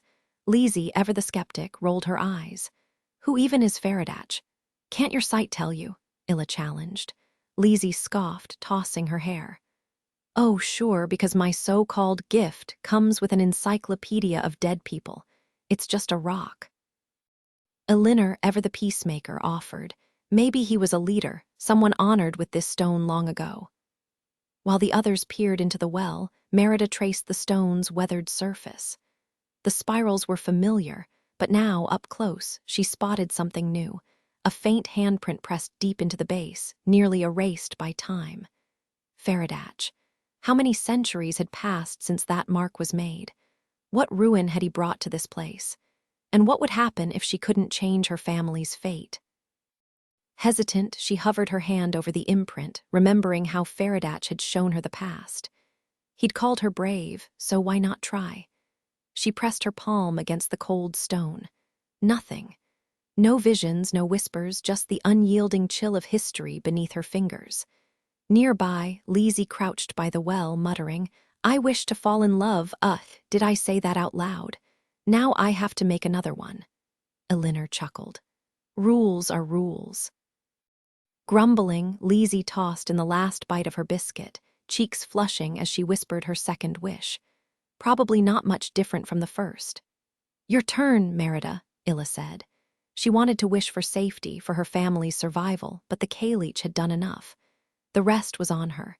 Staring into the water, she saw not Kinlachi's ruins, but Dunbrock's, her family's hands buried beneath. The weight of it crushed her. Don't cry. But a single tear escaped, rippling the water's surface. Elinor's sharp voice cut through. "Merida, what's wrong?" She wanted to scream, to say she'd watched people die, that she couldn't bear to lose them too, that she was terrified she'd fail. Instead, her voice cracked. "Mum, please, come with me this time. Don't just agree, mean it. I'm sorry I was awful." The plea hung in the air, raw and desperate. "Please, just come with me." Merida's tears splashed into the well, more than she expected, not just a trickle, but a flood of everything she'd held back since Kinlachi. Illa tossed a flower over the ripples, as if to cover the evidence of her grief. Elinor reached for her, brushing the tears away before pulling her close. The familiar scent of roses and hearth smoke wrapped around Merida as her mother held her tight. "All right," Elinor murmured, her voice steadier than before. "I mean it this time. I'll go with you. We'll make the journey to Ilian Glan together." For once, Merida didn't doubt her. Meanwhile, Fergus had finally done something useful, restoring Dunbrock's crumbling walls. Now, instead of dodging crumbling stones and angry wasps, Merida could walk freely along the battlements, high enough to escape the worst of the midges. With Elinor suddenly obsessed with planning their trip apparently, Ilian Glan was some remote speck of land off the coast. Merida needed the distraction. The last thing she wanted was another empty promise, another trip that never happened. Up on the wall, the world felt simpler. The golden light of late summer stretched everything into long, liquid shadows. The forest echoed with the deep roars of stags, wild as any bear, while the leaves, still green but heavy with the season's fullness, rustled like whispered secrets. Summer was holding its breath, waiting to tip into autumn. Below, Dunbrock buzzed with its usual chaos. Hamish plucking clumsily at Elinor's harp, Lizzie wailing dramatically by the vegetable patch, and Fergus's workmen hammering away at some new disaster in the kitchen. Then Elinor's laugh rang out, bright and rare, and Merida knew Fergus had to be nearby. Her mother only laughed like that for him. A pang twisted in her chest. Hubert's latest letter had promised he'd be home for Christmas, bringing Jill Peter and Angus with him. If she failed, he'd walk right into ruin. Faradatch would probably appreciate the efficiency. Merida dug her palms into her eyes, willing the thought away the restless itch under her skin wouldn't fade, no matter how many miles she'd traveled. Another year of wandering, yet here she stood, stuck, impatient, like a bowstring pulled too tight. Dunbrock's beauty sprawled around her, the lock glinting under the fading sun, but the piece of it grated against her nerves. Why couldn't she just be here? Why did every quiet moment feel like wasted time? Then movement caught her eye, Harris, of course, stomping through the trees like the forest had personally offended him. Brienne trotted behind, tail flicking with the kind of cheerful obliviousness only a dog could manage. Harris had been unbearable since the rebuilding started, criticizing every nail hammered, every beam raised. If he wasn't muttering about wasted effort, he was buried in some dusty book or snapping at Hamish. Honestly, when was the last time they'd spoken without it turning into an argument? She scowled as he suddenly stopped, turning sharply toward the castle. For a heartbeat, she thought he'd spotted her, but no. His gaze fixed lower, his silhouette stiffening before he shook his head and vanished into the woods. Curious, Merida followed his line of sight, and there, atop the next guard tower, stood Faradatch. Her breath hitched. The fading light wrapped around him like a shroud, turning him into something between memory and nightmare. Kinloch's embers still haunted her, but here he was, calm as ever, closing the distance between them. "Go away," she snapped, fingers twitching for a bow that wasn't there. "I've got nothing to say to you." Faradatch tilted his head, infuriatingly unbothered. "Would you shoot the wind for blowing, the rain for falling?" "I'd shoot you," she shot back, just to see if it'd stick. Merida's hands clenched into fists at her sides, her voice sharp as she shot back. "Do you think I care about your excuses? You stood there while people burned. How am I supposed to look at you after that?" Her throat tightened, but she refused to let the tears fall. She wouldn't give him the satisfaction. Faradatch's gaze flickered away, down the slope where the willows swayed, their leaves brushing the surface of the loch below. The golden water shimmered under the endless twilight, but there was no comfort in it. "I didn't choose this," he said, his voice low. "The Kaleech commands it, and you were never meant to see Kinloch like that." Merida scoffed. "Oh, so it's fine as long as I don't witness it. That makes it better." She turned away again, her boots scuffing against the stone as she stormed toward the guard tower. The last thing she needed was to break down in front of him again, but his words followed her.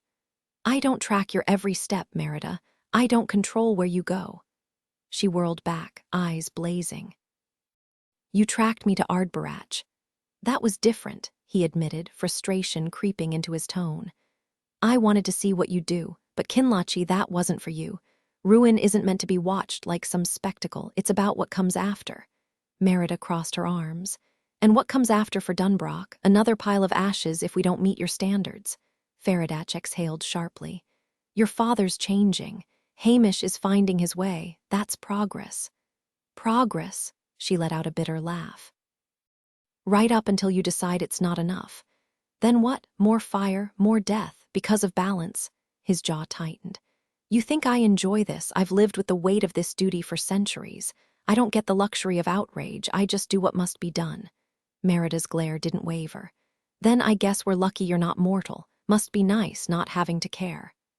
A gust of wind swept between them, carrying the distant cry of geese. Faradatch didn't answer. He didn't have to. The silence said enough. The tension between them crackled like a storm brewing over the high wall. Faradatch finally broke the silence, his voice low. "You agreed to see my work tomorrow if I return. Will you keep your word?" Merida scoffed. "Like I have a choice." But they both knew the truth. This wasn't optional. She had to face his world just as he had to face hers. The unfairness of it twisted inside her, sharpening her words. "I found your stone, the one with your name carved into it." A stillness settled over him, his gloved hands tightening. "Did you?" "Yeah, and guess what?" She stepped closer, voice biting. "Nobody remembers you, just your name scratched on a rock. The Kaleech people knew her, but you're nothing to them."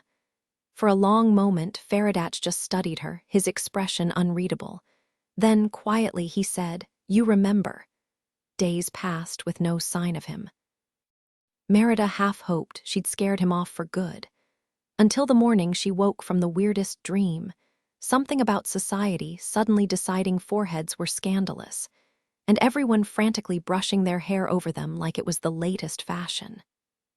Groggy, she tugged on the new riding dress her mother had finished while she was away. then navigated the castle's maze of half-finished staircases and construction zones. And there he was, Faradatch, already everywhere. In the kitchen, he'd charmed her mother, who mistook him for some kind of holy wanderer, and launched into a debate about sacred wells. Up in the stairwell, he'd bonded with the carpenter over wood grain and joinery. In the common room, he'd crushed Harris at Brandub, appearing as a shockingly competitive elderly woman, according to the bewildered guard. Hamish swore he'd seen a curious boy fiddling with the out-of-tune instruments.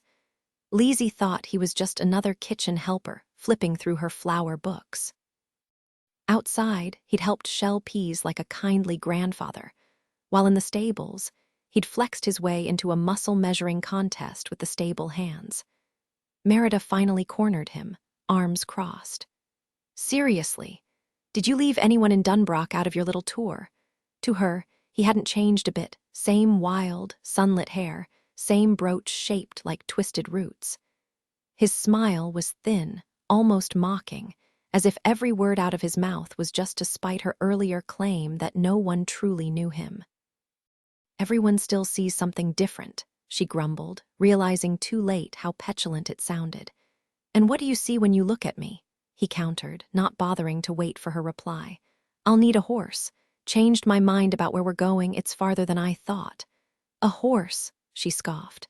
"What's the point of being immortal if you can't just poof yourself there?" "Unless you'd like me to arrive hours ahead of you," he said dryly. "I could give you directions and a head start if that suits you better." "Fine," she snapped, but he just stood there, arms crossed, until she caved. They rode out, her on Midge, him on a stubborn gelding that needed constant prodding because she sure wasn't giving him a mount that made him look gallant. "Do horses see you differently too?" Merida asked.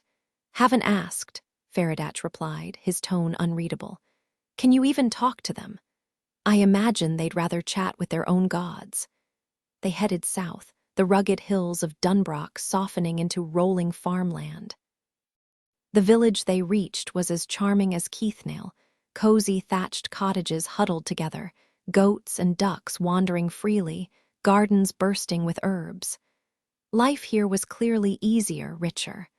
"Let me guess," Merida said flatly. "You're about to show me where you wiped out an entire generation of children." Faradatch gave her a look, but led her instead to a cottage set slightly apart. It wasn't grander, just more. The garden was lush, flowers spilling over stone-lined paths, a red door with wind chimes singing in the breeze. A whimsical hitching post shaped like two pigs wrestling an iron ring made her smirk as they tied up the horses. It was lovely, painfully so.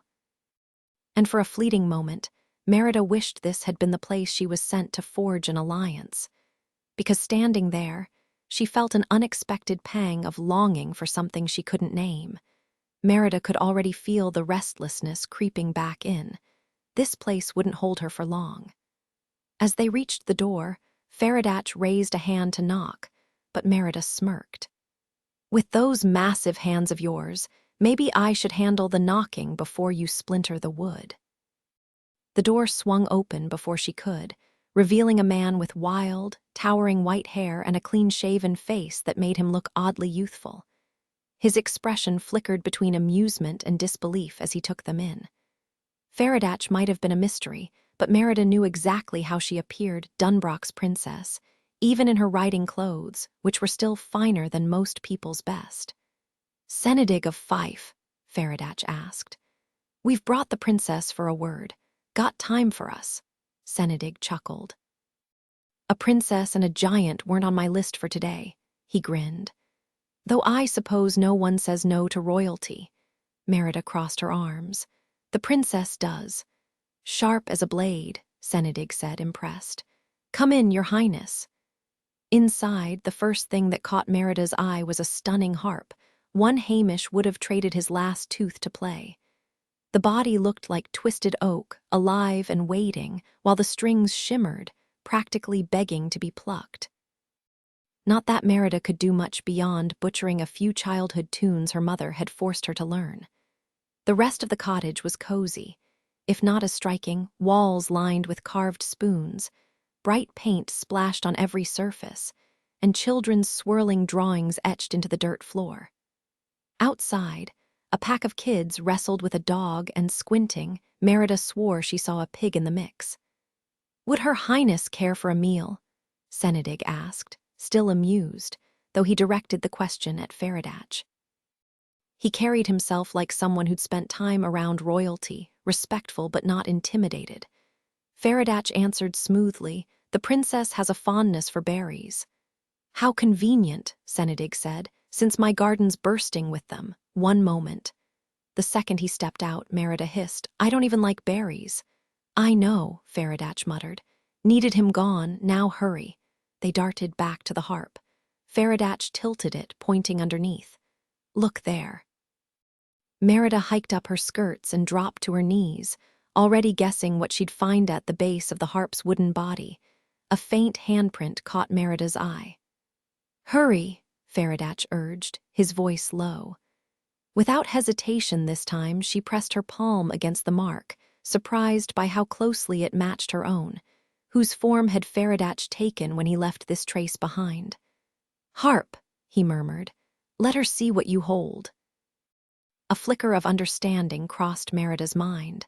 So that's why his stone showed me nothing, before the visions swept her away. Through the harp's memory, she witnessed Senedig's life unfold. A younger, determined version of him first cradled the instrument, spending endless hours under the tutelage of a grizzled old musician. He practiced relentlessly, fingers aching, until the melodies flowed effortlessly. His dedication bore fruit. Soon, his name echoed through every great hall. She watched him perform at Dunbrock's feasts, saw her own childhood self barely glancing at the musicians while little Hamish sat transfixed. The harp carried her further. Senedig's travels spanned kingdoms, his music enchanting Norse warlords, Moorish emirs, and even the glittering courts of France. He feasted, laughed, and drank, never pausing, always chasing the next celebration. But then, amid the revelry, Faradatch appeared, disguised, yet unmistakable by those gloves with their deep crimson stitching. He laid a bare hand on the harp, and the world shifted. No plague, no flames, just relentless rain. Senedig, ever restless, wrapped his harp in blankets and pressed on, his cheer fading as the storm worsened. Then came the bridge. Swollen waters tore it apart, scattering wood, horse, and cart in different directions. Senedig hesitated only a heartbeat before diving for the harp, his lifelong companion. He fought the current, clinging to the wreckage, until a sudden whirlpool wrenched the cart around. The harp's weight became his undoing, dragging him under as the river swallowed them. Both the relentless downpour turned the river into a raging beast, slamming the cart against the jagged shoreline with brutal force. Senedig was trapped, crushed between the weight of the cart and the unyielding stone. The sickening crack of his hands shattering echoed in the air, a sound Merida would never forget. "Funny how getting forced to stop was the best thing that ever happened to me," Senedig mused, his voice steady despite the memory.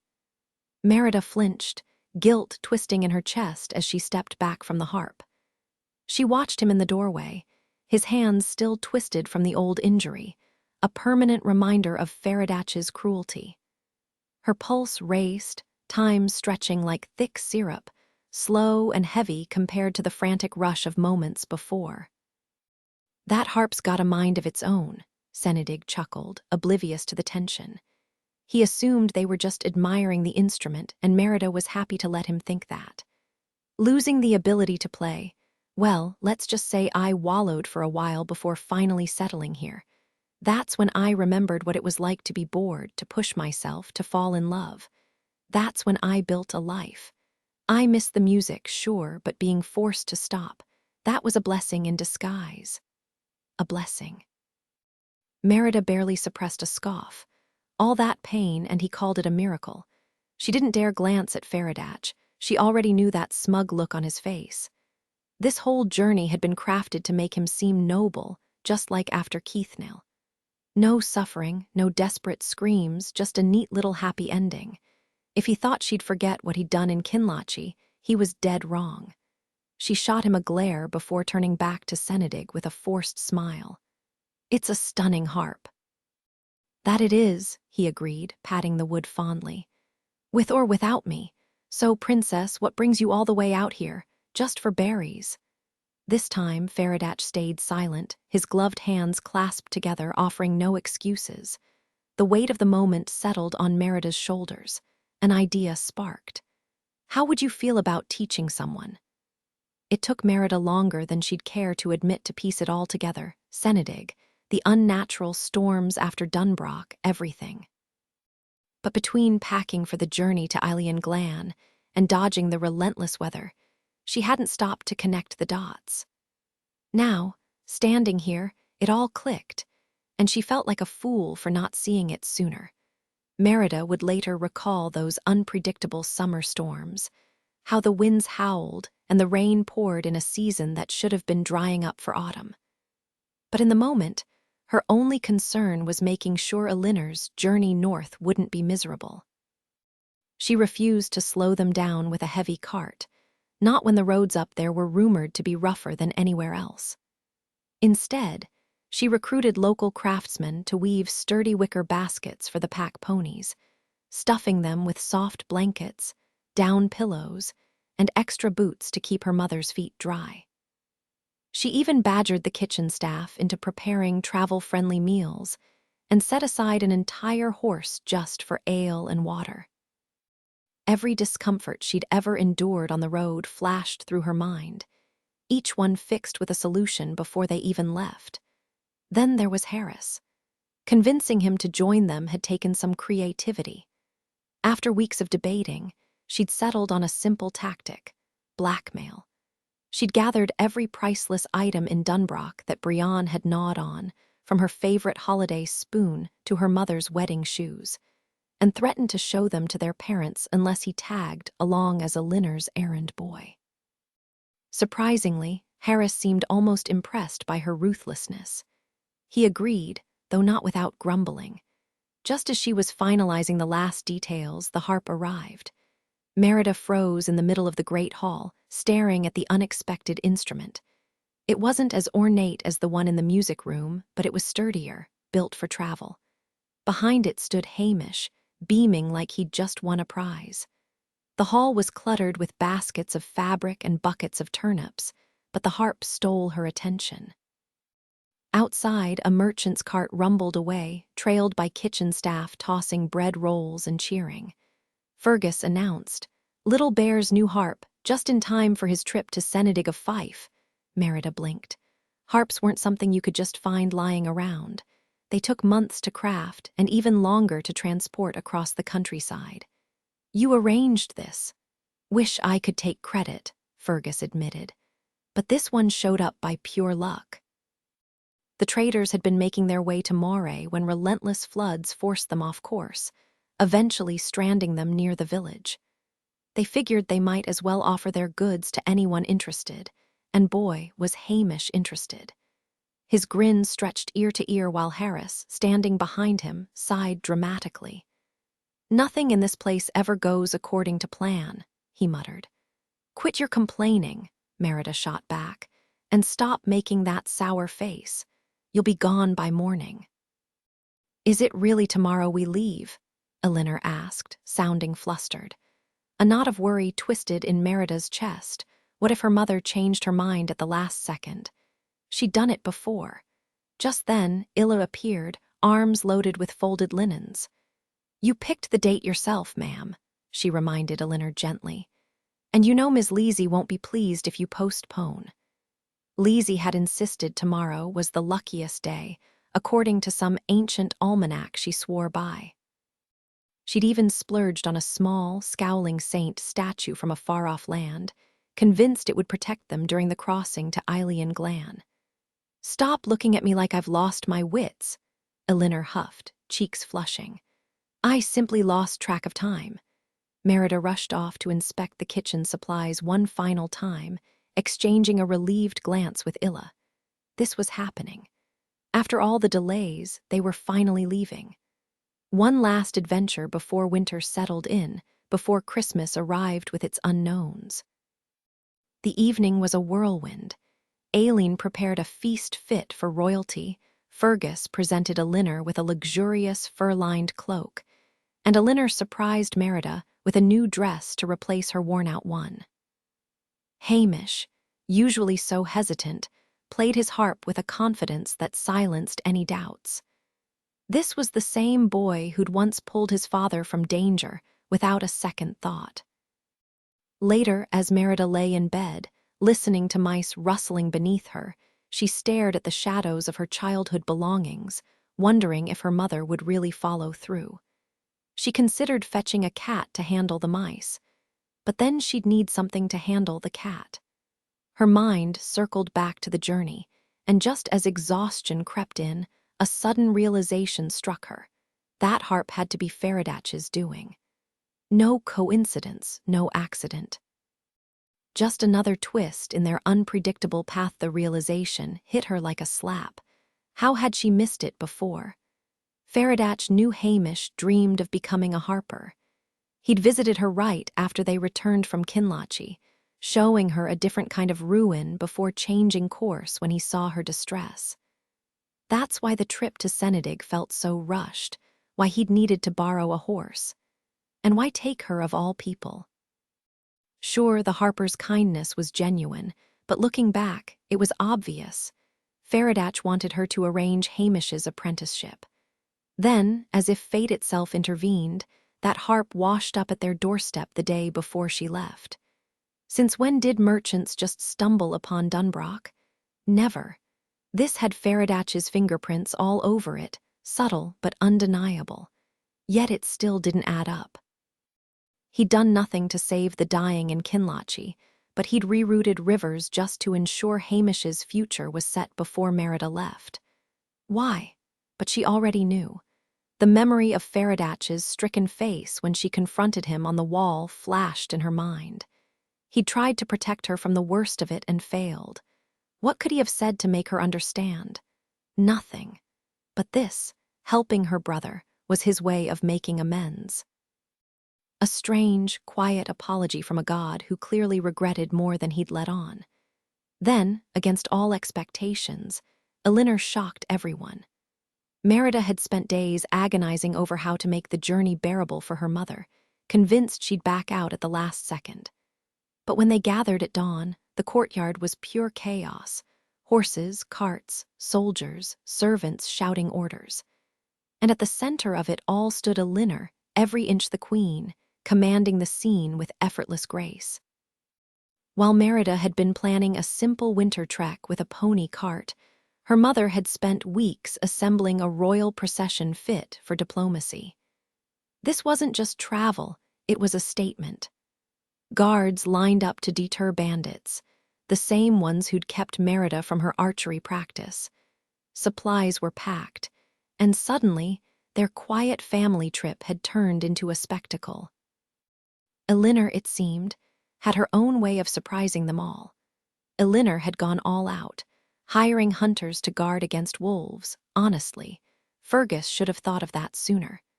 She'd even put Aileen in charge of organizing a team of women to handle food prep on the move. Stable hands stood ready beside the pack ponies and supply wagons, while laundresses packed their gear into woven baskets and wooden crates. Scouts had already ridden ahead to map the route and pitch the sleeping tents. Who knew travel could feel so luxurious?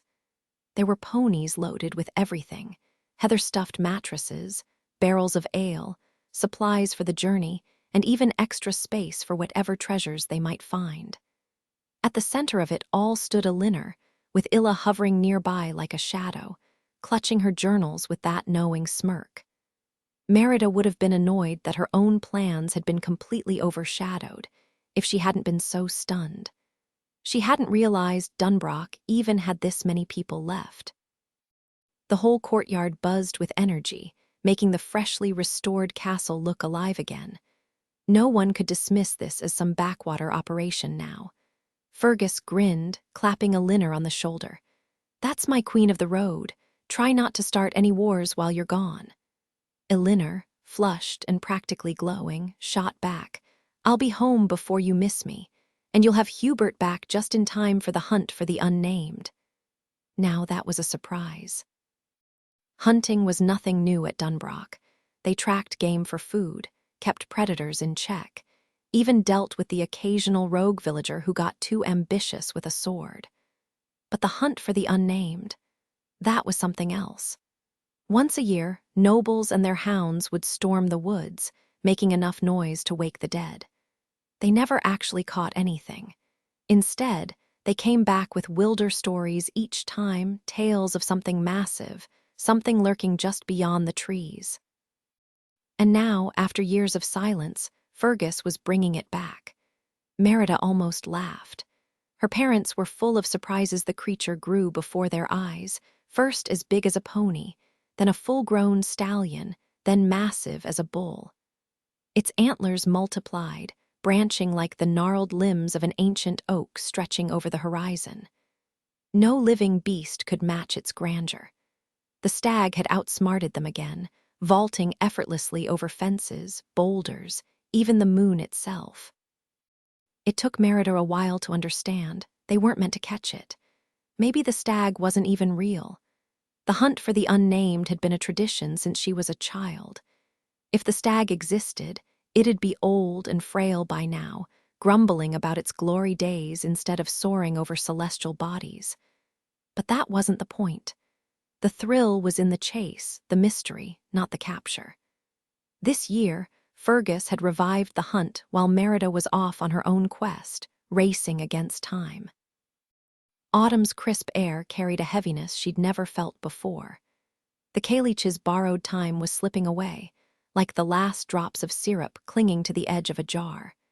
Kneeling in the castle's refurbished chapel, Merida whispered to Lizzie's tiny saint statue, "No disasters, please." But even as the words left her lips, she knew that wasn't her real prayer. She closed her eyes and asked for what truly mattered. Let this journey change us. The wilderness greeted them with biting winds and untamed silence. Traveling with a linner was nothing like riding with Fergus. No rough-and-tumble spontaneity, no sleeping under the stars. Instead, it was like moving the entire castle across the land. Rules followed them like shadows. Merida's hair stayed pinned. Meals arrived on schedule. Harris studied in a rattling cart. Every village they passed became a brief court session as a linner scribbled notes, her ledger never far. No wonder her mother had hesitated. This wasn't an adventure. It was duty, relentless and exhausting. But the nights were magic. Fires roared against the dark, keeping wolves at bay. Guards stood watch while bards spun tales and musicians filled the air with melodies. Elinor held court beneath the stars, regal as ever. Yet the real treasure came later, when the royal tent glowed with candlelight and sleepy voices. Free from formality, they talked, about everything and nothing, words spilling like honey, thick and slow. Then one evening, the conversation turned to the sight again. "Like I've told you," Elinor murmured, her voice softened by the flickering light, "there are two kinds of people." The fire crackled as if agreeing. Outside, the wind carried the scent of pine and distant rain. Something unseen shifted in the air, not quite a warning, but a whisper of things yet to come. Some folks go searching for magic, while others have magic find them. So, which one are you? "The first kind," Illa answered without hesitation. "The second," Merida chimed in. "Same here," Elinor added. "Neither," Harris snapped. "This whole talk is ridiculous. I'd rather be with the guards. Honestly, I regret even coming." He stomped out, or at least he tried to stomp in a tent. Elinor just sighed. "Boys." Then she turned to Lizzie. "Surely you're the first type, dear," Lizzie sighed. "I wish I were the second." Merida frowned. "Why? Being the one magic seeks sounds way more exciting than chasing after it like some lost rabbit in the dark." Lizzie stayed quiet, but Illa spoke up, her voice steady. "To be the first kind, you have to believe in yourself. You need strength in the sight, or else you'll spend your life chasing shadows, and people will laugh at you for it. You have to decide what's real because there aren't enough people like us to compare notes with. But the second kind, They don't choose power. Power chooses them. They don't have to fight for it. Merida had never heard Illa talk so much at once. She spoke like it was the simplest truth in the world, as poised in this flickering tent as she was back in the castle. For the first time, Merida really believed Lizzie was right. Illa did have the sight. Elinor chuckled softly. When you put it like that, I almost wish I was the first kind. Lizzie, why would you want to be anything else? That's Merida's job, always wishing she were something different. Hey, Merida protested. Lizzie shook her head. It's easy for you to say. Look at everything you do, this tent, these people, this journey, you act, you're always in control. Me, I'm just Lizzie, I chase nonsense all the time. Merida nudged her shoulder. Nonsense and cabbage. Merida, Elinor scolded, but Lizzie let out a shaky laugh and gave Merida a light punch. The candle was burning low and the conversation was winding down, too late, too heavy. Finally, Illa broke the quiet. You know you have it, Lizzie. You told me your mother did, and you know you do too. Aren't we all a little like our mothers in this room? Silence settled thick in the air. Merida wasn't so sure. Neither was Elinor, judging by her brisk tone. All right, girls, time for sleep. If we keep this up, we'll be exhausted by morning, and we've got a long day ahead. Merida and Lizzie hurried to their tent, stepping carefully around the fading campfire that had cooked their meal earlier.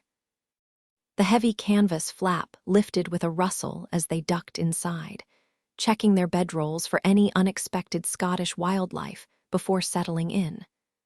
The heather-stuffed mattresses Elinor had packed made them far cozier than Merida was used to. She never would have thought to bring something so soft on her own adventures. In the quiet darkness, Merida whispered, Do you really think you're like your mum, like Illa said? Lizzie hesitated, the silence stretching between them. 5 years since her mother's death, long enough to dull the pain, but not enough to forget. Merida barely knew anything about her. Their lives had been worlds apart before Lizzie became part of Dunbrock. Finally, Lizzie murmured, People called her silly. They say the same about me. You are silly, Merida teased, grinning. But in the best way, your own way. Lizzie chuckled softly. Well, it's the only way I know how to be. If anyone says it to be cruel, I'll yank their braids out, Merida promised. She tried to recall what little Lizzie had shared about her mother, mostly that she'd been a midwife. Did she really have the sight? Another pause. Merida wondered if Lizzie had drifted off, but then her voice came, quiet and thoughtful. She believed in rebirth, said a bald traveler told her souls return in new bodies. She swore the first thing a bald man says is always true, and the last thing is always a lie. Merida snorted. So his first words were about coming back to life. Yep, said Mum would return as a baby and do it all over again. Sounds exhausting, Lizzie mused. But at least she'd get to taste fresh bread for the first time again. What was his last lie then? You'll have a lovely Christmas, Lizzie said flatly. She died before Samhain. 2 months short of Christmas. Merida winced. That's awful, Lizzie sighed. I always wanted to test the theory, but bald men are rare. Remember that monk at Keithnale? Think he counts? Faradatch. Merida smirked. What was his first truth? That the village wasn't far, accurate.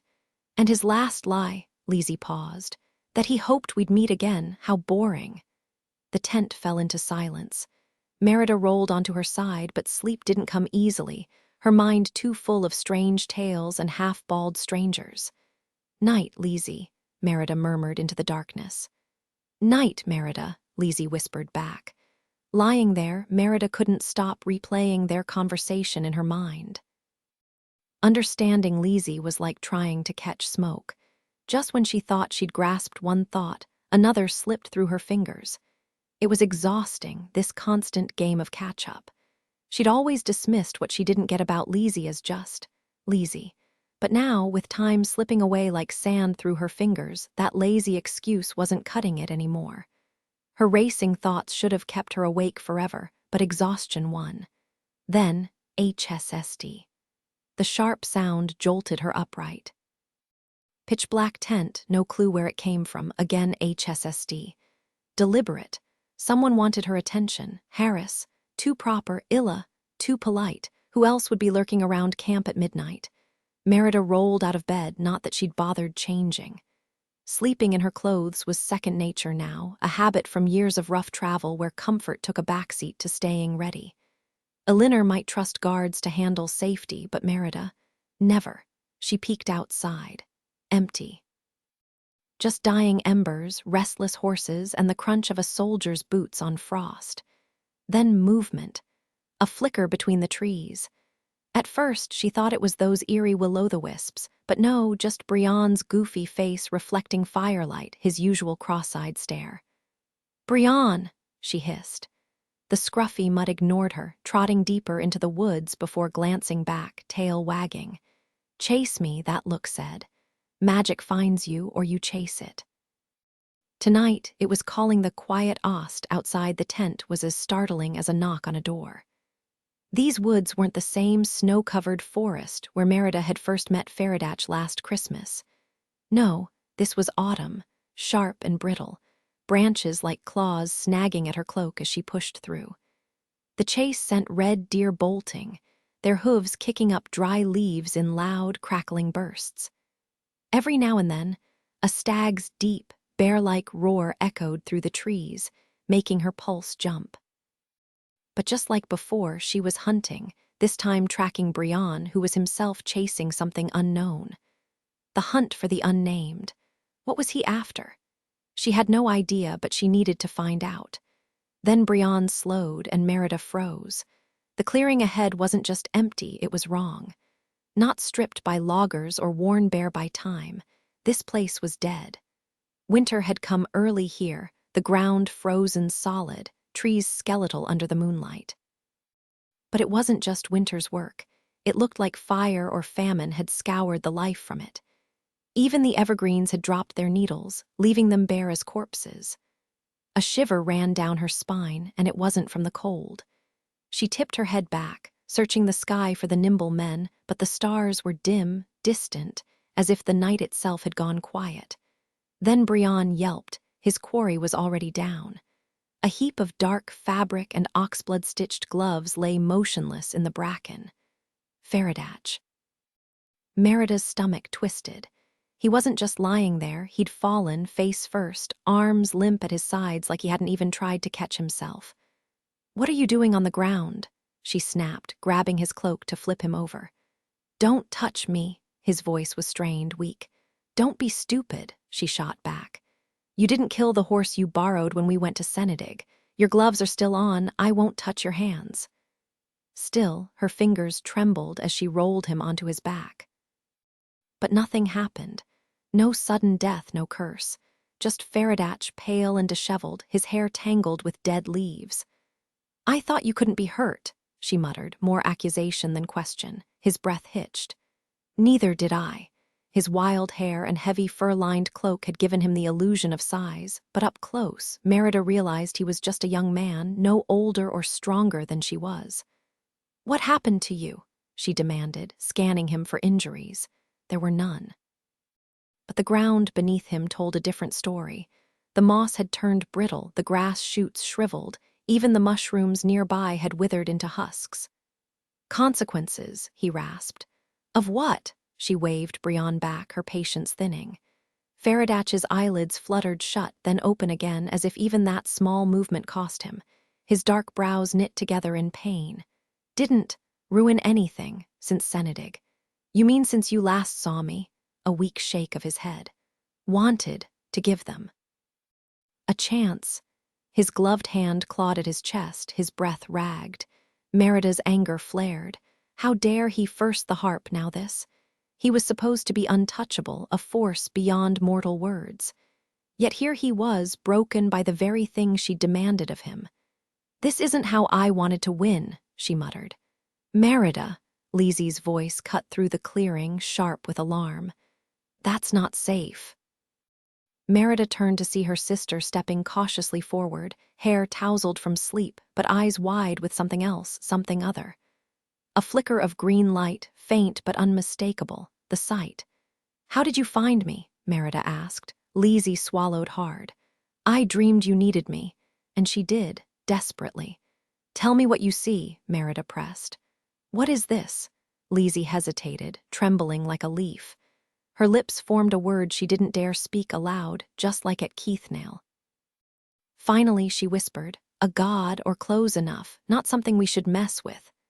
Merida held her gaze, silent. The bargain tied her tongue, but her eyes pleaded. Help me, Lizzie's voice cut through the tension like a blade.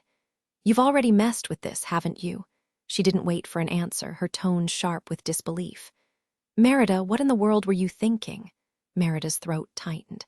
She couldn't find the words, her voice cracking under the weight of her own helplessness. I don't know what to do.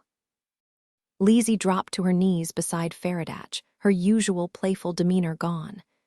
This is beyond reckless, she muttered, examining him with wide eyes. Look at him, those gloves, they're just like the monks. Oh no. She shot Merida a panicked glance, her fingers pressing into her cheeks as if trying to hold herself together. Faradatch's borrowed face had taken on the pallor of the lifeless forest around them, his features slack and fading. Desperation clawed at Merida's chest. Lizzie, please, she begged. You know rituals, prayers, anything. Can't you try? Lizzie hesitated, her usual self-doubt flickering across her face. But then something shifted, a stubborn resolve Merida had never seen before. With a sharp exhale, Lizzie pushed her wild curls back and stood, her hands moving through the air like she was tracing unseen threads. The wind whispered through the trees, an eerie echo of the Kalich's voice, and Lizzie matched it with a low hum of her own. For once, she didn't look flighty or uncertain. Her eyes gleamed with an otherworldly light, the same eerie glow as the will-o'-the-wisps. He's a god of ruin, she murmured, sending a chill down Merida's spine. Young, and he's made a terrible mistake. Her voice dropped to a whisper. He's dying, Merida. Merida's patience snapped. Tell me something useful.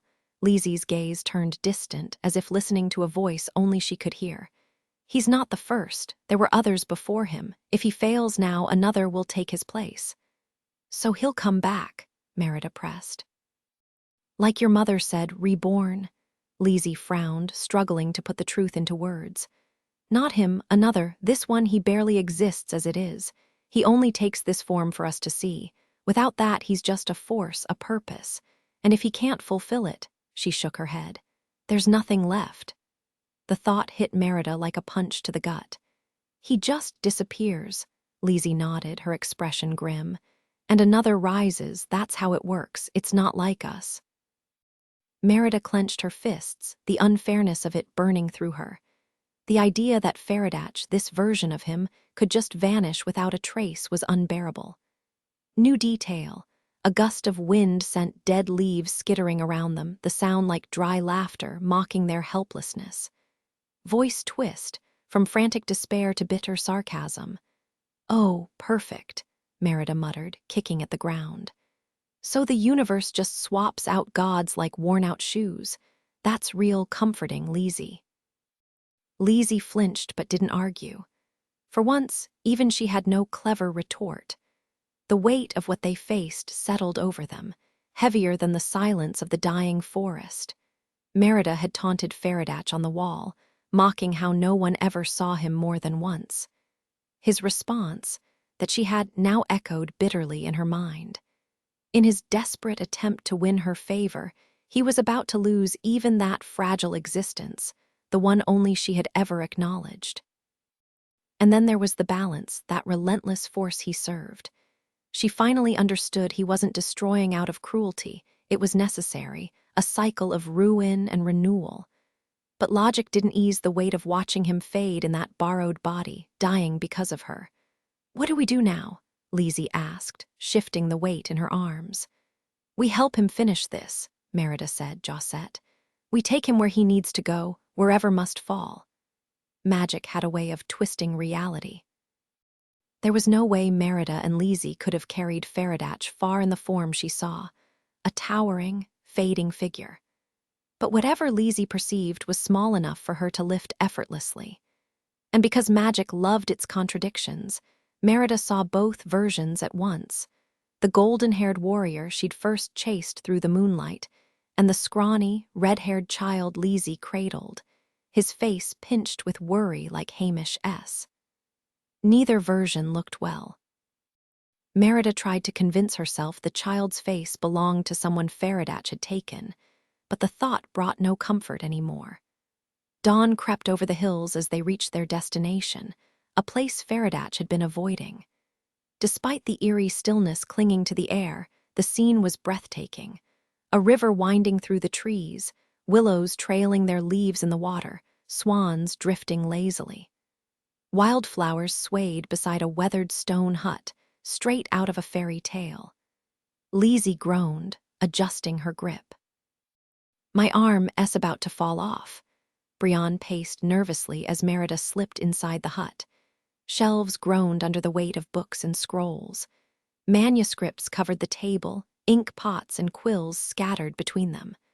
A fortune in knowledge, years of painstaking work. And there, bent over her writings, was the scholar, a woman. Merida blinked in surprise. Few women outside her mother's court could read, let alone produce something like this. The realization hit her.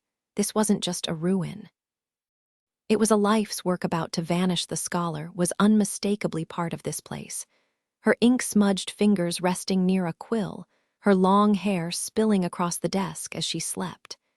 Merida's stomach twisted, wondering what had drawn Faradatch's attention to her. Whatever fate awaited the woman, it would be just, but that didn't make it any easier. "I'm sorry," Merida murmured, her breath briefly fogging the window. Lizzie's sharp whisper cut through the silence. "Is someone in there?" Merida ignored the question, shifting focus. "Put him down here," she ordered, voice low. "Then take Brian and get back, way back. I don't know how this part works." Lizzie's skeptical look earned a glare. "You've done enough. I won't have you hurt for doing your job right." Faradatch lay motionless beside the hut, his presence flickering between forms in Merida's vision. Lizzie retreated to the riverbank, nearly vanishing in the distance. Drawing a steadying breath, Merida reached for his glove, only to freeze as his hand twitched. "No." His voice was weak but clear, his eyes suddenly alert. For a heartbeat, he was just the man she'd traveled with, not the force of balance. "Don't." "We brought you where you needed to be," Merida snapped, frustration simmering. "I get what you tried, but the balance won't allow it. Just do your duty." "I will," he rasped. "But don't touch me." Understanding dawned, and she pulled back. With painstaking effort, he struggled to remove the glove himself, fingers trembling, pausing often to rest. The sun crested the trees, scattering light like shattered glass across the river. When he finally freed one hand, ordinary yet lethal, he hesitated. Merida gripped his sleeve, guiding his arm toward the hut. His palm pressed into the wood, sinking deep. Instantly, the world snapped into focus, the oppressive weight lifting, the air crisp again. Birds sang, swans drifted, the river flowed. Yet something had shifted. What must it be like, she wondered, to feel that imbalance constantly? No wonder he'd been so relentless. A year of Dunbrock's distortions, no wonder the bargain had sickened him. When she turned back, Faradatch was already gloved, rising unsteadily. The balance was restoring him too, and somewhere inside that hut, a scholar's fate was being sealed. Merida studied Faradatch's face, searching for answers in his unreadable expression. "What's going to happen to her?" she asked, trying to mask her own unease. His reply was cryptic, almost dismissive. "The river knows where it needs to go." No thanks were exchanged, no mention of the rescue. For a long moment they stood there, caught in something deeper than the usual push and pull of destruction and renewal, something more personal, more human. Then, just like that, Faradatch shattered the silence. "You should leave. Time's running out for what you still have to do." And honestly, things only got weirder from there. Not in a bad way. If anything, it was like the universe had decided to cut them a break. Logically, the farther they ventured from Dunbrock, the more treacherous the journey should have felt. The Scottish Highlands were unforgiving, especially in autumn with unpredictable seas and rough terrain. But instead, it was like stepping into a storybook. The royal party moved effortlessly, as if carried by some unseen force, all the way to the edge of the world, a windswept harbor called Tarvadubran. Then came the boats. Merida had never sailed so far from shore before, and the vastness of the ocean left her breathless. Land was just a smudge on the horizon, and all around them, the water stretched endlessly. At one point, sleek gray shapes burst from the waves, dolphins, maybe, or something stranger, keeping pace with the boats, their playful leaps sending sprays of salt water into the air. It was equal parts exhilarating and terrifying, like drifting through a dream. When they finally reached Ilian Glan, it was nothing like the kingdoms Merida knew. No towering castles, no bustling courts, just a handful of stark islands jutting from the sea, their cliffs bleached pale by the wind and sun. The place was all wild grass and bare rock, with barely a tree in sight. And the wind, oh, the wind never stopped. It howled like a living thing, relentless. But Elinor, she was in her element. The moment her feet touched the shore, she moved with a confidence Merida had never seen before. Eyes bright, she guided them along a sunken road, shielded by ancient stone walls, straight to a cluster of low, earth-hugging buildings. The settlement was a maze, but Elinor navigated it like she'd been there 100 times. Without hesitation, she led them to the largest structure, still squat enough that they had to duck to enter. And just like that, Merida realized, this wasn't just a journey. It was a turning point. The flickering glow of rushlights revealed a sea of young girls, their hair pinned up in identical neat buns, just like Elinor's, hidden beneath her usual wimple. Every single one of them was absorbed in books, fingers tracing the words, some even scribbling notes as they read. Merida had never witnessed so many girls gathered in one room, let alone so many lost in the world of words. At the front stood a poised, fair-haired woman, dressed as immaculately as her students, absently tapping a quill against her palm. The moment she spotted Elinor, her face lit up. "Elinor!" she gasped, rushing forward. To Merida's shock, the two women embraced like long-lost sisters, laughter mingling with tears. "Look at you," the woman exclaimed, dabbing at her eyes. "Has Mael Muir seen you yet?" Elinor shook her head, still laughing through her own tears. Merida and Lizzie exchanged bewildered glances while Harris just scowled, his skepticism deepening. Before anyone could ask questions, the woman turned back to the girls, issuing instructions, first in English, then in what sounded like French, then something else entirely. Maybe she was just repeating herself in 3 languages, or maybe she was weaving a secret code. Either way, she whisked them away before Merida could decide. The next hour was a blur of activity, girls kneading dough with precision, others painstakingly stitching intricate embroidery, a group plucking mandolins in perfect harmony. There were girls grooming ponies, practicing elocution, deep in prayer, even braiding each other's hair.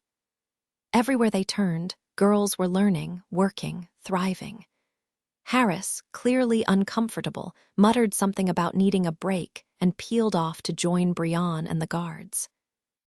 Merida barely had time to register his absence before the wind nearly knocked her sideways as they hurried after Elinor and the teacher. "What is this place?"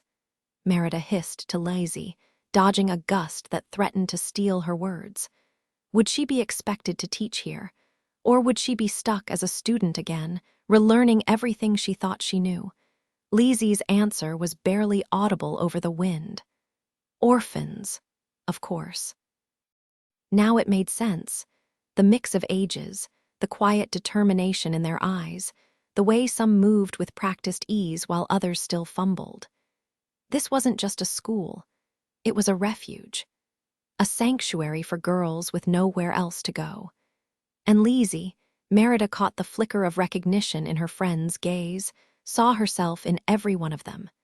Merida stepped into the cozy workshop, where 3 young women hunched over their projects with quiet determination.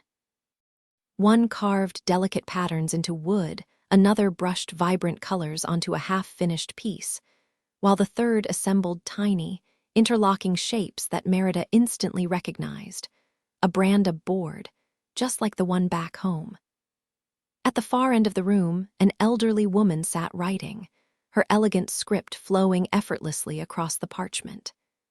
Despite her age, she carried herself with the poise of someone far younger, her spine straight, her presence commanding. A simple golden circlet rested in her silver hair, marking her as someone of importance, perhaps even royalty. Elinor's voice trembled as she spoke. "Mael Muir." The woman looked up, her face softening. "Elinor, my child."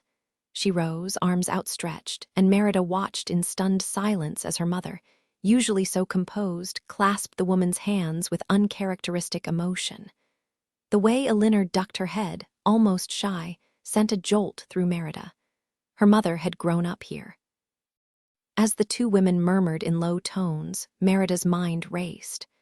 She'd always assumed Elinor's parents had passed when she was already queen, not when she was just a girl. The realization hit her like a wave. Her mother had been an orphan, just like Lizzie, just like Illa. No wonder she'd taken them in without hesitation. But then, what about the tutors in France, the royal upbringing? "Merida," Elinor said gently, pulling her from her thoughts. "You never told her," Mael Muir observed. Elinor hesitated. "It wasn't shame. No need for explanations," the old queen interrupted, waving a hand. "The past is just a story. The future is where the work lies." She led them outside, gesturing toward the dormitories. "When my husband died, I realized these islands needed more than prayers. So I started taking in girls, orphans from Skara Brae, from Hoy, even as far as the mainland. Turns out, tragedy doesn't care about borders." She glanced at Elinor. "Your sisters made it to France, didn't they?" Elinor nodded, her expression unreadable. Merida swallowed hard, suddenly seeing her mother in a whole new light. Merida stood frozen, the weight of Mael Muir's words settling over her like a sudden storm. France. The revelation twisted everything she thought she knew about her mother into something unfamiliar. All those lectures about refinement, those endless corrections, they hadn't been about mimicking some polished French court. No, her mother had been measuring her against the fierce, resilient girls who'd grown up in this windswept place, where survival meant grit as much as grace. The realization stung worse than an open wound. All those arguments, the way she'd snapped at Elinor before leaving for Kinlochie. "How can you be so cruel?" now felt like childish tantrums. Her mother hadn't been cruel. She'd been trying to arm her with the same strength she'd learned here, in this place where broken families were the norm, not the exception.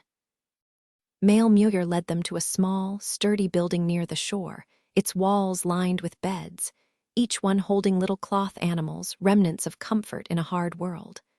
Elinor exhaled, her eyes distant. "My old quarters," she murmured, as if stepping back into a memory. The elderly queen placed her hands on Elinor's shoulders, her voice steady.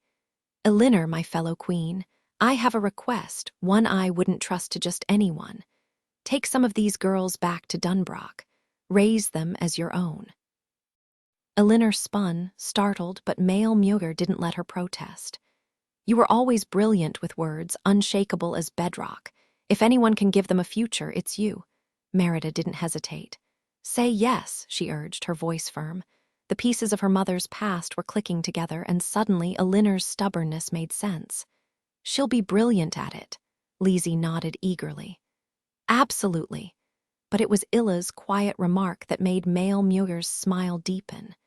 "It's what she's made for." The journey back was slower, the days shorter, the wind sharper. But Elinor had prepared for it, mapping each stop with the precision of someone who knew the land and the stakes. Every mile carried the weight of what they were bringing home, not just answers, but a new purpose. Merida finally understood. Fergus had misread Elinor's hesitation about traveling. It wasn't about comfort or luxury, it was about control. Her mother needed everything flawless, and the unpredictability of the road made that impossible. But now, As they journeyed back, Elinor was finding her rhythm again.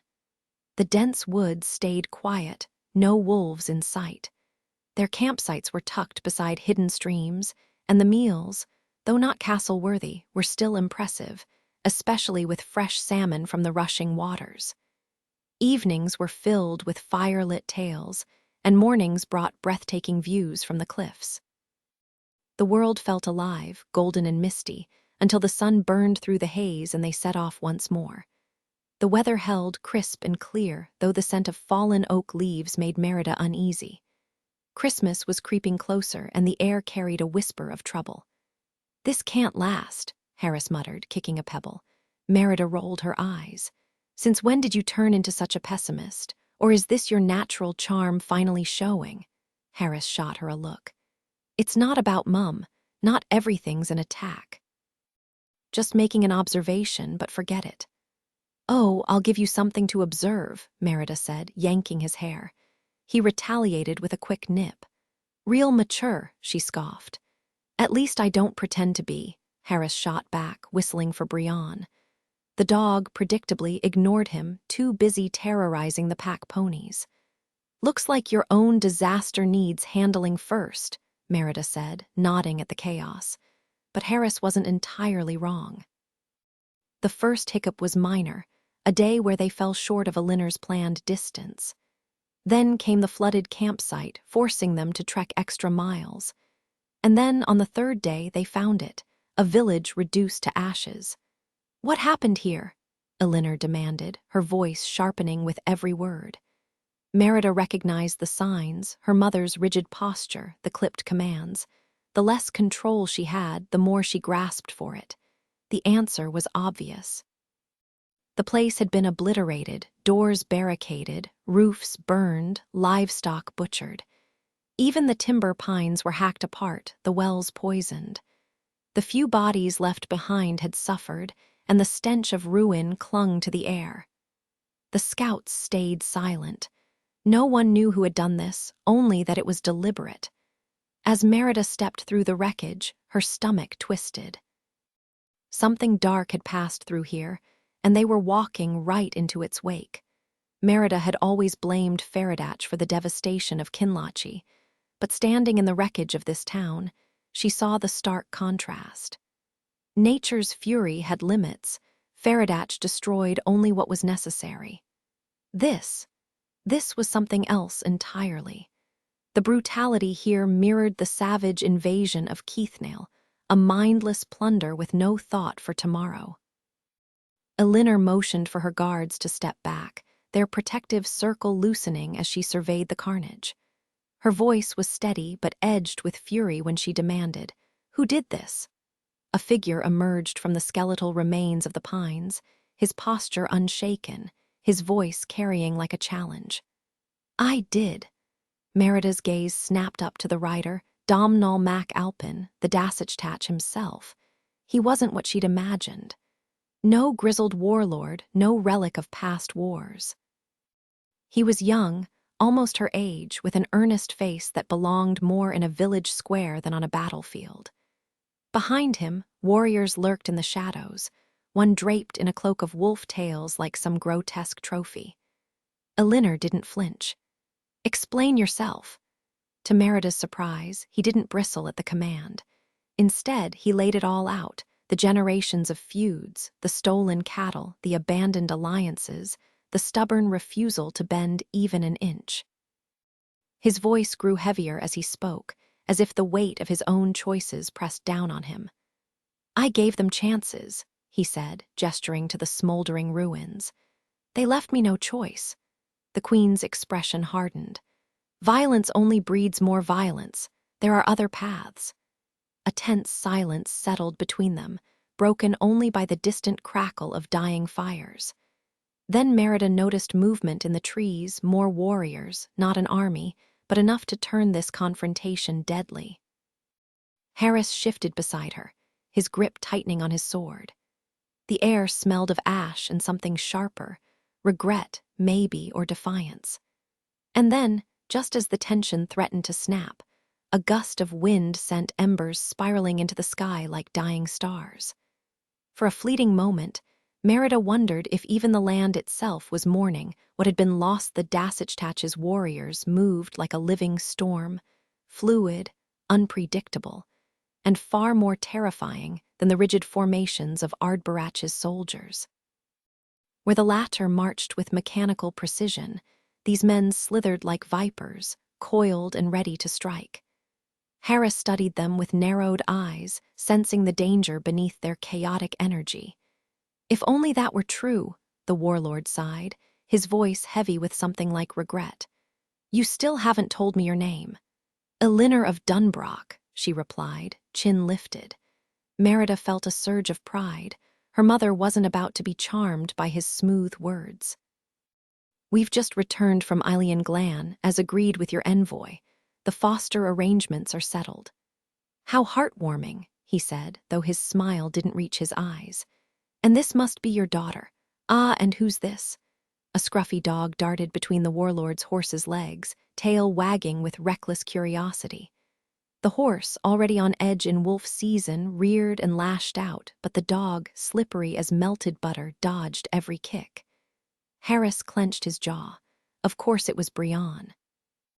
Harris, Merida muttered under her breath. The Dasich, unfazed, dismounted in one fluid motion and seized Brian's collar. The dog wriggled, tongue lolling, eyes rolling in opposite directions, but escape was impossible. The warlord's gaze swept the group before locking onto Harris with unsettling accuracy. Come collect your hound. Harris strode forward, shoulders squared, betraying no hint of shame. He moved like a man twice his age, unshaken by the weight of both royal guards and enemy warriors watching him. His expression remained cool, unreadable, the very picture of Dunbrock pride. When he reached the warlord, he gave a slight nod, nothing more. The Dasich didn't let go immediately. Instead, he studied Harris with amused curiosity, as if examining a rare artifact. This is your dog. A gift, Harris replied, his tone as detached as ever. The air between them crackled, not with fear, but something far more dangerous, mutual recognition. Don't you believe a dog's actions mirror its owner? I do. And do you think this pup represents you well, boy? It was a jab, and Harris wasn't one to take criticism lightly unless it came from someone he truly admired. Still, he only replied, he will. The Dasich grinned, gesturing toward Harris as if presenting him to his men. Now here's a sharp one. You can see the cleverness right there in his eyes. He turned to Elinor. Is this lad one of yours? Boy, how'd you like to ride with us? We've got a horse that suit you just fine. Merida felt her stomach twist. That's kind of you, Elinor said, her voice icy. But we've already sent one son to Ardbarach. We must weigh whether we can spare another, given our own lands to defend. Exactly, the Dasich mused. You prove my point beautifully. You send a son, I send a son, neither of us left vulnerable. Together we're kin. Would you hesitate to send your boy to visit family, or to welcome kin in his place? Do relatives always agree? No, but they stand by each other. I'm building a family, sure you won't let him come along. There's much to see on this journey, he'd learn a great deal. At a silent signal from their queen, Elinor's guards tensed, fingers tightening around weapons. Her tone was steel. He's not going with you. Your choice, the Dasich shrugged. He leaned in, murmuring something to Harris, whose expression remained unreadable. Gripping Brian's collar as the dog wagged and licked at him, Harris marched stiffly back to Dunbrock's retinue. Then the Dasich snapped his fingers. Thistlekin, Elinor's eyes flashed. What did you say? Ah, it just came to me where I'd heard your name before. Elinor of Dunbrock. The diplomat queen, wasn't it? The peacemaker. They still tell stories about you. And wasn't that the phrase you used to unite the clans? Thistlekin. They prick each other, but they cling together. You and I aren't so different. Merida, Lizzie, and Harris all stared at Elinor, waiting. But her face had gone as unreadable as Harris's, her voice regal and final. Farewell, Domhnall Mac Alpin. I don't expect we'll meet again. The Dasich smile lingered. That night, camped just far enough from town to escape the stench of the Dasich deeds, Merida and Lizzie huddled together, burning with questions. Merida's mind reeled. First Mail Muir's revelations about her mother's past, now this. Who was Elinor, really? The more she learned, the less she felt she knew the group huddled around the campfire just beyond the royal tent, coaxing Elinor to share stories about her past. At first, she resisted, too preoccupied with the aftermath of their run-in with the Dasich. She dispatched riders in every direction, one to Dunbroch to alert Fergus, another south to Ardborach with news of the destroyed town, and a third to a nearby village to check for survivors and warn them. Even as she issued orders with the authority of a queen, her hands trembled slightly, her voice tight with tension. To steady herself, she turned on Harris, scolding him at length about his reckless dog and how it could have gotten them all killed. "Imagine if that beast had triggered an ambush," she snapped, her voice sharp. "You'd be watching your dog bleed out, or worse, they'd slit your throat just to prove a point." Harris, ever unflappable, absorbed her tirade in silence until she finally exhaled, sinking onto a log by the fire with a plate of food. Illa perched beside her, meticulously picking thorns from her skirt. That's when Merida and Lizzie pounced, prodding her for stories. Elinor deflected at first, but then a soldier spoke up. "My little sister's named after your mother, Princess," he said, shifting his weight off his spear. Another chimed in, "I'll never forget seeing her ride into our village after the fighting ended, like some kind of legend." A kitchen maid grinned, topping off Elinor's drink. "There's a whole ballad about her making Clan Gregor and Concabar bury the hatchet." Elinor scoffed. Oh, please, it wasn't that dramatic. But the tales kept flowing, each one grander than the last, until the entire camp was circled around the fire, swapping memories of Elinor's younger days. Finally, she relented, her laughter warm as she corrected embellishments. "They nicknamed us War and Peace," she admitted, breaking a cake into neat bites. "When your father and I got betrothed, half the kingdom thought it was a joke. Him always picking brawls, me always stopping them." Merida gaped. "You were my age doing all that." Elinor's smile turned wistful. "Aye, feels like another lifetime now." Merida's chest tightened. Her adventures paled in comparison. No songs would be written about her convent studies or cowherding. Faradach's taunt echoed in her mind, a storm that moved no roofs. But her mother? Elinor had reshaped kingdoms, and here Merida had spent years resenting her for being too cautious. The realization stung. She shut her eyes, the images of the devastated village flooding back, the stench of blood, the Dasich cruel handiwork. He hadn't just destroyed, he'd poisoned the wells, hacked down the strongest oaks, ensuring nothing could ever grow again. It wasn't like the controlled burn of Kinlochie or the surgical precision of Senedig's strikes. Faradach's ruin left room for rebirth, but the Dasich, he'd made sure nothing could rise from the ashes. Lizzie's voice cut through her thoughts. "But why stop now? That monster's still out there, doing whatever he pleases." Elinor sighed, rubbing her temples. "I had 3 boys and a wild daughter to raise. You think I could have dragged them all into battle?" Merida scoffed. "I would have clung to your back like a burr, better than sitting around waiting." "Oh, I'm sure," Elinor said dryly, though her smile took the edge off. "Back then, I still held out hope you'd turn into a proper lady." She shot Harris a glance, but he just stared into the fire, unreadable as ever. Merida burned to know what the Dasich had whispered to him, but Harris had always loved his secrets. Some things never changed. Returning to Dunbroch only made things worse. The world had shifted while they were gone. Late autumn had settled in, the days shrinking like a miser's purse. The sun barely showed its face, casting everything in a dull, perpetual twilight. Smoke curled from chimneys, peat fires fighting the creeping cold. Fergus had transformed the castle in their absence. Every beam gleamed, every tapestry was restored, every stairway rebuilt. The great hall's tables were polished, the beds freshly stuffed with down. It was perfect. And that was the problem. Dunbrock didn't feel like home anymore, just another carefully staged set piece, waiting for the next act the castle had transformed, no longer the drafty, rugged fortress of old. Fresh wooden cabinets lined the kitchen, and the armory now stocked weapons perfectly sized for Hubert. Even the common room, once thick with smoke, felt lighter, the air crisp and bright.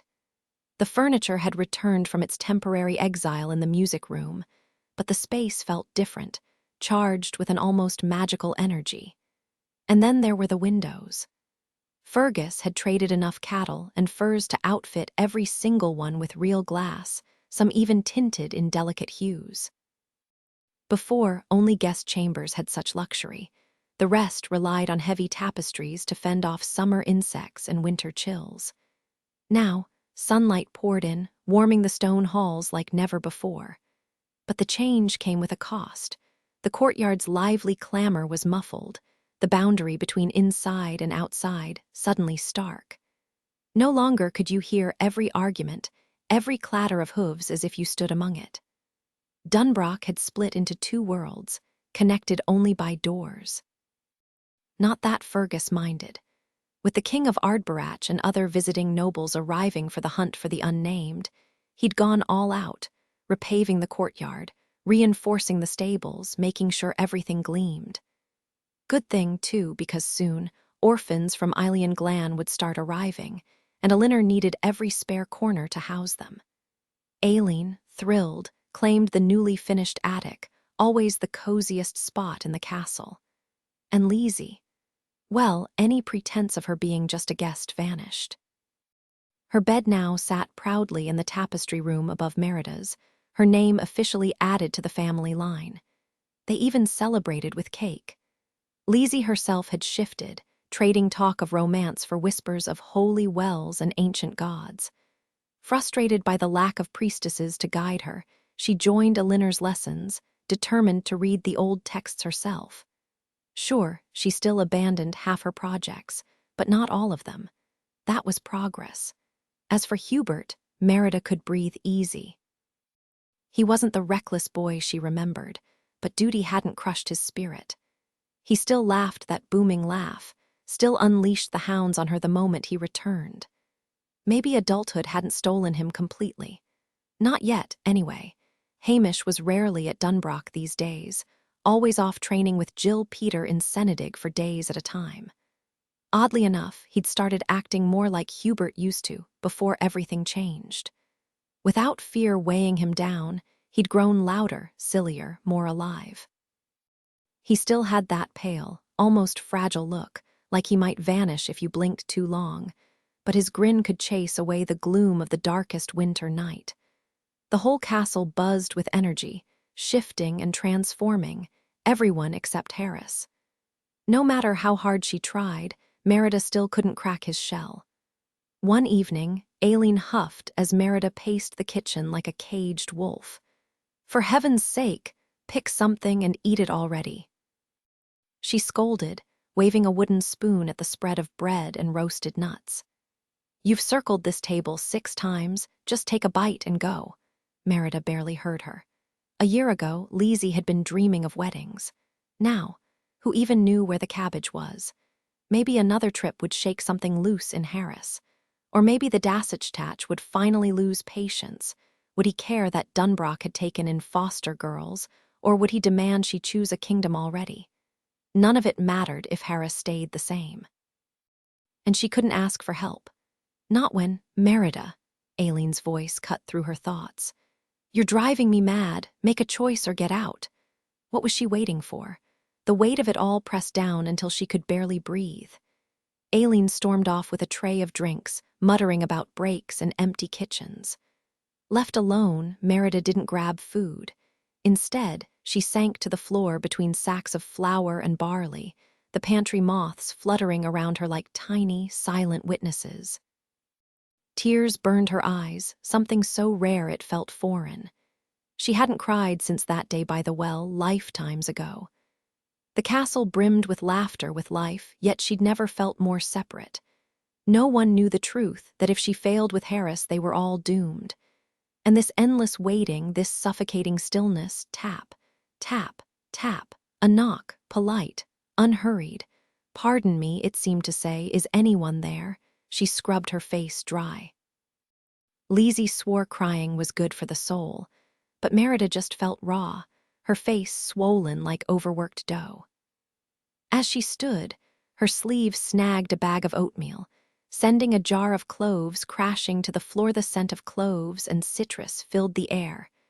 Elinor and Lizzie must have been stuffing oranges with them for the holiday decorations, though knowing Lizzie, she'd left the spice jar open again. The aroma wrapped around Merida like a memory.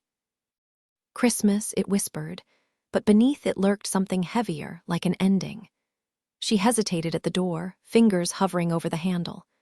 For a heartbeat, she imagined pulling it open to find nothing but empty darkness, just like that snowy night a year ago. But this time, when she stepped forward, someone stood waiting. That wild hair, the heavy cloak draped over broad shoulders, gloved hands, stitched with deep red thread, clasped together like a man bracing for a storm. "You," she said, though her mind screamed, finally. Snowflakes swirled behind him, the first of the season, and the wind howled like it had back on Eilean Glan, like it was trying to tear the world apart. "Will you show me what's changed?" Faradatch asked. Merida scoffed. "You don't need me for that. You can feel it, can't you? Bet you know more about this place than I do just standing there." "The Kaleech says you're the one to show me," he countered, unshaken. "Or maybe you just want to escape the cold." A pause. Then softly, "May I?" She let him in. Inside, he looked almost ordinary, just a man in a kitchen, not the force of nature she remembered. His gaze flickered over the room, taking in every detail. Did he recognize the differences? Did it even matter? He wasn't here for the new glass windows or the beeswax candles. "Hungry?" she asked, suddenly awkward. Last time he'd been dying. Now he just seemed curious. "I eat," he said, then added, "It's warmer." "Modern upgrades," she said with a forced grin. "No more smoky tallow candles, no more drafts. My father's idea, welcome to the future." Faradatch nodded. "It has changed, show me more." She hesitated. "There are people everywhere. You'll have to move fast if they notice your face shifting." "I always do." Right, of course he was used to it. "Cloak." She gestured to the hooks by the door. He hesitated, then shrugged it off, studying the fabric like he'd never seen it before. And maybe he hadn't, not really. His face, his form, even his clothes were just reflections of whoever stood before him. She had shaped that cloak in a way. Magic, always magic. A sudden thought struck her. Does he even know his own reflection? The idea twisted something inside her. "Come on," she said, turning away before the weight of it settled. "I'll show you the rest." The cloak didn't give him any clues about whose face he wore, and she noticed him absently tracing his jawline again before turning away, frustration flickering across his features. Clearly, he still hadn't figured it out. "Come on," she teased, tossing him a bread roll. "Let's go wreck something." He caught it midair, rolling his eyes when he realized she was just messing with him. This wasn't like their first awkward encounter in Dunbrock, when she dragged him away from Aileen in the kitchen, unsure if he was friend or foe. Now, he was the only one who truly understood what she was going through, an odd mix of trust and wariness, secrets shared but goals at odds. Who else knew he existed? Just her. And who knew her deepest struggles? Only him. She led him through the castle, pointing out changes her father had made, but nostalgia kept derailing her.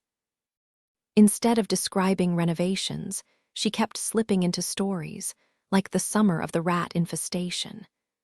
"Dad promised the triplets sugar for every tale they nailed to the board," she said, gesturing to a worn plank in the hallway.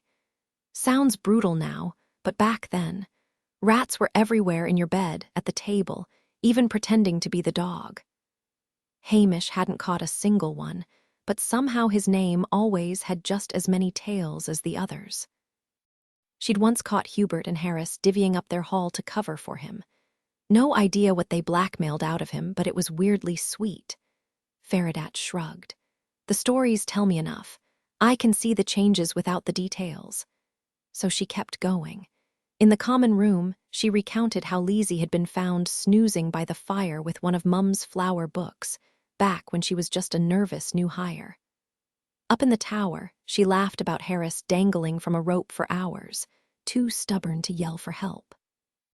And in the tapestry room, her voice softened as she traced the mended fabric, a silent promise between her and Mum after their explosive fight over marriage.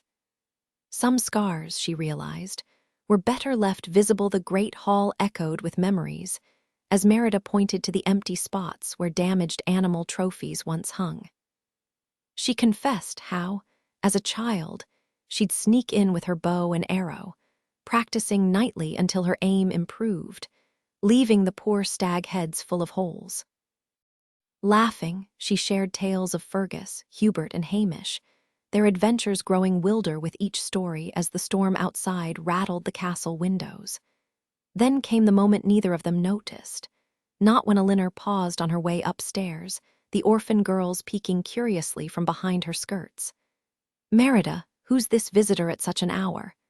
Elinor studied Faradat's face, her suspicion fading as quickly as it had come. Thinking fast, Merida shrugged. "Just a traveler we met near Ardborach. He helped us find our way and wanted to see Dunbroch for himself." The girls stole glances at Faradat, and Merida held her breath, praying they didn't see him as some ragged stranger. "At least offer him some spiced ale," Elinor said, nodding at his gloves. "Fine craftsmanship, those." "Appreciate it," Faradat replied smoothly. "A lucky find." Still, the strangeness of the moment slipped past them, just like when they stumbled into the armory, where Fergus, Hubert, and Jill Peter were loudly fixing spear handles by lantern light. The castle hound, as usual, was busy regurgitating her bone for a second round. "What brings you here, lass?" Fergus boomed, barely glancing up as Merida wrestled the door shut against the eager dogs. "Oh, she started, but Fergus cut in, squinting at Faradat. "Didn't see you there." "That brooch Breadalbane, eh?" Faradat touched the circular pin absently, its tree design familiar yet unplaceable. "Another gift," he said, as if reciting a well-worn line. Fergus chuckled. "Storm picking up out there, Worse by the minute," Faradat agreed. And still, neither of them realized what was truly happening. That the castle, for the first time, saw Faradat not as a stranger, but as one of their own. The music room was alive with the warmth of storytelling when Merida and Faradat stepped inside. Hamish sat completely engrossed in Senedig's tale of his wandering years, their harps slung casually over their shoulders, as if they might burst into song any second.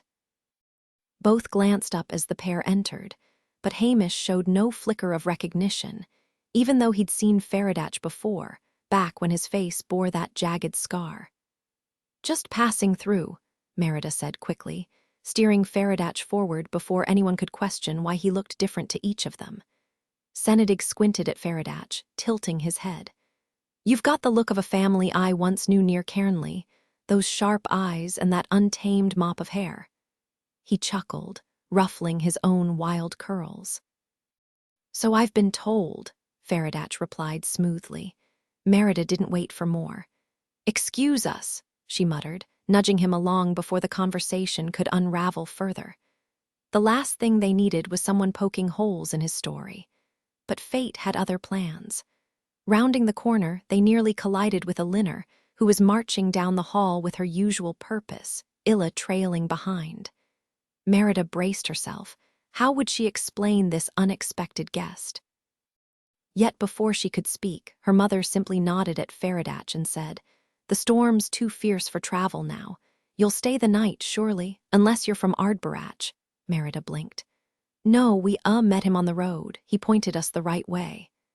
Elinor didn't question it. To her, Faradat was exactly who she remembered. Well, unless he's a local, he won't make it a mile in this, she said, gesturing toward the windows. Curious, Merida tugged back a tapestry and gasped. The courtyard had vanished beneath a thick blanket of snow, flakes still swirling in the twilight. The K-leech is washing her robe, Faradatch murmured. Elinor actually laughed. Haven't heard that old saying in years. What's it mean? Merida asked. Faradatch's voice softened. Legend says the first storm like this is the K-leech cleansing her robe in Corvrecken. When she's done, Scotland turns white, winter S here. Elinor gave him an approving smile, as if he'd recited poetry. Illa, prepare a bed for him in the solar. Of course, ma'am, Illa said, then hesitated. Your name, I didn't catch it earlier. Merida froze. They hadn't thought this far, but Illa tilted her head. Faradatch, right, we've met. For the first time, Faradatch looked genuinely rattled. Merida almost smirked. Finally, something shook him. Faradatch finally managed to compose himself, offering a hesitant apology. Sorry, that was rude of me. I was just trying to place where I'd seen you before. Illa smirked, her eyes glinting with amusement. You looked a bit different back then, sir. And so did I. Believe it or not, I wasn't always this old. Elinor chuckled, nudging Illa playfully. Our dear Illa is practically ancient, but she'll handle the solar for you. Merida, make sure he's settled. Faradatch, like the standing stone. Strong name. Anyway, I've got to dash or I'll never get any rest tonight. The girls and I are grabbing some whipcull and heading to the common room later if you're up for it, Merida. Come on, let's go. With that, they hurried off, leaving Merida and Faradatch standing there, bewildered. The pieces were starting to click into place, and their suspicions were confirmed when they bumped into Senedig on his way to the guest quarters. Age catches up with us all, he sighed from the doorway. No more late-night chatter for me. But you're the spitting image of the Mackosland lads from Cairnley. Whole brood of them, all with that same look. Faradatch blinked. Really? Senedig laughed. Don't sound so horrified. They were a handsome lot. Sleep well, you two. As the door shut, Merida and Faradatch retreated to the empty great hall, the firelight flickering across their faces. They recognized you, Merida whispered. Faradatch shook his head, but it wasn't denial, just stunned disbelief. And not just once, Merida pressed. They all see you the same way, the way I see you. It shouldn't be possible, he murmured, fingers brushing the brooch Fergus had pointed out earlier. His gaze flicked to the window, suspicion darkening his expression. Unless the K-leech is playing games again, Merida scoffed. How is this a trick?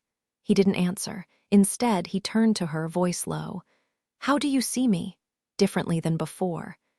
Guess Dunbrock isn't the only thing changing, she said with a small smile, and Faradatch stayed. The snow kept falling, relentless, burying the world outside, but he didn't leave. Not that the storm would have stopped him, but still he lingered. Every time someone called his name, Faradatch, fancy a round of whips and hounds. Faradatch, ever been to the Isle of Hoy? Faradatch, you need another helping. His face would go blank like he was bracing himself. Because the strangest part, the magic hadn't faded. They all still saw him the same way. Every single time the group needed someone to compose the melody, and Faradatch seemed like the perfect choice, though they joked he might be stuck there for days. Hope your schedule can handle it, someone teased. Evenings in the snowy castle were cozy, filled with storytelling, warm drinks, and Aileen's experimental Christmas recipes. Merida noticed how Faradatch kept his gloved hands tucked close as the family repeated his name like a chant. One night during a rare game of Brandub, played on a beautiful new board brought by the orphan girls, Faradatch smirked at her. You're good at this, he admitted. Hubert groaned. She's banned, always wins. Because she cheats, Harris muttered without glancing up from his book. Merida scoffed, sliding a piece forward. I don't cheat, I'm just that good. Faradatch countered with a confident move. Never lost a game myself. Prepare for misery, Harris deadpanned. But this time, Merida didn't dominate. The match stretched on, drawing even the distracted twins to hover over the board. Elinor arrived, took one look, and sighed. Ah, Merida's playing. Obvious who's winning.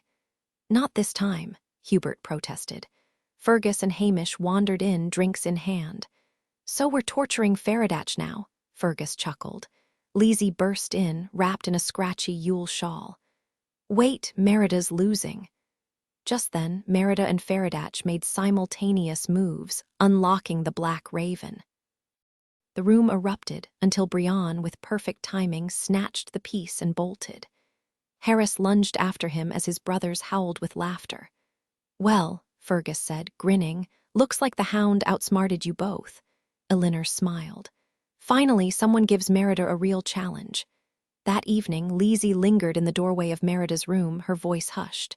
Merida, is Faradatch really the god we saved in the forest? You can tell, Merida blinked in surprise. Obviously, Lizzie huffed, crossing her arms. I've been reading up on legends and magic. The letters don't dance around as much as they used to. You're reading now, Merida grinned, but Lizzie just rolled her eyes. Enough to know gods sometimes grant wishes when they're grateful. Is that why he's still here? Merida hesitated. She couldn't explain the bargain, and honestly, she wasn't even sure that was why he hadn't left. I don't think he's the wish-granting type, she said carefully. He carries a stone, not a magic well. Lizzie tapped her chin.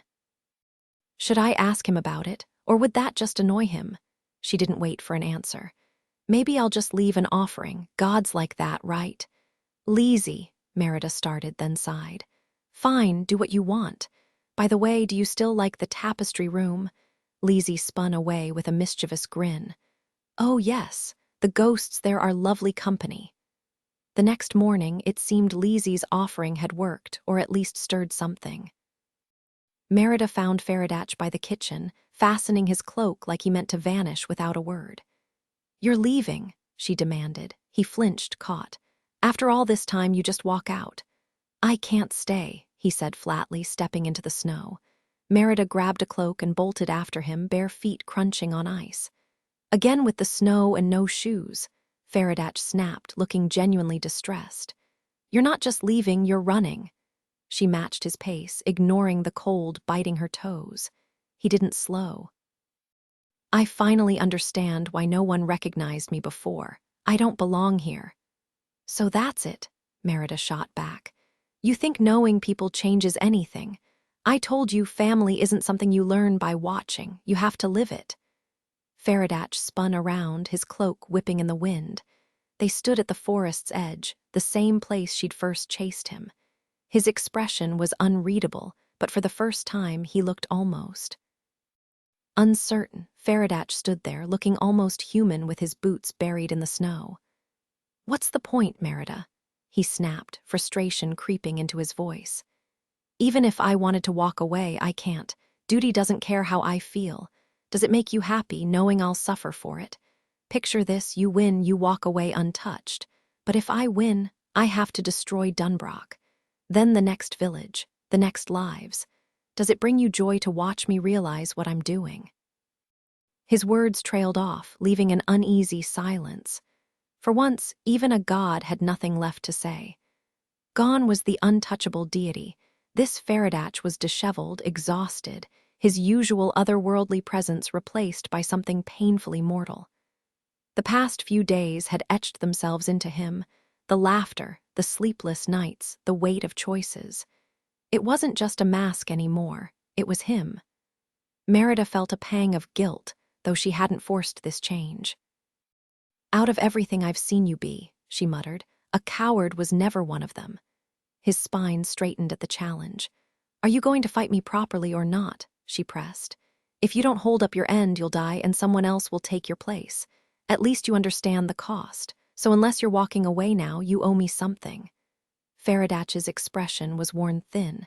And what exactly do you want? You came to judge the change here, but you haven't shown me your work, she shot back. I want to see the scholar. I want to know what happened to her, he exhaled sharply. Her home is days away, even without this storm. You don't have that kind of time before the bargain ends. Harris is still the same. The truth stung, but she refused to back down.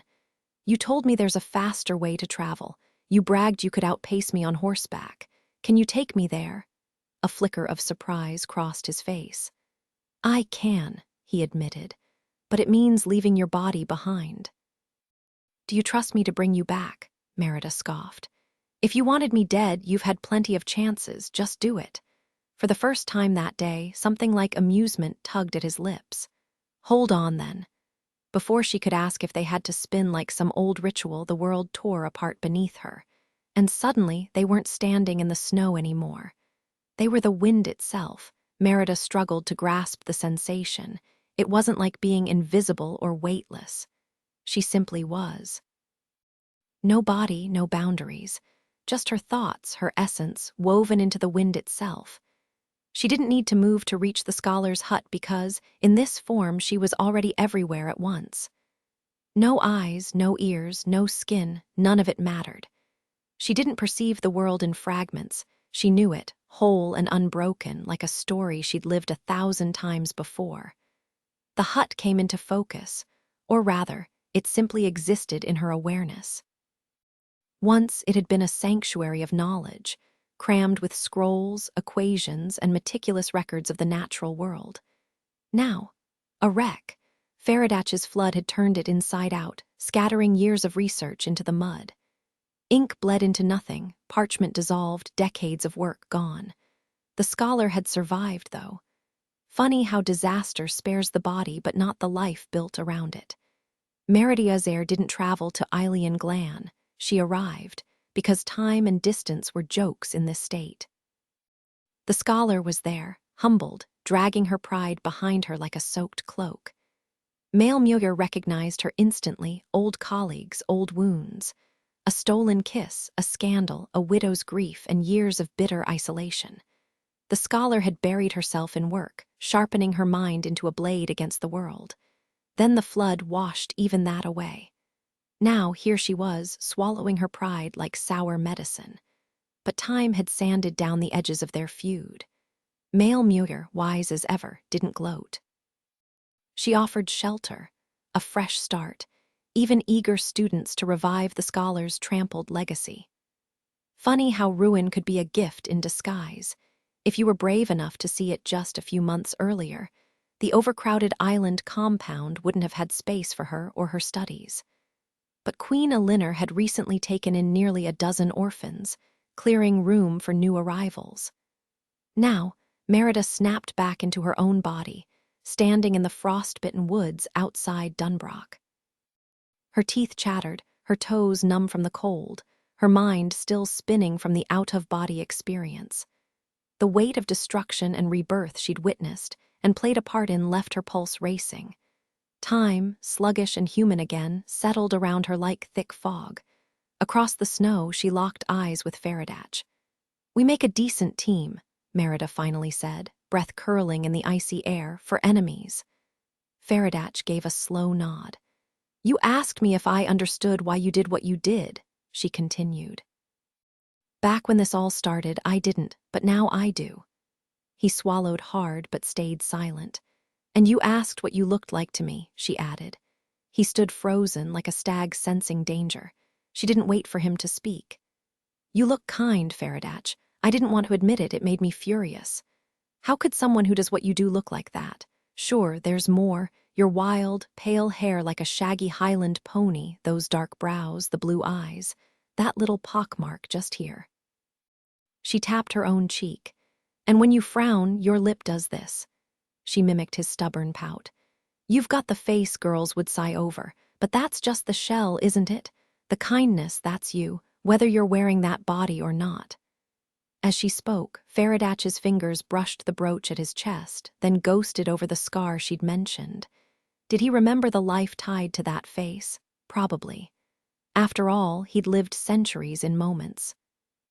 How bizarre his existence must be, especially now, walking among mortals, time dragging like molasses for her while it raced past him like wind.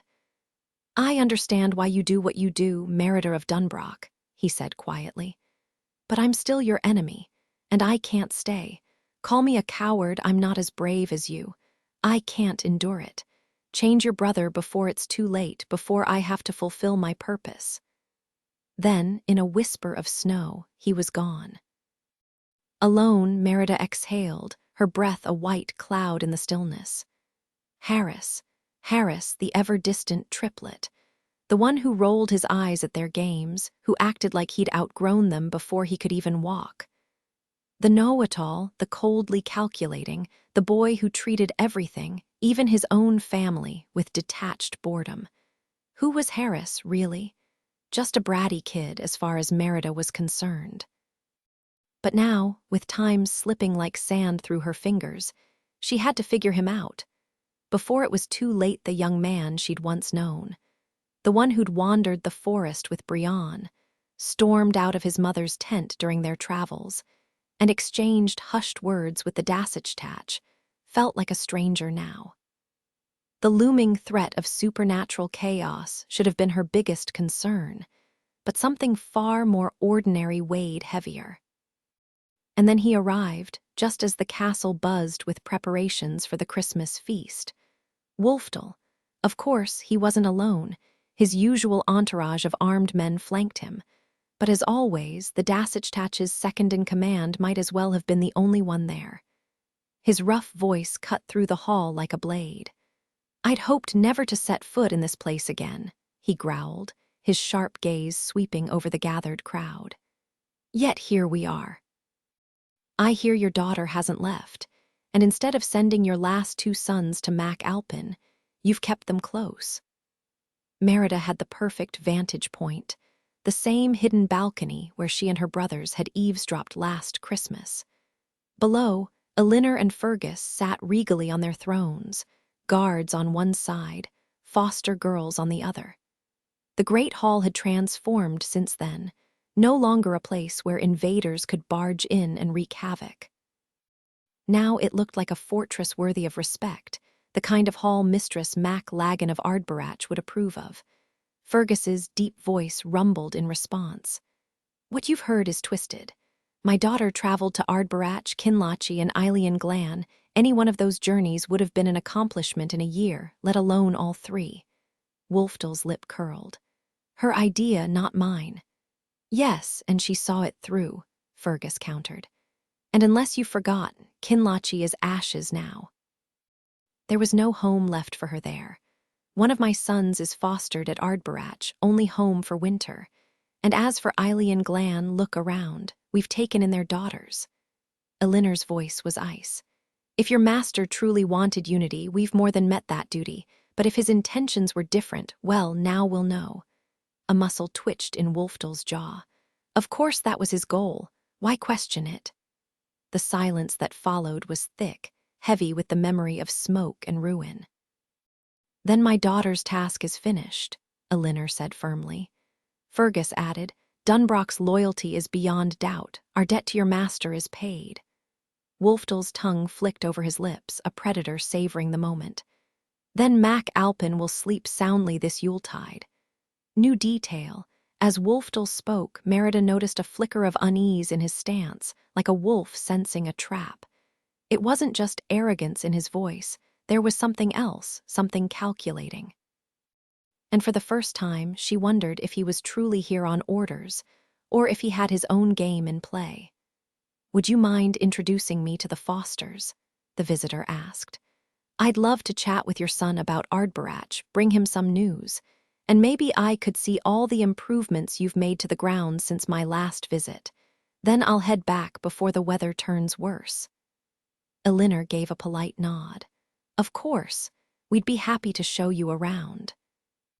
Up in the balcony, Hubert leaned in, or at least he tried to. His version of a whisper was more like a stage whisper, loud enough for half the hall to hear. "Well, that went smoothly," he announced, though it hardly mattered. Wolfdal had already been led outside, leaving Merida with a strange mix of relief and unease. She hadn't known what to expect, certainly not this. Part of her had braced for the Dasich to still be fuming over Elinor's sharp words outside the village, or annoyed that the triplets hadn't been handed over like he'd demanded. But now it was over, and all she had to worry about was Harris. "And now you get to flex for another audience," Hamish teased Hubert. Merida rolled her eyes. And Mum gets to show off her brilliant daughters while we pretend everything's fine. Just what we needed before Christmas. Harris, meanwhile, let out a frustrated huff and stalked off. Seconds later, Brian, ever the loyal but chaotic shadow, scrambled after him, claws skittering on the stone steps. They say dogs grow to mirror their owners, but Brian hadn't quite picked up Harris's brooding intensity yet. "What's his deal?" Merida muttered, careful not to mention the bargain outright. "You think there's something he's not saying?" Hubert snorted. "Oh, obviously, he wants to run off with the Dassage-Tatch." Merida blinked. "Wait, what?" Hubert stood, stretching lazily. "We overheard Mum telling Dad how the Dassage-Tatch tried to recruit him. Eavesdropping pays off. You should have seen Harris's face, Haim." Hamish nodded, his usual grin absent. Like he'd been gutted. Wouldn't talk to anyone the rest of the night, just throwing things around his room. "He thinks we're all morons," Hubert added bluntly. "Pretty sure he's convinced the Dassage-Tatches got the right idea and Mum and Dad are just stuck in the past." A cold knot twisted in Merida's stomach. "He actually said that." "You've seen him," Hubert shot back. "Come on." She didn't want to believe it, but the pieces fit too well. Join the Dassage-Tatch, was that really what Harris wanted? And if that's what it took to change him, to save the rest of them, could she let it happen? Her mind flashed to the ruined village, the poisoned wells, the trees hacked apart for no reason but spite. Destruction for the sake of power, of fear. Nothing she could ever stand for. Ardbarach might not have been perfect, but at least they weren't raising their boys to burn the world down just because they could. "There's got to be a way to reach him," Merida insisted. Hamish scoffed. "Oh, talking to Harris isn't the problem. Getting him to listen, that's the trick." New detail added Merida's internal conflict about the destruction she's seen, sharpening her moral stance. Tone shift. Hubert's bluntness adds sarcastic levity before the darker realization about Harris. The days blurred together, each one shorter than the last, the nights stretching endlessly. No matter how hard Merida tried to reach Harris, he only grew colder, more distant. She'd planned to catch him alone after breakfast, only to watch him vanish before she could even stand, gone in a flash, already halfway across the fields with Brian trotting beside him. It was infuriating. Everything depended on him, and he had no idea. The weight of it crushed her, a secret she couldn't share with anyone, not even Faradach, who lurked somewhere unseen, waiting to decide their fate. Then, suddenly, it was Christmas Eve. The castle glittered with preparations for the feast, just as it had the year before, but this time without snow, just a thin layer of frost that made the stonework gleam. Lanterns flickered in every window. Wreaths woven by Elinor and her foster daughters adorned every doorway, and the air smelled of cinnamon and cloves. Guests filled the halls, Senedig and his family. Lords Fergus had reconciled with, noblewomen eager to learn Elinor's ways. The castle hadn't been this alive since Merida was a child, yet she couldn't enjoy it. The knowledge gnawed at her, a ticking clock only she could hear. As the sun dipped below the horizon, she slipped away to the castle walls, watching the last golden light dance on the lock before darkness swallowed it. The moon hung huge and bright, casting the world in silver. Then she heard it, Brian's sharp, excited bark, unchanged over the years. This was it, her last chance. From her perch, she spotted Harris in the distance, his rigid stride unmistakable even in the dim light. Heart pounding, she hitched up her skirts and bolted down the tower stairs, across the courtyard, through the frost-covered field. "Harris!" she called, breathless as she caught up. He didn't slow, didn't even glance at her, just kept walking like she was nothing more than an annoying breeze. Frustration flared. She grabbed his arm, forcing him to stop. "Look at me," she demanded, turning him toward her. He stood stiff as a board, like a cat dunked in water, utterly unamused and ready to bolt. Harris stood there, jaw clenched tight, looking more exhausted than his years should allow. His sharp glare cut through the air as Merida snapped. "Do you hate us? Is that really it?" His expression only darkened further, like he was waiting for her to give up and walk away. "Just tell me why you want to go with him," Merida pressed, crossing her arms. "Give me one good reason, no, give me all the reasons. If they're not completely ridiculous, I'll help you. I don't trust him and I don't like what he does, but it's your choice. If this is what you want, fine, I'll help." Harris blinked at her, stunned. "You'd help me go with him?" "The Dasage, yeah," Merida said, frustration creeping into her voice. "Hubert and Hamish told me everything." "They told you that?" Harris scoffed, shaking his head. "That's what they think." Merida let go of his arm, suddenly unsure. "Well, yeah." This wasn't going how she'd planned. Harris let out that infuriating little laugh of his, the one that made her want to shake him before his breath hitched again. Then Brian nudged his leg, and Harris buried his fingers in the dog's fur, his shoulders trembling. 2 furious tears streaked down his face before he could stop them. She reached for him, but he jerked away like her touch burned. "Harris," she said, voice cracking, "why are you so angry with me? We used to be close, didn't we? Why do you even care?" "Why wouldn't I?" "You left," he said, simple and brutal. Merida's mouth opened, then shut. She had no defense. She'd ridden off on her grand adventure without a second thought, assuming the triplets would stay the same, that they'd always be there, unchanged, waiting. But they weren't just background characters in her story. They had their own fears, their own scars, and Harris had been carrying his alone. "Don't lie to me now," he muttered. "I won't," she whispered. "I'm sorry." Then, softer, "Please let me hug you." "It won't fix anything." "I know," she admitted, "but I need it anyway." Reluctantly, he let her. He was stiff as a board, but he didn't push her away. When she finally stepped back, his voice was hollow. "You know what the Dasage told me that day, when you weren't listening?" His fingers tightened in Brian's collar. "He said he'd kill all of you, no matter what you did, all of you except me. I'd watch. Then he'd take me to his fortress, turn me into his greatest warrior, and I'd hate him for it. But I'd love him too, because he knew what I was meant to be." Merida's blood ran cold. "Why didn't you tell anyone?" "Because he said if I did, he'd know, and he'd come back sooner." "Harris!" The weight of it hit her like a punch.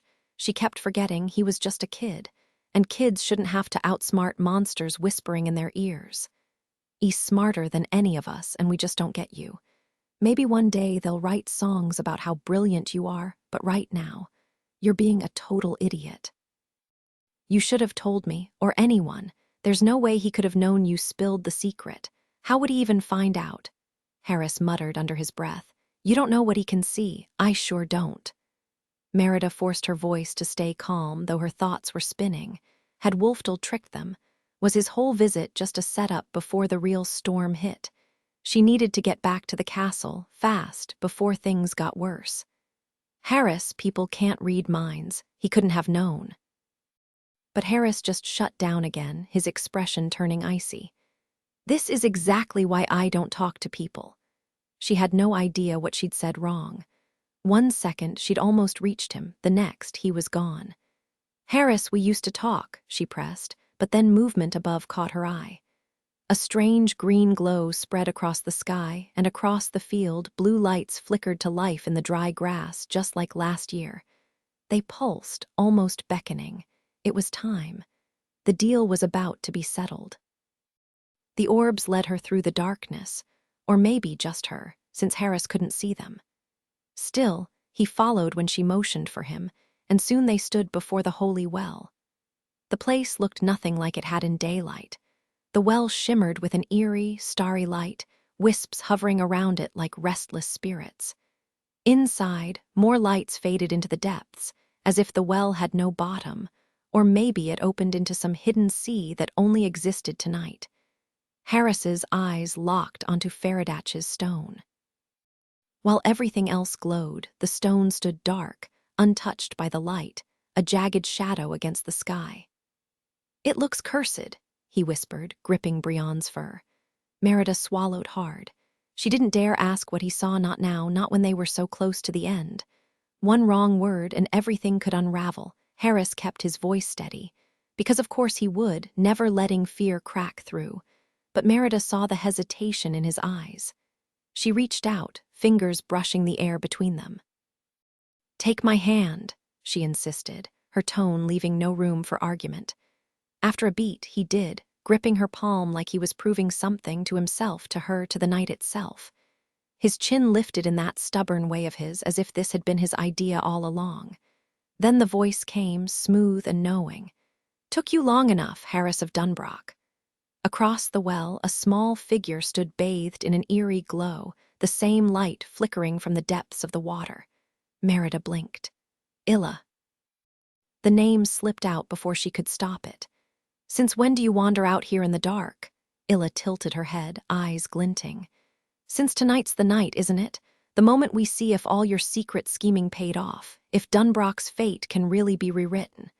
Her gaze slid to the shadowed monolith nearby, or if Faradach's already made up his mind. Harris's frown deepened. What's she going on about? Merida's throat tightened. She hadn't told him, not a word. Yet here Illa was, spilling secrets like they were nothing. "I kept my promise," she shot back, fingers curling into fists. "I handled it alone." Illa's smile was razor-thin. "Oh, you did, admirably reckless, really." "Someone explain now," Harris snapped. "Magic's got a vote tonight," Illa said, hopping onto the well's edge with unsettling grace. Merida half expected her mother's scolding voice, "Don't you dare climb that." But the night stayed silent. "Your sister's been busy." But history's got its own ideas. "Harris, ever wonder why you keep dreaming about the past?" His jaw clenched. That wasn't a number. Merida crossed her arms. "Okay, now I'm lost." Illa leaned in, the glow painting her face otherworldly. "Nearly 10 years ago, magic saved your mother. 3 sons on the way, blood on the sheets, until the midwife whispered the old words. Funny how fate twists, isn't it?" A gust of wind rattled the trees, and for the first time, Harris looked truly unsettled. The queen summoned her handmaid and placed Elinor's coronet into her hands. The very crown she'd worn when honored as the kingdom's peacemaker, a symbol of her achievements before marriage.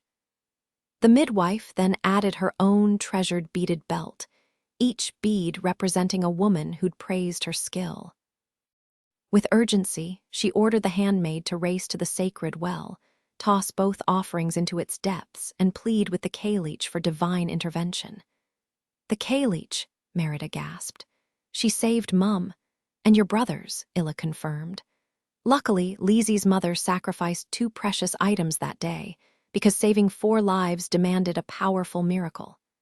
First, Elinor, who should have bled out. Then one of the triplets, his umbilical cord strangling him until he turned blue. "You nearly lost him, Merida." "Which one?" Merida whispered, though Harris's grip on her hand answered before Illa could. "Saved by the unseen, now haunted by it, yet he refuses to face it, doesn't he?" Harris stayed silent, his expression unreadable. "How do you know all this?" Merida pressed. "Harris does," Illa said simply. "If he'd just look." But Harris's eyes were squeezed shut, his jaw clenched. When Merida turned to Illa, she found the old woman studying her, as if this moment held the key to changing everything. What could she say? Truth, she decided. Instead of bending down, she guided Harris onto a boulder, leveling their gazes. "I get it," she said firmly. "Seeing what others don't, it's terrifying, but you're not alone." "You'd never believe me," Harris shot back, defiance edging his voice. "Dad called it madness. Mum said I was scaring the others. I saw Dunbrock burn to ashes." "I do believe you," Merida insisted.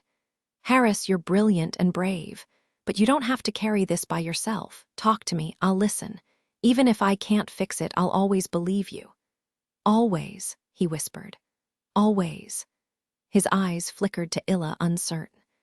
The wind stirred the water in the well, as if the K-Leech herself waited for his choice. For the briefest moment, Harris looked every bit the young boy he truly was.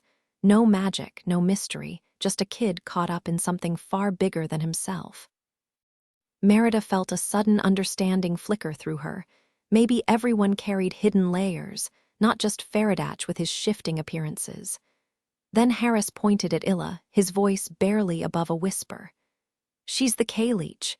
Merida's jaw nearly dropped. What? But she'd just sworn to trust him. Swallowing her shock, she turned to Illa, who wore that sly, knowing grin like a cat who'd gotten the cream. Before Merida could react, a low, eerie sound filled the air, like wind whistling through ancient stones or distant, mocking laughter. And then Illa changed. There, standing atop the well, bathed in the glow of flickering will-o'-the-wisps, was the K-Leech. Her single starry eye mirrored the well's dark, shimmering depths. "It was you this whole time," Merida blurted. Memories flashed, Illa appearing in her room on Christmas morning, impossibly, just when she'd needed courage. The way she'd guided Lizzie, teaching her the sight, nudging a linner toward Eileen Glan while playing the harmless orphan.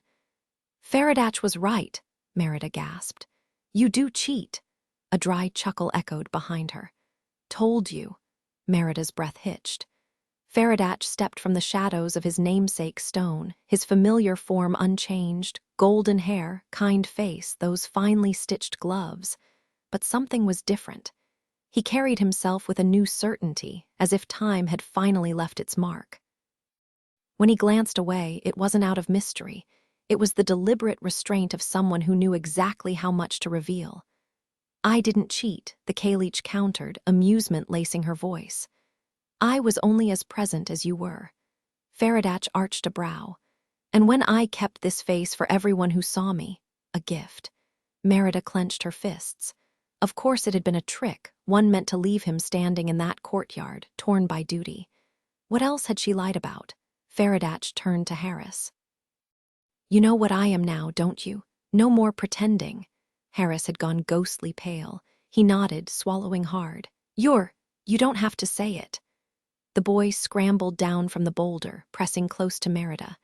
No bravado now, just fear, his trembling as obvious as Hamish's had ever been. "So what I saw was true," Harris whispered. And Merida felt the ground drop out from under her. The realization hit her like a sudden storm. This was it. The year she'd thought would stretch on forever was now slipping through her fingers. No more chances to fix things, no more time to argue. Only the final moment, the answer she'd been chasing. And after that, she had no idea. For 12 months, her world had revolved around Faradach's visits and the desperate hope of saving her family. The life she'd known before felt like someone else's memory. "Maybe it worked, maybe it didn't," she muttered, gripping her bow tighter. "Guess we're about to find out." The ancient woman perched on the jagged rock raised her gnarled staff, its surface blackened by centuries of power. Faradach stood like a shadow carved from the cliffs behind him, silent, unreadable. "Unless you take issue with how this bargain played out," the K-Leech croaked. His answer was a single, cold word. "No." When his eyes locked onto Merida, she felt it, an eerie symmetry between them. They'd both been pawns. The K-Leech had been pulling their strings the whole time, steering them toward whatever end she wanted. That was the problem with gods and magic. You thought you were playing the game until you realized the rules were written in smoke. A wild, fleeting thought crossed Merida's mind. Faradach should be standing beside her now, shoulder to shoulder with Harris, waiting for judgment like the rest of them. But that was ridiculous. His touch brought ruin, not comfort. "Then let my verdict be known," the K-Leech declared, her voice rolling like thunder. "Let the sky bear witness, the storms remember, and the land itself hold this moment in its bones.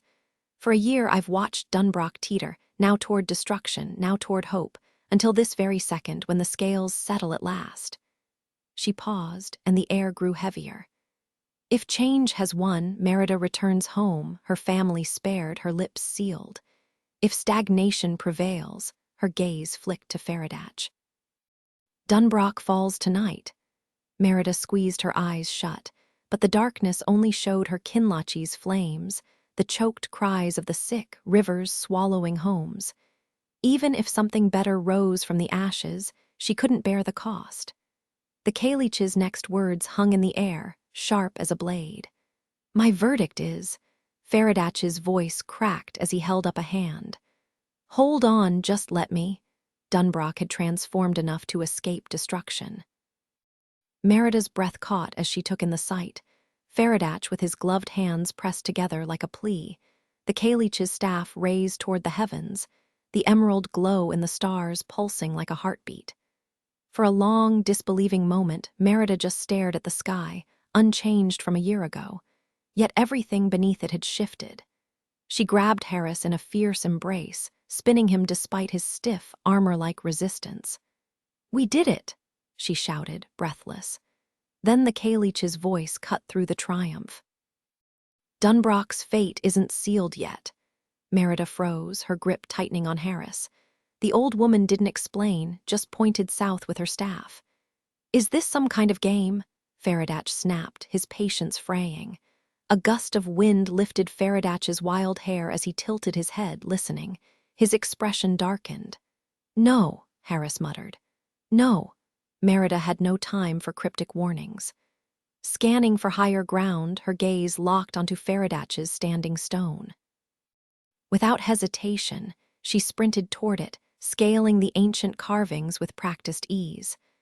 The rough grooves and weathered patterns gave her just enough grip as she climbed, fueled by urgency.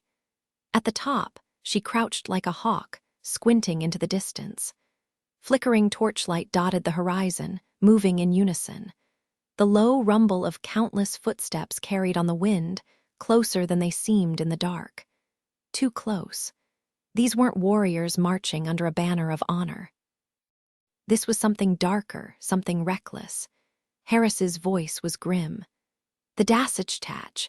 Merida had spent her childhood surrounded by the trappings of war, the weapons on the walls, the weight of armor, the stories of battles past. She trained for conflict, lived within fortress walls built for survival. But until now, war had only ever been a shadow, a tale told in songs. Tonight, it was real the moment they raced back to Dunbrock. The air was thick with tension. Fergus's warriors were already strapping on armor, their faces grim.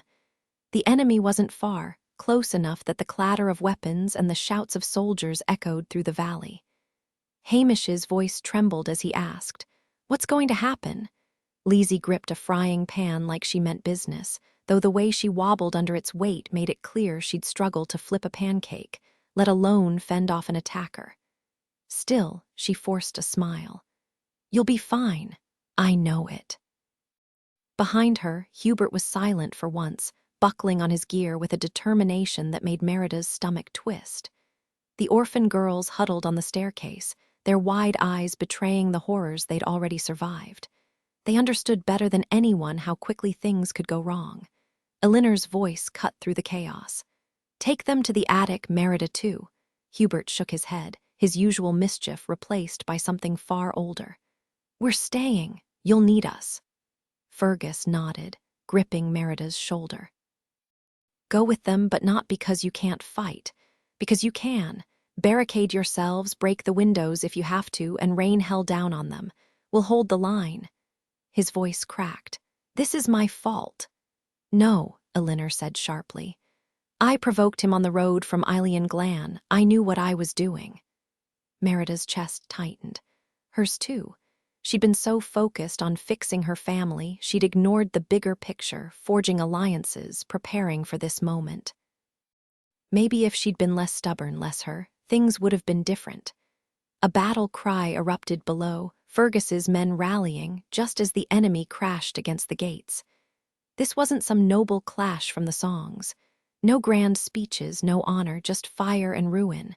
The Dasich didn't want Dunbrock, he wanted it gone.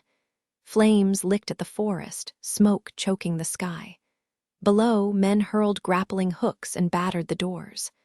Time to fight dirty. From the music room, Merida loosed arrows into the chaos. Each shot a desperate prayer. The triplets and the girls hurled whatever they could, mirrors, chairs, even a lute, down onto the invaders. Every crash was a small victory. But the arrows wouldn't last. And neither would they. The wooden brand-up table sat abandoned as Hamish gripped the massive harp, his fingers trembling with the urge to hurl it through the window. Merida hesitated, torn between stopping him and letting him act. "Don't, Hamish," Harris warned, his voice steady as he wrapped a stone urn in a tapestry and set it ablaze. The way he did it, so practiced, made Merida wonder how long he'd been planning this. "Trust me, they won't forget this." The burning urn crashed below, met with panicked yells. But then another sound cut through, a deep, groaning rumble. One of the guard towers along the wall was collapsing, stones tumbling like dominoes. The same wall where Merida had walked with her mother, laughing in better days. Her stomach twisted as she spotted the enemy army hauling a monstrous battering ram toward Dunbrock, its sheer size demanding a small army just to move it. "You brought this on yourselves," the Dasich bellowed, his voice somehow rising above the chaos. "I gave you every chance." Hopelessness clawed at her. Think, Merida, think. But in this deadly game of Brandub, she couldn't decipher the Black Raven's next move. The Dasich didn't want peace. He wanted to prove he was right. Even if they rallied the nearby towns, there was no time, no warning, no way to gather forces in the dead of winter. It would take a miracle. Her mind flashed to the K-Leech, how she'd saved her mother and brothers before. If the Ancient One had fought so hard to keep Faradach from destroying them, surely she wouldn't let the madman succeed now. Maybe there was still a chance. Lizzie's mother had given something precious to the K-Leech's well. Merida could do the same. "Stay here," she ordered her brothers. "Lizzie, don't open this door for anyone but me." She rushed to her childhood room, fingers brushing over familiar treasures. The carved toys, her first bow, the tapestry holding memories she'd never lose. But none of it felt precious anymore. The jewels were for show, the perfumes forgotten gifts, the rocks just keepsakes. Nothing here truly mattered to her now. She hadn't added anything in years, hadn't even brought back mementos from her travels. A cold realization settled in. What do I even care about anymore? Then it hit her. Not the objects, but the people, the moments, the love she'd taken for granted. That was the real sacrifice. That was what she had to offer. What would you give up for something truly extraordinary? The only thing that came to Merida's mind was her family. They were everything to her, the only thing worth saving. The realization hit her like a bolt of lightning. Without them, she was nothing. A storm raged outside, but inside, her heart felt emptier than the wind howling through the castle halls. Desperation clawed at her. Think, Merida, think. But her thoughts were a jumbled mess. She paced from her room to the stairs, scanning every corner, the tapestry room, the hall closet, even the great hall balcony, searching for anything that might sway the K-Leech's favor. Nothing. The weight of failure pressed down on her. Was this really how it would end? Trapped in a crumbling castle, surrounded by chaos with no magic left to save them. It felt pathetic. Then, cutting through the noise of the outside turmoil, she caught hushed voices drifting from the solar. Faradach's deep tone, and was that the K-Leech? Here, heart-pounding, Merida crept closer, peering through the cracked door. The goddess stood there, untamed as ever, her eerie glow casting shadows across the room. Faradach, though, looked different, weary, almost human. "I knew you were cunning," he muttered, "but I never took you for cruel." The K-Leech's voice was smooth as ice. "I offer this in truth. You immortal imagine it, that body would truly be yours. No more duty, no more endless cycles, just life. A man's life with all its fleeting joys and sorrows." Merida barely dared to breathe. "You'd waste your miracle on this," Faradach sounded incredulous. "Why?" "Because you've changed," the K-Leech replied. "You've grown attached to them, to her. You want to belong." "And that, Faradach, is worth my attention." A pause. Then, softer, Faradach echoed, "Flee with Merida." Merida's hand flew to her mouth. "I know you care for her," the K-Leech murmured. The air in the hallway grew thick. Merida's pulse roared in her ears. This wasn't just about survival anymore, it was about choices, about what they were all willing to sacrifice. And suddenly, the weight of the moment felt heavier than the castle walls around her. Merida held her breath, trying to silence even the smallest sound. But it only brought back the memory of Faradatch removing his glove, just an ordinary hand underneath, nothing monstrous. Now, his deadly fingers pressed against his chest, rising and falling with each ragged breath. The distant clamor of battle echoed in her ears, her family fighting for their lives. "No," Faradatch finally said, and Merida exhaled sharply. "No, you claim my transformation has earned your miracle," he continued, voice steady. "Then I ask for this, not to keep this body, not to run away with her. I want your power to help them defeat the Dassachtach. They can't do it alone. Without aid, they'll be dead by sunrise. I want him driven back, gone for years, decades, if possible." The Kaleech studied him, her ancient eyes narrowing. "You've surprised me, boy. I misread your heart." "I love her," Faradatch said simply. "That's why I can't let her family fall. They mean everything to her." Merida found herself mirroring him, fists clenched tight against her own chest. "Even if you could replace them in her heart." Faradatch sighed, a sound so heavy with sorrow it made her chest ache. "I've watched humans long enough to know the difference. That wouldn't be love, just ownership." The Kaleech lowered her staff, a faint smile touching her weathered face. "This is a mortal choice you're making, Faradatch. To refuse change, to cling to duty, some would call it unnatural. But I see the truth. You destroy yourself to preserve the next generation. That has always been your nature. Your miracle will be granted." Faradatch straightened, his voice firm. "Thank you, old woman." With a sharp crack of her staff against the ground, the Kaleech's power surged. Dunbrock's fate turns before dawn, and just like that, the battle shifted. The enemy's wall crumbled, burying their soldiers. Wind whipped dust into their eyes. The stable collapsed, but instead of chaos, panicked horses bolted into the Dassachtach's own ranks. Harris and the triplets rained down glass shards like arrows, each strike precise. The castle doors held. Rain doused the flames, and as the Kaleech's eerie green fire faded, the horizon lightened, and with it came reinforcements. Crofters, townsfolk, even warriors from distant Keithnell and Ardborach appeared, their weapons gleaming in the early light. Merida's breath caught. She never thought she'd be grateful to see those uniforms again. Merida never imagined she'd feel such relief seeing the discipline and loyalty of her people.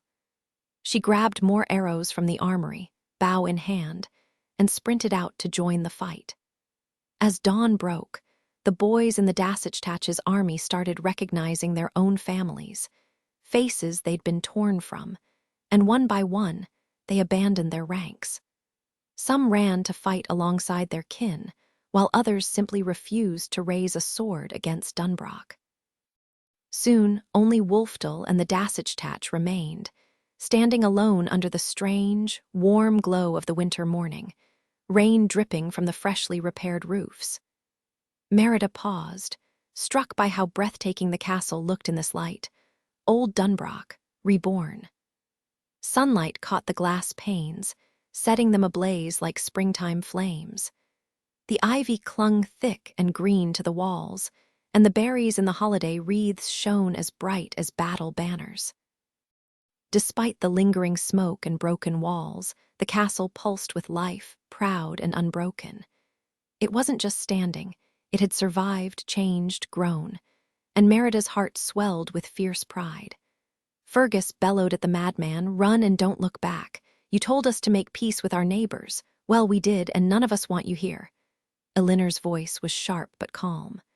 "Turn away, and we'll do the same." Harris, though, smirked at the Dassachtach, an old, knowing glint in his eye. "Maybe we'll cross paths again someday." Then Lizzie grabbed Merida's arm, her hair wild, her face flushed but determined. "Faradatch," she whispered, pointing toward the woods. Brian stood at the tree line, tail high, and behind him, a faint blue glow dissolving into the morning light. Without hesitation, Merida took off running, chasing a god one last time. She found him by the waterfall, gazing at the castle with that familiar, quiet expression. "Faradatch," she called, breathless. He turned, his golden hair catching the light. You never stop chasing, do you? She struggled to steady her breathing. I heard your bargain, was it real? I don't lie, he said, almost defensive. Don't laugh at me for it, Merida. I couldn't take that. I wasn't going to laugh, she said softly. The words she wanted to say, the kind Lizzie would have known how to voice, stuck in her throat. How do you tell a god something as foolish and human as I care? The words stuck in her throat, heavy with emotion she couldn't voice. Stay, she finally managed. Or at least promise you'll return. I get that you can't walk away from your purpose, but this doesn't have to be the end. Faradach's expression was unreadable. I only appear where stagnation lingers. You wouldn't wish that on anyone. Then I'll find you, Merida shot back, stubborn as ever. I'll track down the places on the brink, the ones that need you. Maybe I'll even beat you there. His brow arched.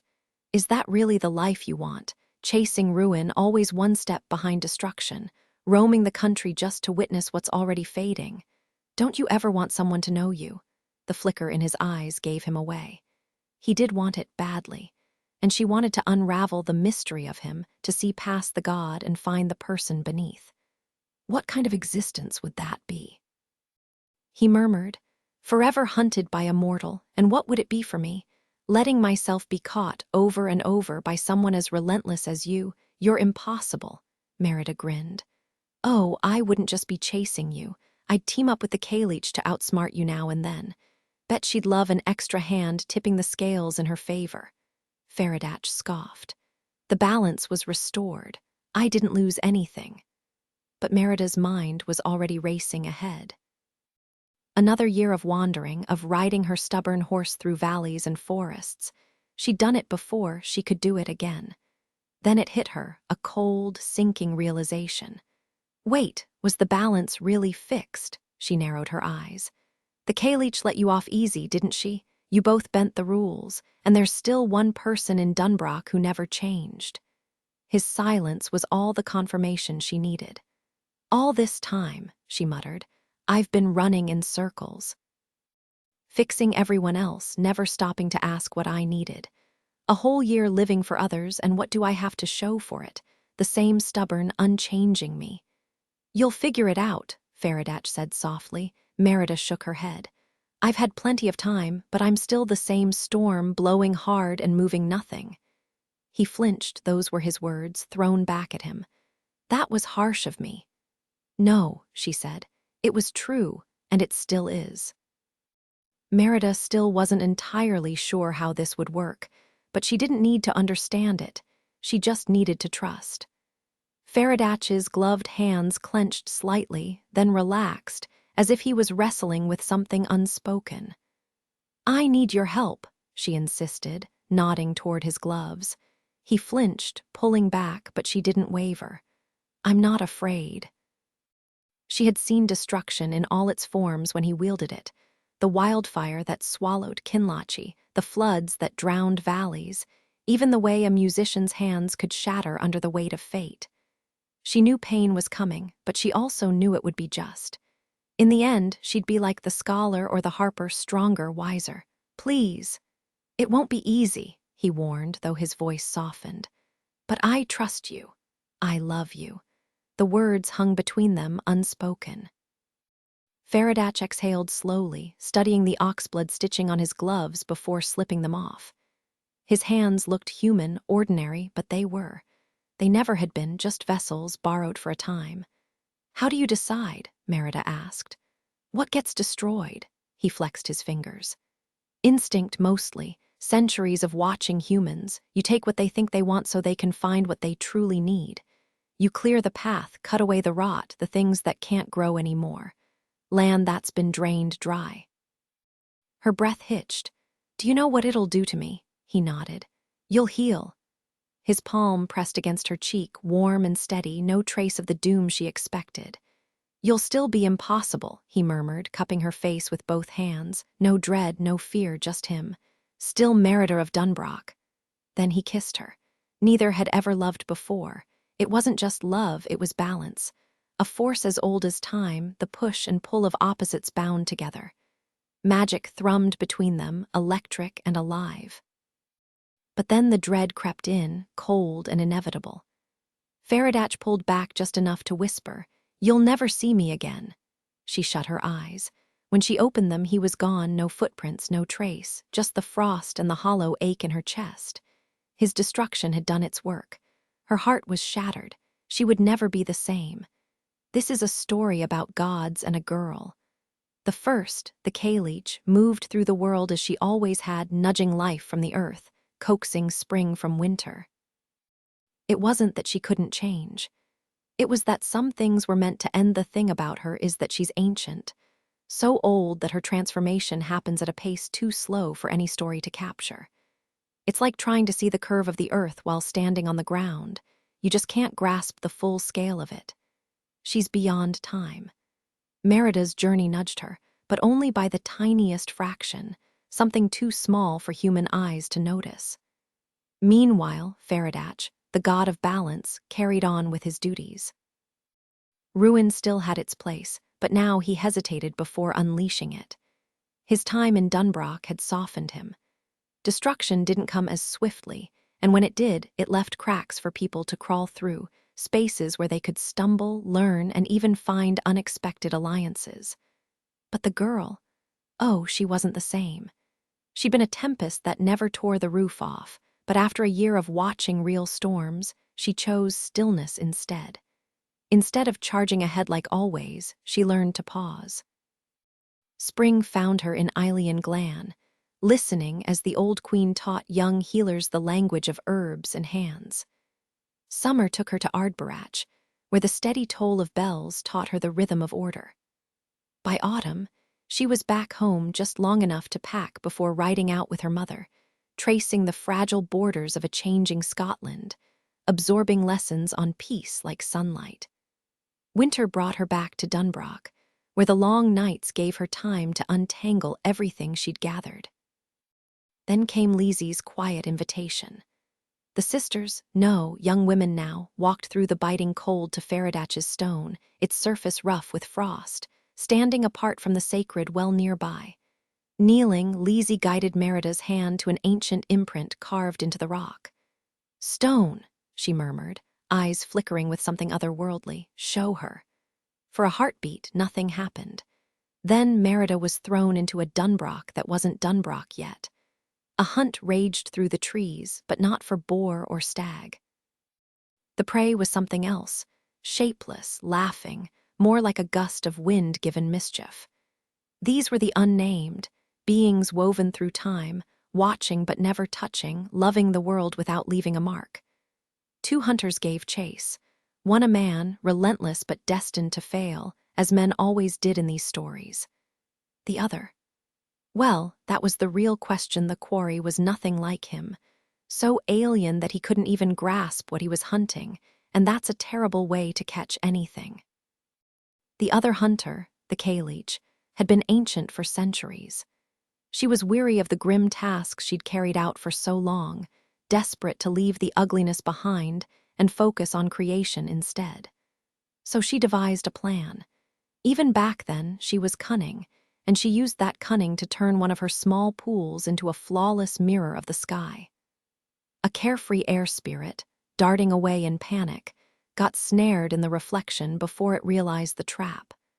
The Kaleech seized it before it could escape. The quarry wasn't exactly like her, but it was close enough that she could grip it tight. Dragging it to the jagged standing stone beside the pool, she pinned the spirit against the rock, trapping it between stone and flesh. "No more air for you," she murmured. "Now you'll be a god."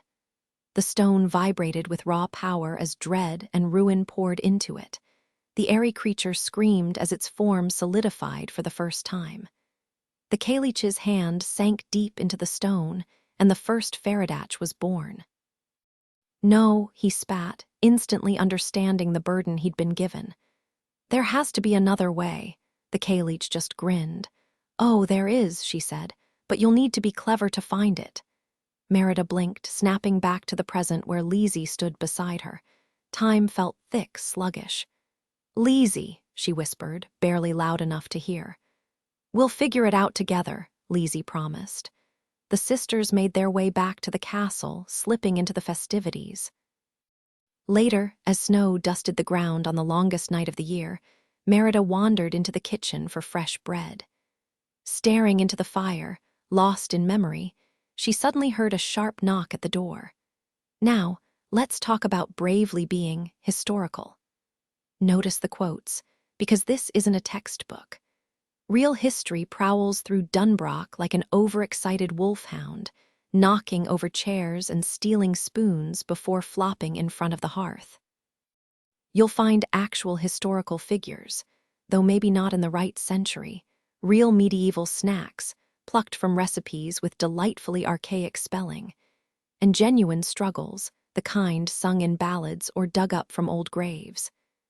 As a medieval history nerd, I stuffed as much of the past in here as I could. And as a bagpipe and harp-playing mutt from the American Celtic diaspora, I crammed in plenty of that culture too. Oh, and as one of 5 siblings. Yeah, the chaos, bickering, and love of a big family had to be in there. But at its heart, Bravery is a fairy tale, true in the way good fiction feels true. Real conversations are messy and boring. What matters is making the words on the page sound real. I don't aim to fool anyone into blindly accepting or dismissing every word in this book. Instead, I want to spark enough curiosity that readers go searching for the missing pieces of the truth themselves.